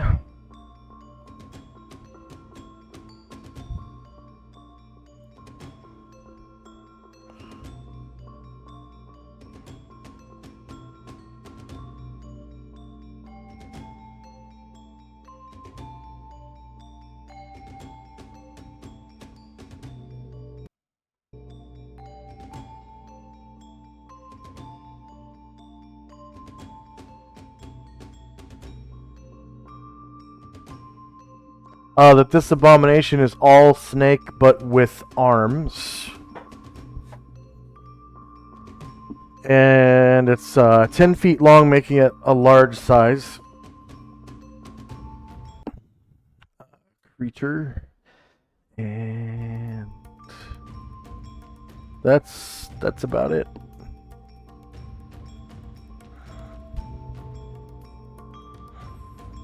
It carries no weapons. And it has no pouches.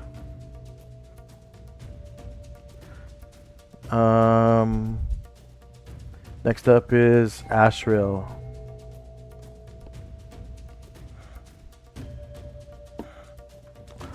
Ashril.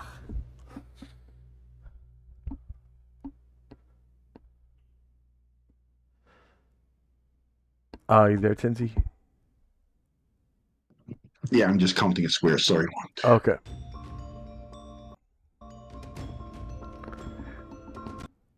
Alright. He is going to get down to here. And he'll just stop here. There's a couple squares movement, but he'll stop there. Okay. Brian Druid. Oh, he's off balance. Was that from last round? He he got off balance when he took an attack of opportunity, but I guess if he had made a saving throw, he wouldn't have taken that attack of opportunity, so I don't know how we want to treat it. Yeah. Yeah, you can go ahead and remove that shit, and then when he attacked, did he make the attack? Like, did he hit? No. No, that's why he had the shit. He rolled a 1. Oh, that's right. Okay. Derp. Alright. Yeah. So he can attack now, or act. Yeah. He does have an open mind. Sure, find some squares big enough. Alright, he will fly by here. He's going to get up 10 feet.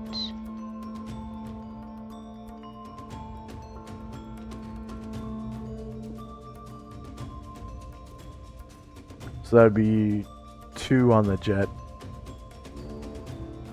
Oh, yeah, thank you.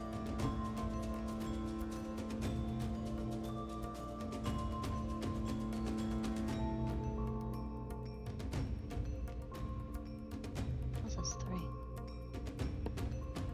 Okay. And he will try to bite this abomination. Nice.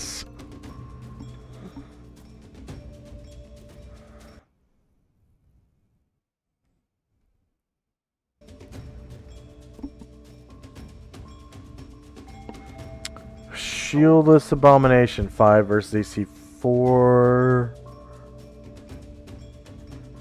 is a miss. You rolled a 4 on the die. Alright, the Kidate.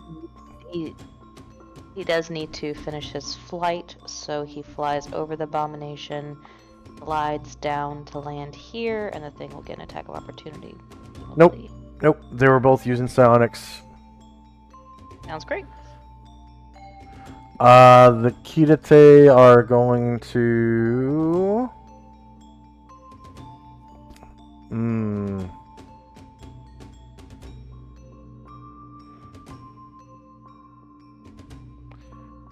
They're all gonna come over here.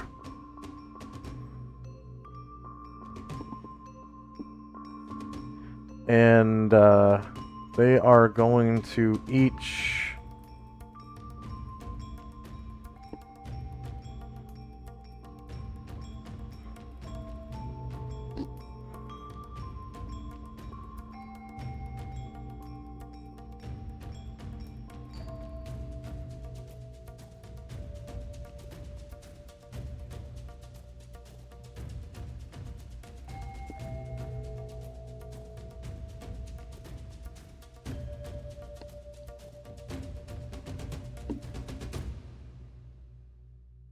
Oh, damn it.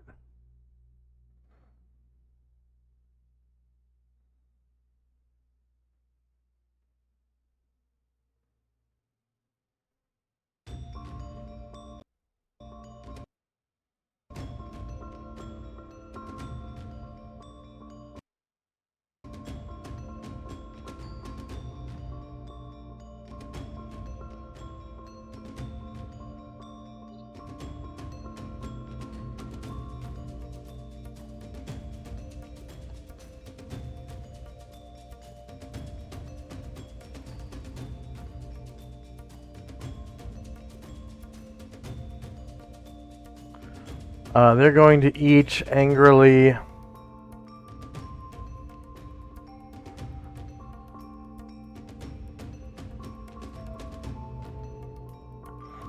Oh, you know what? They can't. So they jump in the water over here. That's what they do. And hide in it.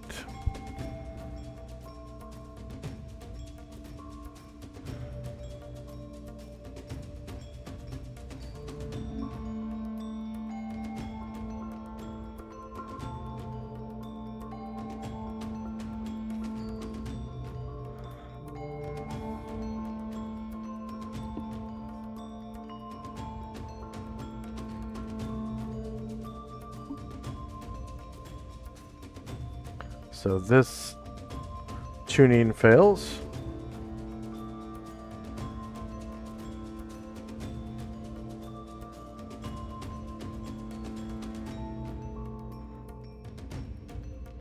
This one disappears.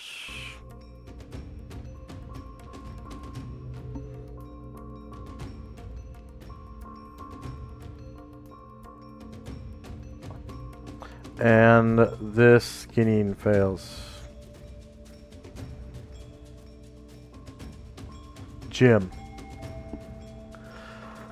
Jim from where he's at can see some of this traffic jam that's happening, so he's gonna stay where he is.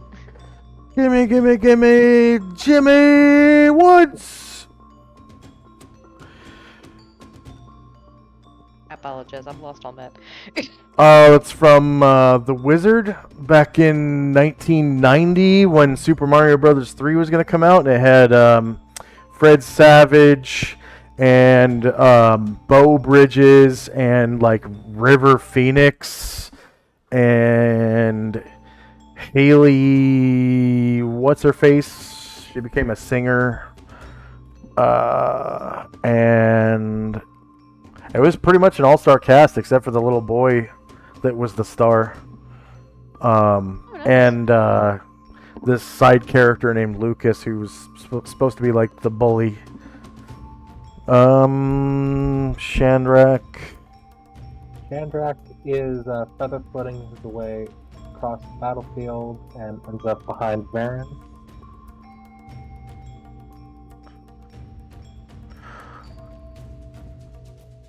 And that was a move silently, correct? Yeah.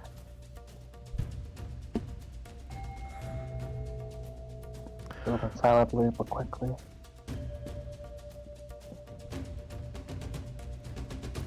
Alright, anything else from Shandrak? No, that's all I can do right now. Okay, so one of the pan lungs. So these dragons don't have wings, but they're able to fly anyways, and you can see kind of like a glow come from their eyes as they start to fly. And it looks like a glow that's coming from something behind their eyes. It's weird.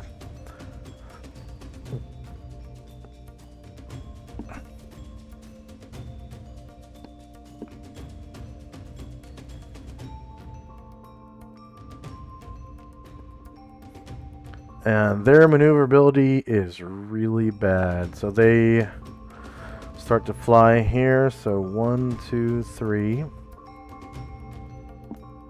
4, 5, 6, 7, 8, 9.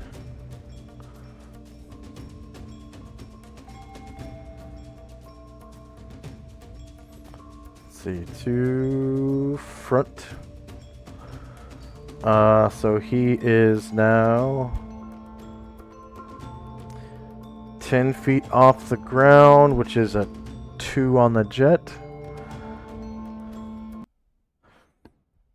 So that was 9, 10,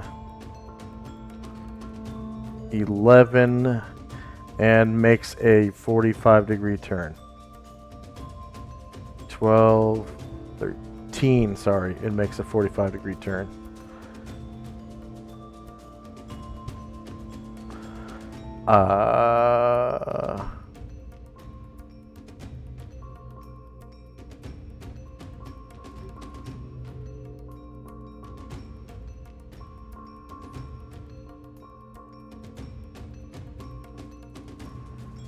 And smacks into the wall and takes 10 feet of falling damage. Oh no. Naturally needs healing now. So he takes 3 damage from falling. You mean he didn't do that on purpose? Nope. Kind of, Majestic creatures. yeah, just kind of like turned around the corner and smack right in the wall. And he's occupying kind of friendly squares or whatever, and gets displaced into the Kind of like into the water here.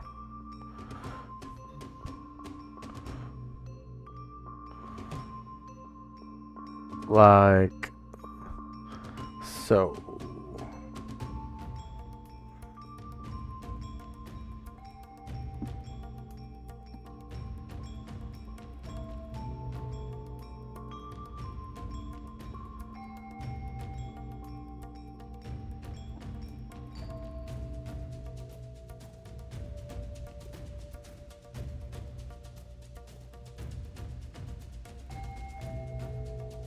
Long.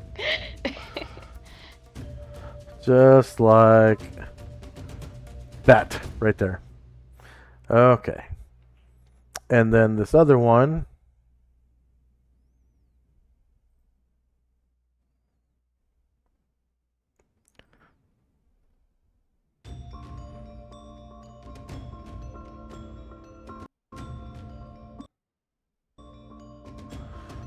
I'm going to give them names, I think.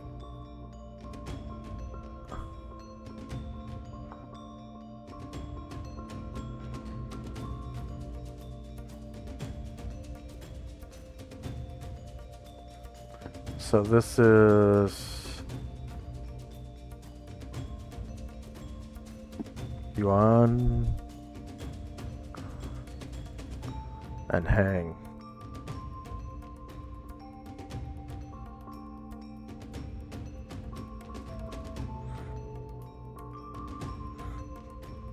So Hang is going to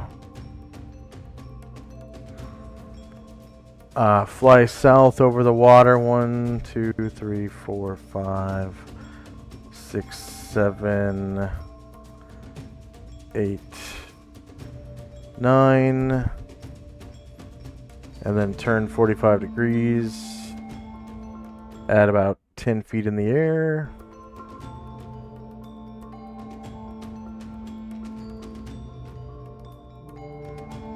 Which is 2 squares.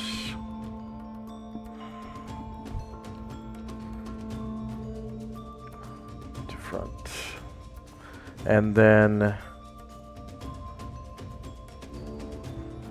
Yuan is not in the air anymore. He is on the ground because he smacked into the wall and took damage. All right, Gargamond. Add a movement.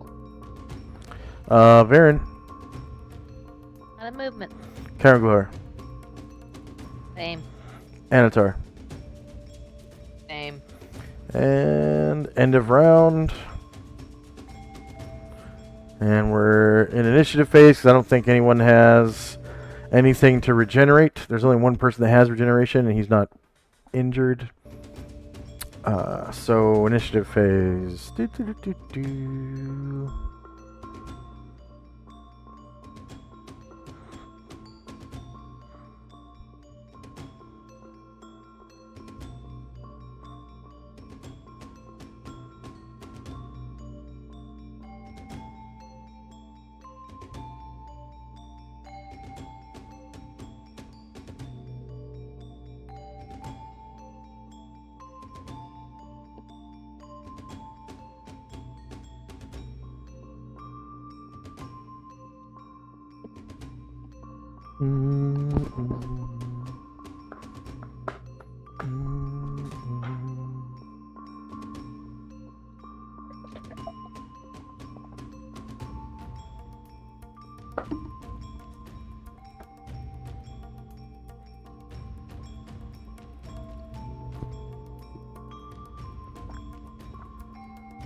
Before the session today, I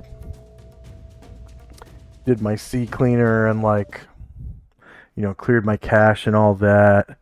Went into settings on Chrome and cleared my browser data and all that shit and restarted my computer. So the music isn't skipping very much. Like, it's skipping just a little bit, but not much. and all the tokens are animated. So when I have a clear cache and all that, it works just fine.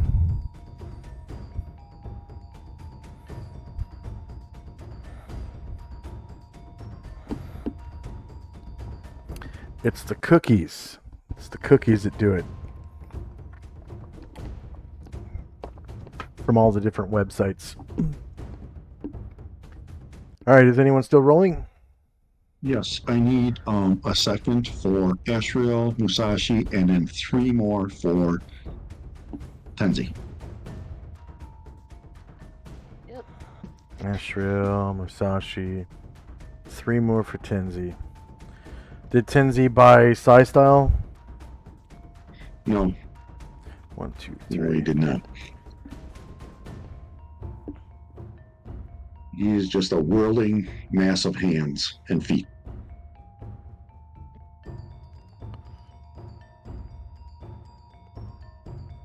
Oh, where's that meme? I'll put it in the Discord.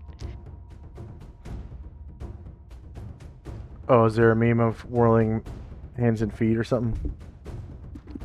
That's just a joke about monks. Oh. Was like the Tasmanian devil with like feet and hands sticking out of the whirlwind or something? It's a cat just repeatedly popping another cat. Oh. Yeah.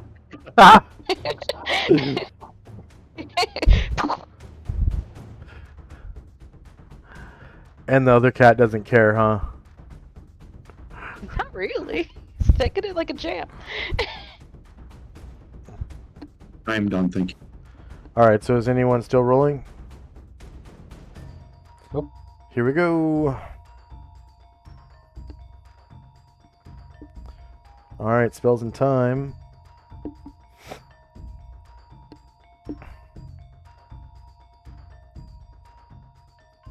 And first up is this Yanti Abomination down here.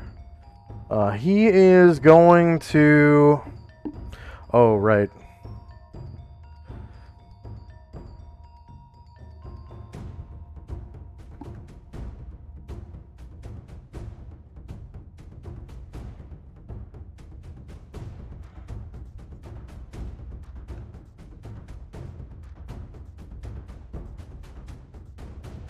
Forgot to do something with him.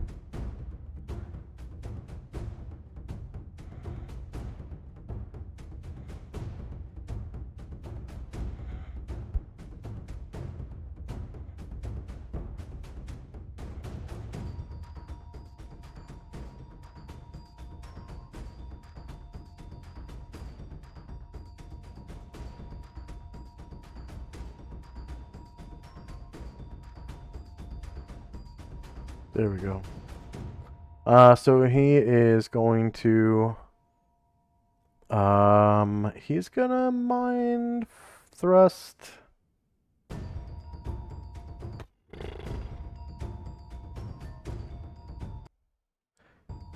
He's gonna mind thrust...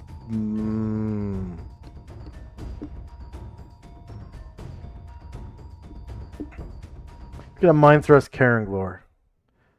So if it hits, it will daze Karenglor, I think. I'll have to check the text. So Mind Thrust, Karenglor, 90 feet, no defense mode. Open Mind, and 2 PSPs. Hits MAC -1 or worse, so I'm pretty sure that hits him. Yeah.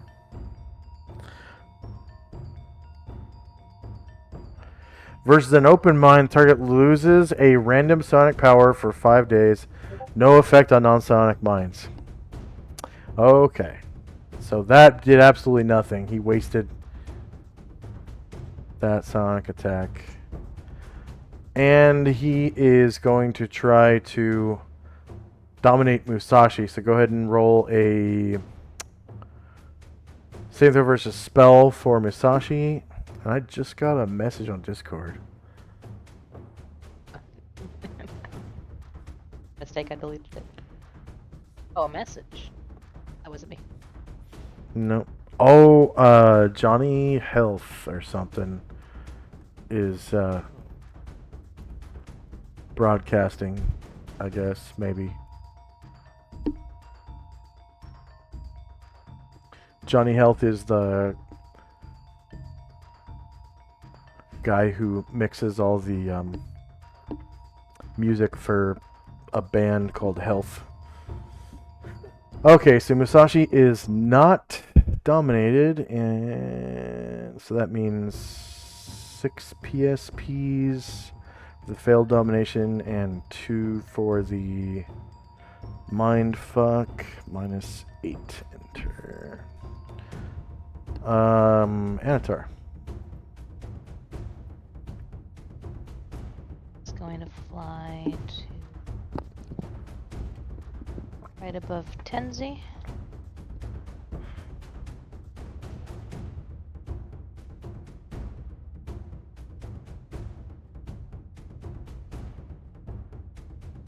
Oh, they do have insinuation. I don't know what that does against an open mind, though.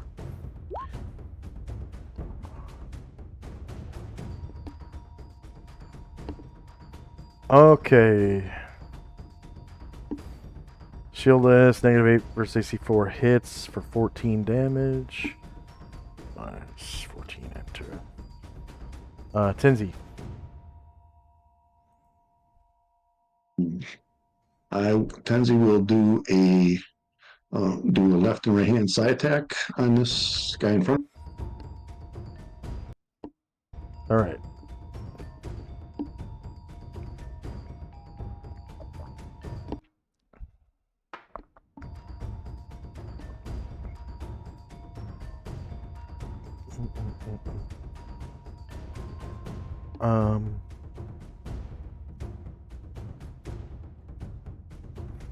So shieldless -10 beats AC4. You cause 15 damage with that side attack.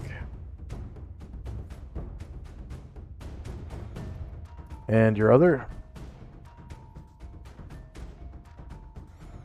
There we go. And again, -7 beats AC4 for another 15. Almost killing it. You can see a little sliver of health left. Varen.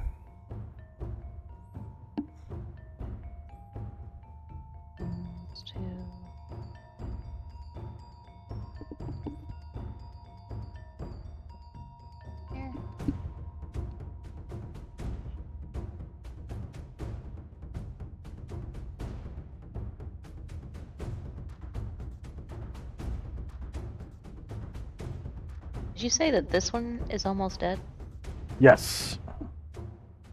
Oh, okay, his bard doesn't look like that. Okay. In that case, he'll go claws first. Really? The green bar has a lot on it? On your Looks screen? full. Maybe me.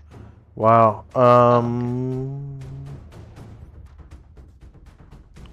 1 second.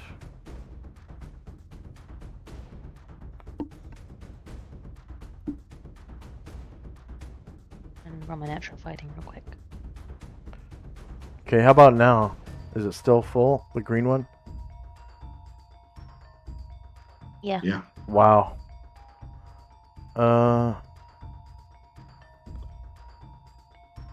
He already acted, right? That one did. So I will copy it, backspace it, paste it. How about now? That's good. It has, its bar's not full? True. No, Okay. it's almost gone.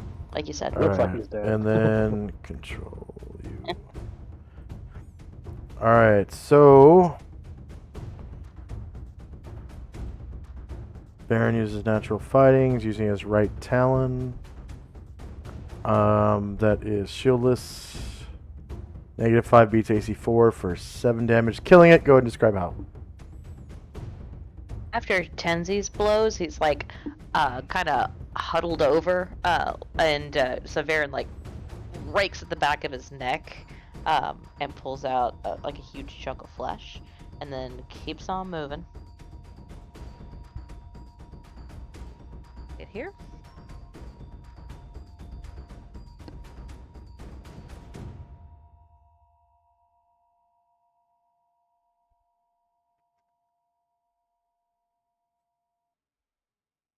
All right. Yep, natural 20 on the shieldless AC. These things are gross looking.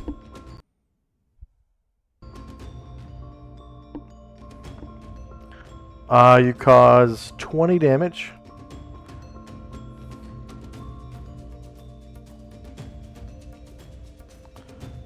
It's about half-ish.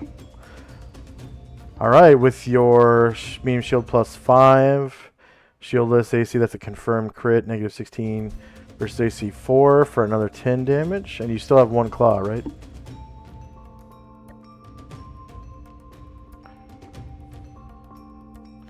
So roughly 2/3-ish are gone. I'm sorry, I have to reroll that. I put 1 instead of +1. And I opened Oh, I think I have it programmed so if you do push +1, it adds. Or if you push 1 instead of +1, it adds still. Oh, okay.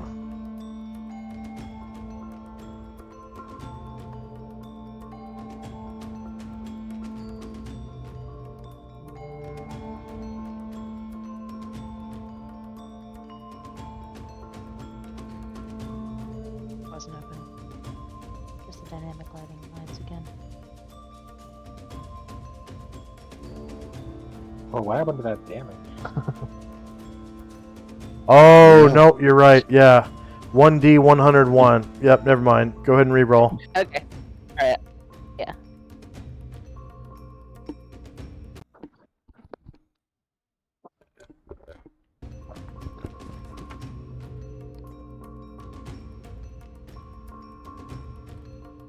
All right, shieldless, natural 20.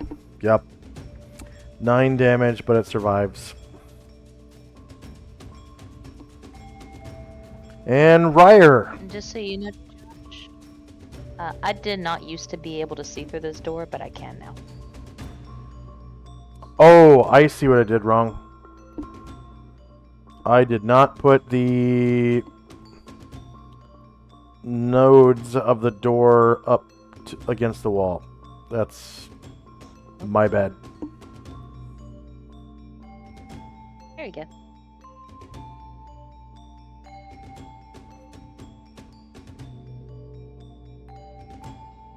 Wait, how did Karenglow get behind, or how did Ryer get behind him?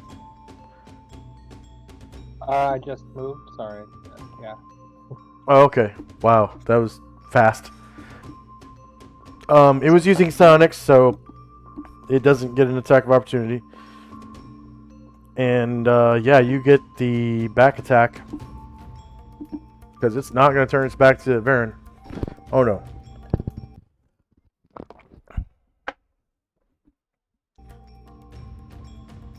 Alright, 8 versus 8. That is a hit. Only just. And, you cause 9 damage. Killing it. Go ahead and describe how you do so with your Javelin plus 4. Yeah. So Ryer runs around to the back of this thing and just like after stabs it at like I was gonna say one of like just kind of stabs it in the midsection and kind of tosses it to the side. Okay. Nice.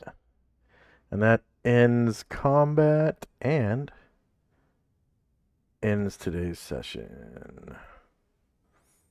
So I'll take you back to the landing page and I'll give you guys XP for those 3 abominations that you just murdered.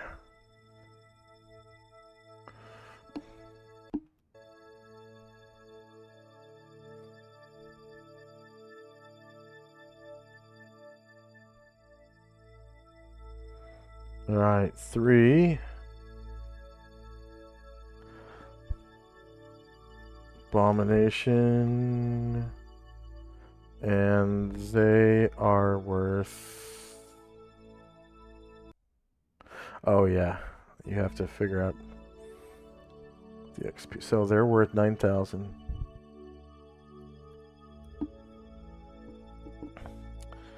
Three player characters, 10 NPCs.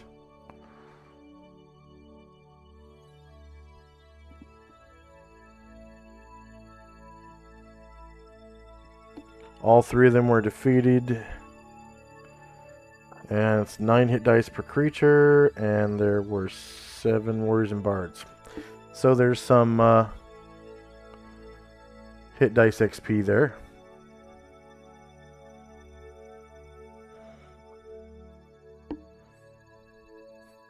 So not bad experience points for today's session. Probably somewhere around, what, 15, 18,000, something like that? I forget how much you guys got for the water elementals. Right around 15, it looks like. Yeah. Did any of the NPCs gain levels? I know the PCs are like really far. Gargamon did. Gargamon gained a level. Woo! Level 9. That's high enough for Grand Mastery, right? Hell yeah. Ooh. So you got 2 people, 3 people in the party that can become Grandmasters now. You got Varen, right? Because he's level 10 or whatever. Gargamon's level 9 now. Mm-hmm. And Musashi's level 10, right? Yep, Musashi can Grandmaster, and he has a slot so he can do local fighting style. Nice.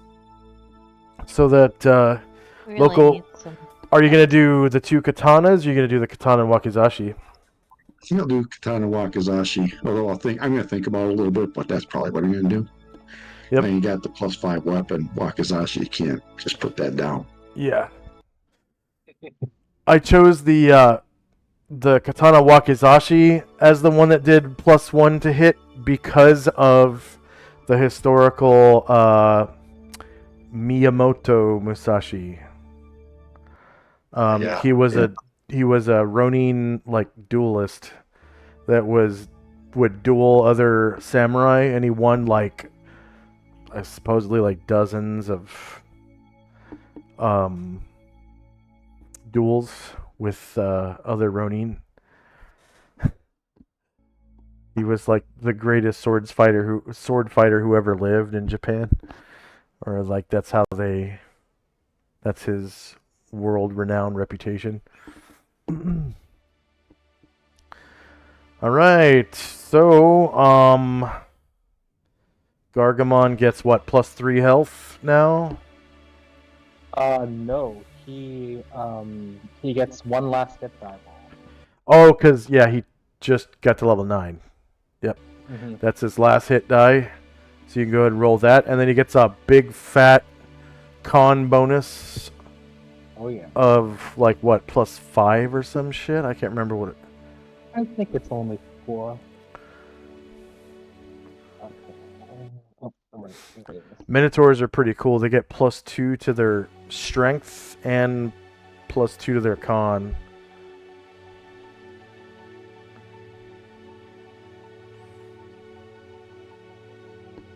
All right. Pretty good. Nice.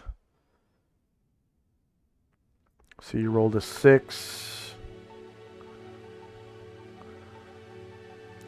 You get 6 + 4 health. So that's another 10. He's up over 100 health now. Holy shit. He is now. That's right. Wow. Damn. Wow. Yep. That's why I don't put Snowskin on him, because he could take a few hits. Yeah. Yeah, there's a few characters in Solynod Hex that have up over 100 health. You guys remember the ogre, or wait, he was a half ogre. Omnar. Yeah, Gromnar. He had like, I want to say like 150 health. The player designed him. Jesus. Yeah. Player designed him for health. see, NPCs. Where did you guys leave him? I think he went home, actually, so that's... No, he got an estate or something. He's like the mayor or Yeah. something of some place of Yeah, some he's a estate. lord. Yeah, He won the place where Aperciba. Yeah, the the fighting gladiator pit. Yeah. yeah, That's right. yeah. Someday we're gonna go back there and free the slaves. Yeah, that's a Yeah, that's, a that's thing. on our to-do list. Okay, so he's full ogre. He's not a half ogre. And the player designed him for health. He got +2.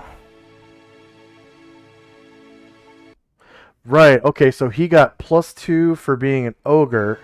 And then he's got a girdle of dwarven kind. Or a belt of dwarven kind, or whatever it's called. That gives you all the racial bonuses of being a dwarf, which includes +1 constitution.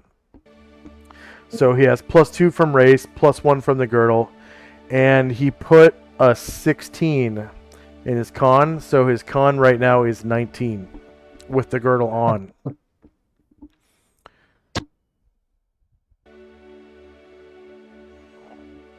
Yeah. Yeah, he's got a metric fuck ton of health. It's... You know Some what? Good rolls. You know what? It's not as much as Gargamond has, because he's not as high level as Gargamond. Oh. Oh, no, they're the same level. They're the same level. He just didn't roll as well on health. Yeah. He's the same level as Gargamond, but almost as much health as Gargamond. Gargamond just rolled better. Player, he was fun. Yeah, I miss him too. He's I still see him on Roll20 every once in a while, but it's just like in the forums. So I don't know, maybe he switched to 5th edition or something, who knows.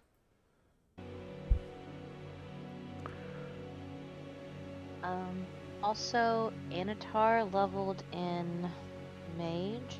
Nice. And Karenglor leveled in each. Hell yeah. Karenglor, wow. Yeah, the reason he's behind, I think, is because he was dead for like most of a dungeon. Yeah. Oh, Gargamon gets weapon and non-weapon slot. Yeah. Karenglor gets a weapon and non-weapon slot because he's Fighter 9 now. Fighter 9, Mage 10.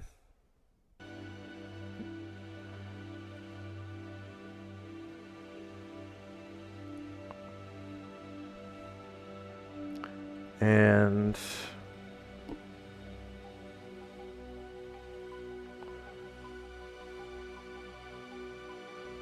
Is Anatar Fighter 9 Mage 10 or Fighter 9 Mage 11? Fighter 9, Mage 11. Okay. So, Mage 11, I think that gets him a new spell level. Nope. Never mind. It's 12. Yeah, it's a long way to level 6 spells. Yep. Wait, level 6. Does he get any more spell slots? I haven't looked at it yet. Yes. 11, he gets another 5th level, another 4th level, and another 3rd level. So it should be 4, 4, 4, 3, 3. Yep.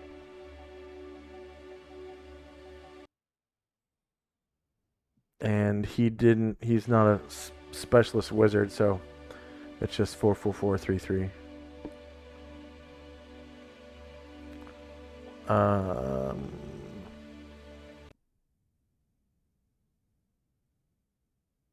Karenglor.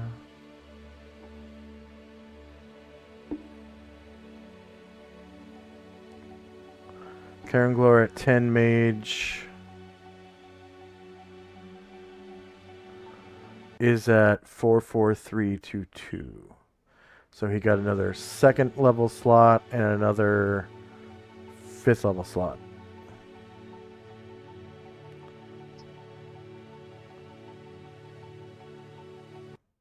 He's 10th level mage, right? Let me double check.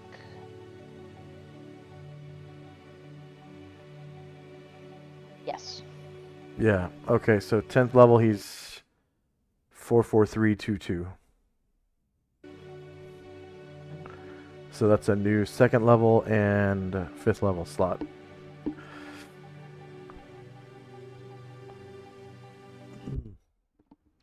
And then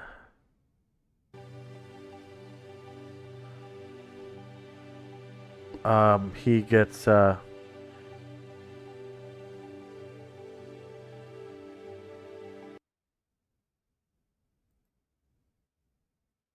see.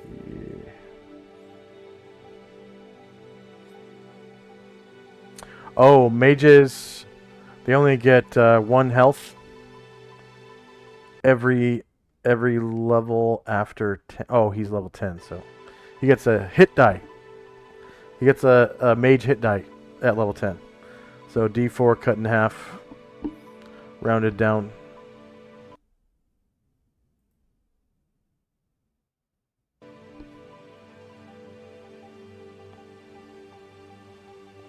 And did you say Karanglor gained in both? Or was it Anatar Yes. gained in both? Okay. Aragorn did.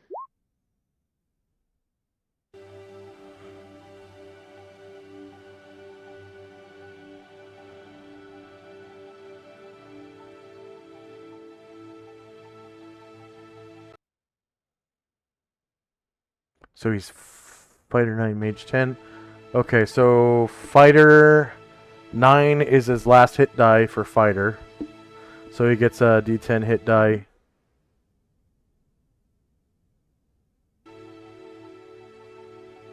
And he rolled a 2 for Mage.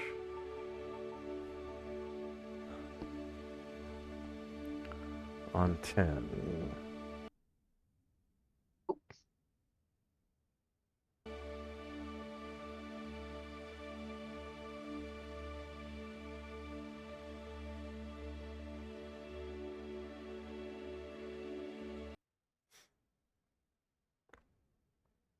So you haven't been putting down the right numbers, it looks like. Hmm? You're supposed to put the raw dice roll number Oh. down. Yeah, no, I have not been doing that.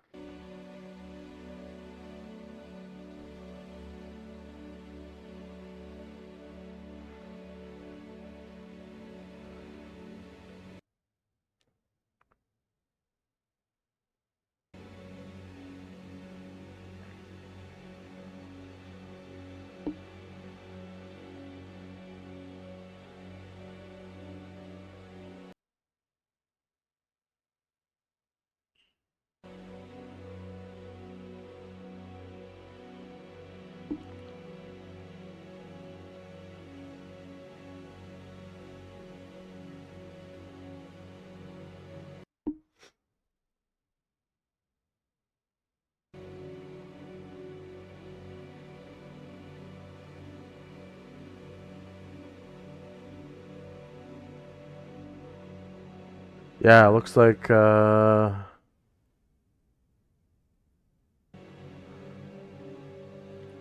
think he was 7-7 when you got him.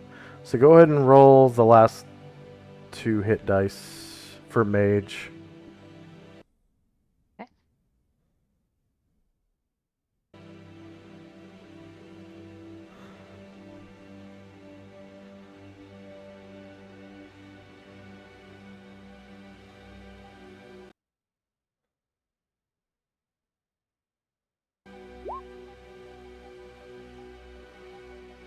Okay, so that's a 3.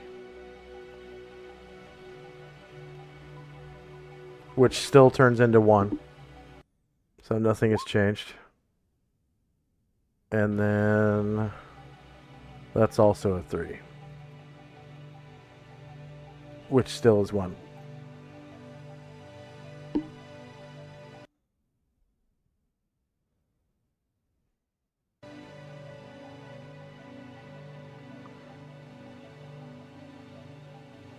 Apologize, I didn't find out who that was doing. I'm pretty sure I did Antarctic as well. Let me make sure I at least got him right this time.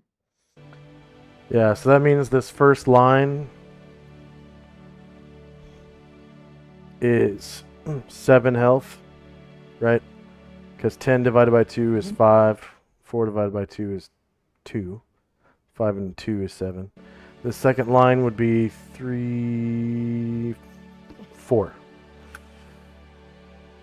This line would be 4. This line would be 4. This line would be 3. This line would be 2. This line would be 2. This is 3. This is 2. Oh, And then this one didn't so mess far up is 2. Anatar's because his previous player already rolled all of them. Well, he rolled them up until level 7, I think. Right. Yeah. Must have been at least until level 9 because fighter was 8. Okay. So he's got 7, 11, 15, 19, 22, 24, 26, 29, 31, 33 health total. And for some reason on here it's 35. I had just changed it to reflect the 2. I must have Oh. mathed wrong. Change that. I'll do it again. See. 7, 3, 4. Okay, here's one. I made a mistake. So this is 5. And then 2, 3, 4, 3, 4, 2, 3, 2, 2, and 2. So it's 34. 7, 12, 16, 20, 23, 25, 27, 30, 32, 34. There we go. All right. And then we did Karenglor's health. Who was the third character of the game? That was Karen. That was Karenglor? 2. Yeah, Karen Glor gained in mage and in fighter, and then Anatar gained just in mage. Okay.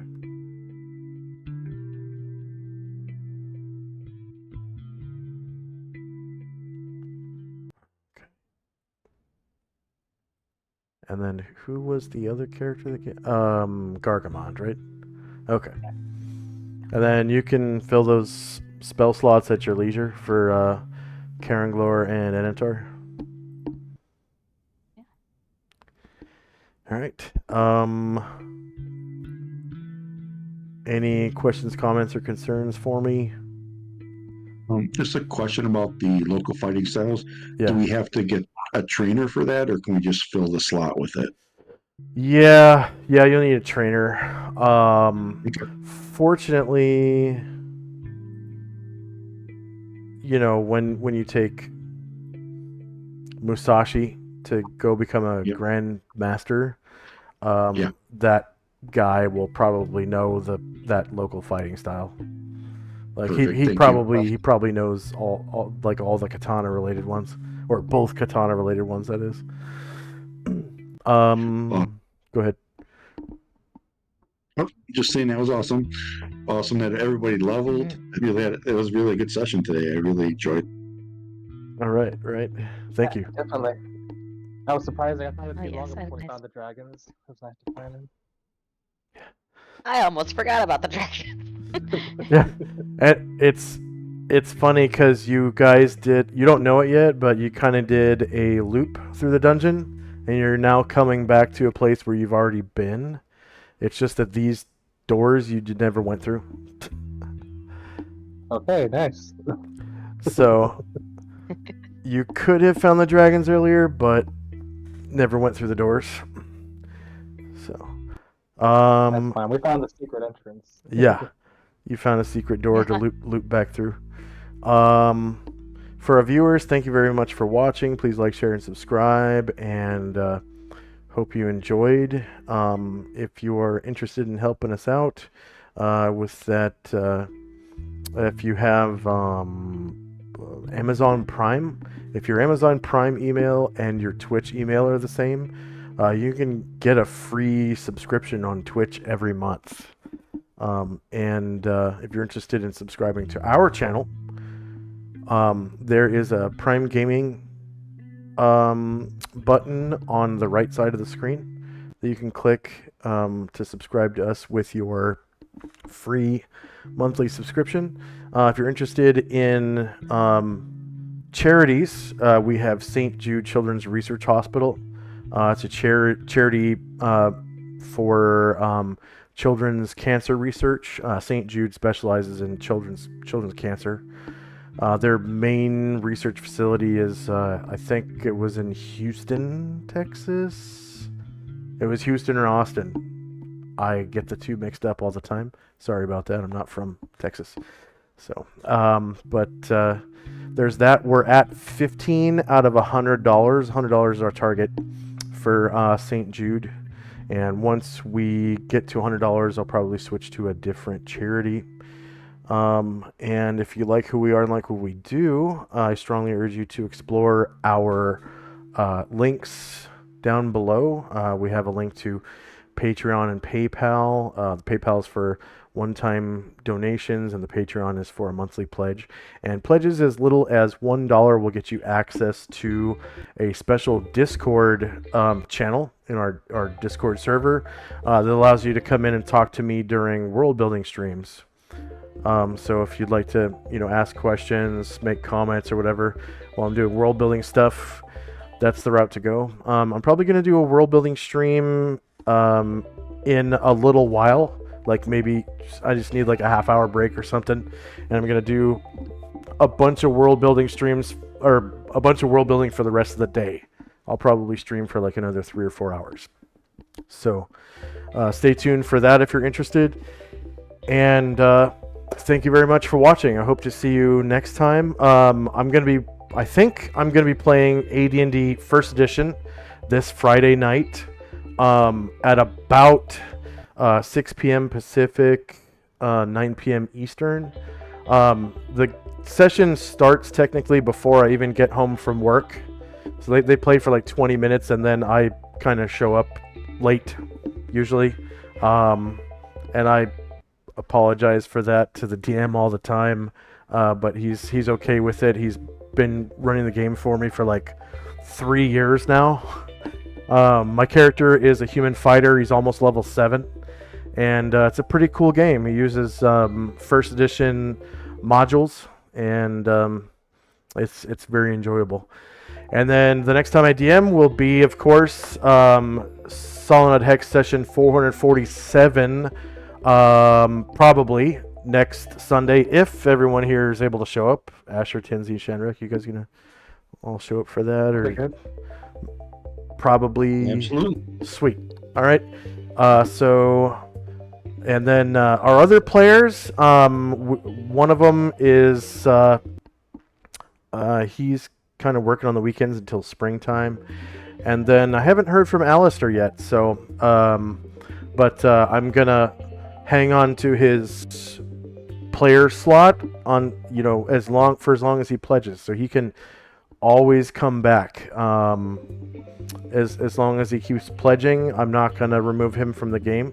That's my policy, that when you pledge, your spot is taken, and I'm not gonna go more than a certain amount of players. I've got I think like 7 or 8 slots open on the Patreon, and 3 or 4 of them are taken up right now. So by the way, if you're interested in playing, there's a link down below to apply to play and to pledge on the Patreon as a player. $10 or higher for a regular player slot, and then I'm not sure if there are any special player slots open right now, but it's the $15 level or higher. I think there were only 2, and they might be taken. There might be a third one. I'm not sure, but that'd be worth looking at if you're interested in that. And just want to say again, thank you for watching. I hope you enjoyed. And if you could please stay in chat, you'll get a bonus. You get bonus channel points if you stay with the raid. We're gonna raid Dork Tales. I think it's like 100 points for staying with the raid. So it might be 200. And it's even more than that if you're a subscriber. So we got 3 seconds left, and we're going to raid them. Here we go. All right. And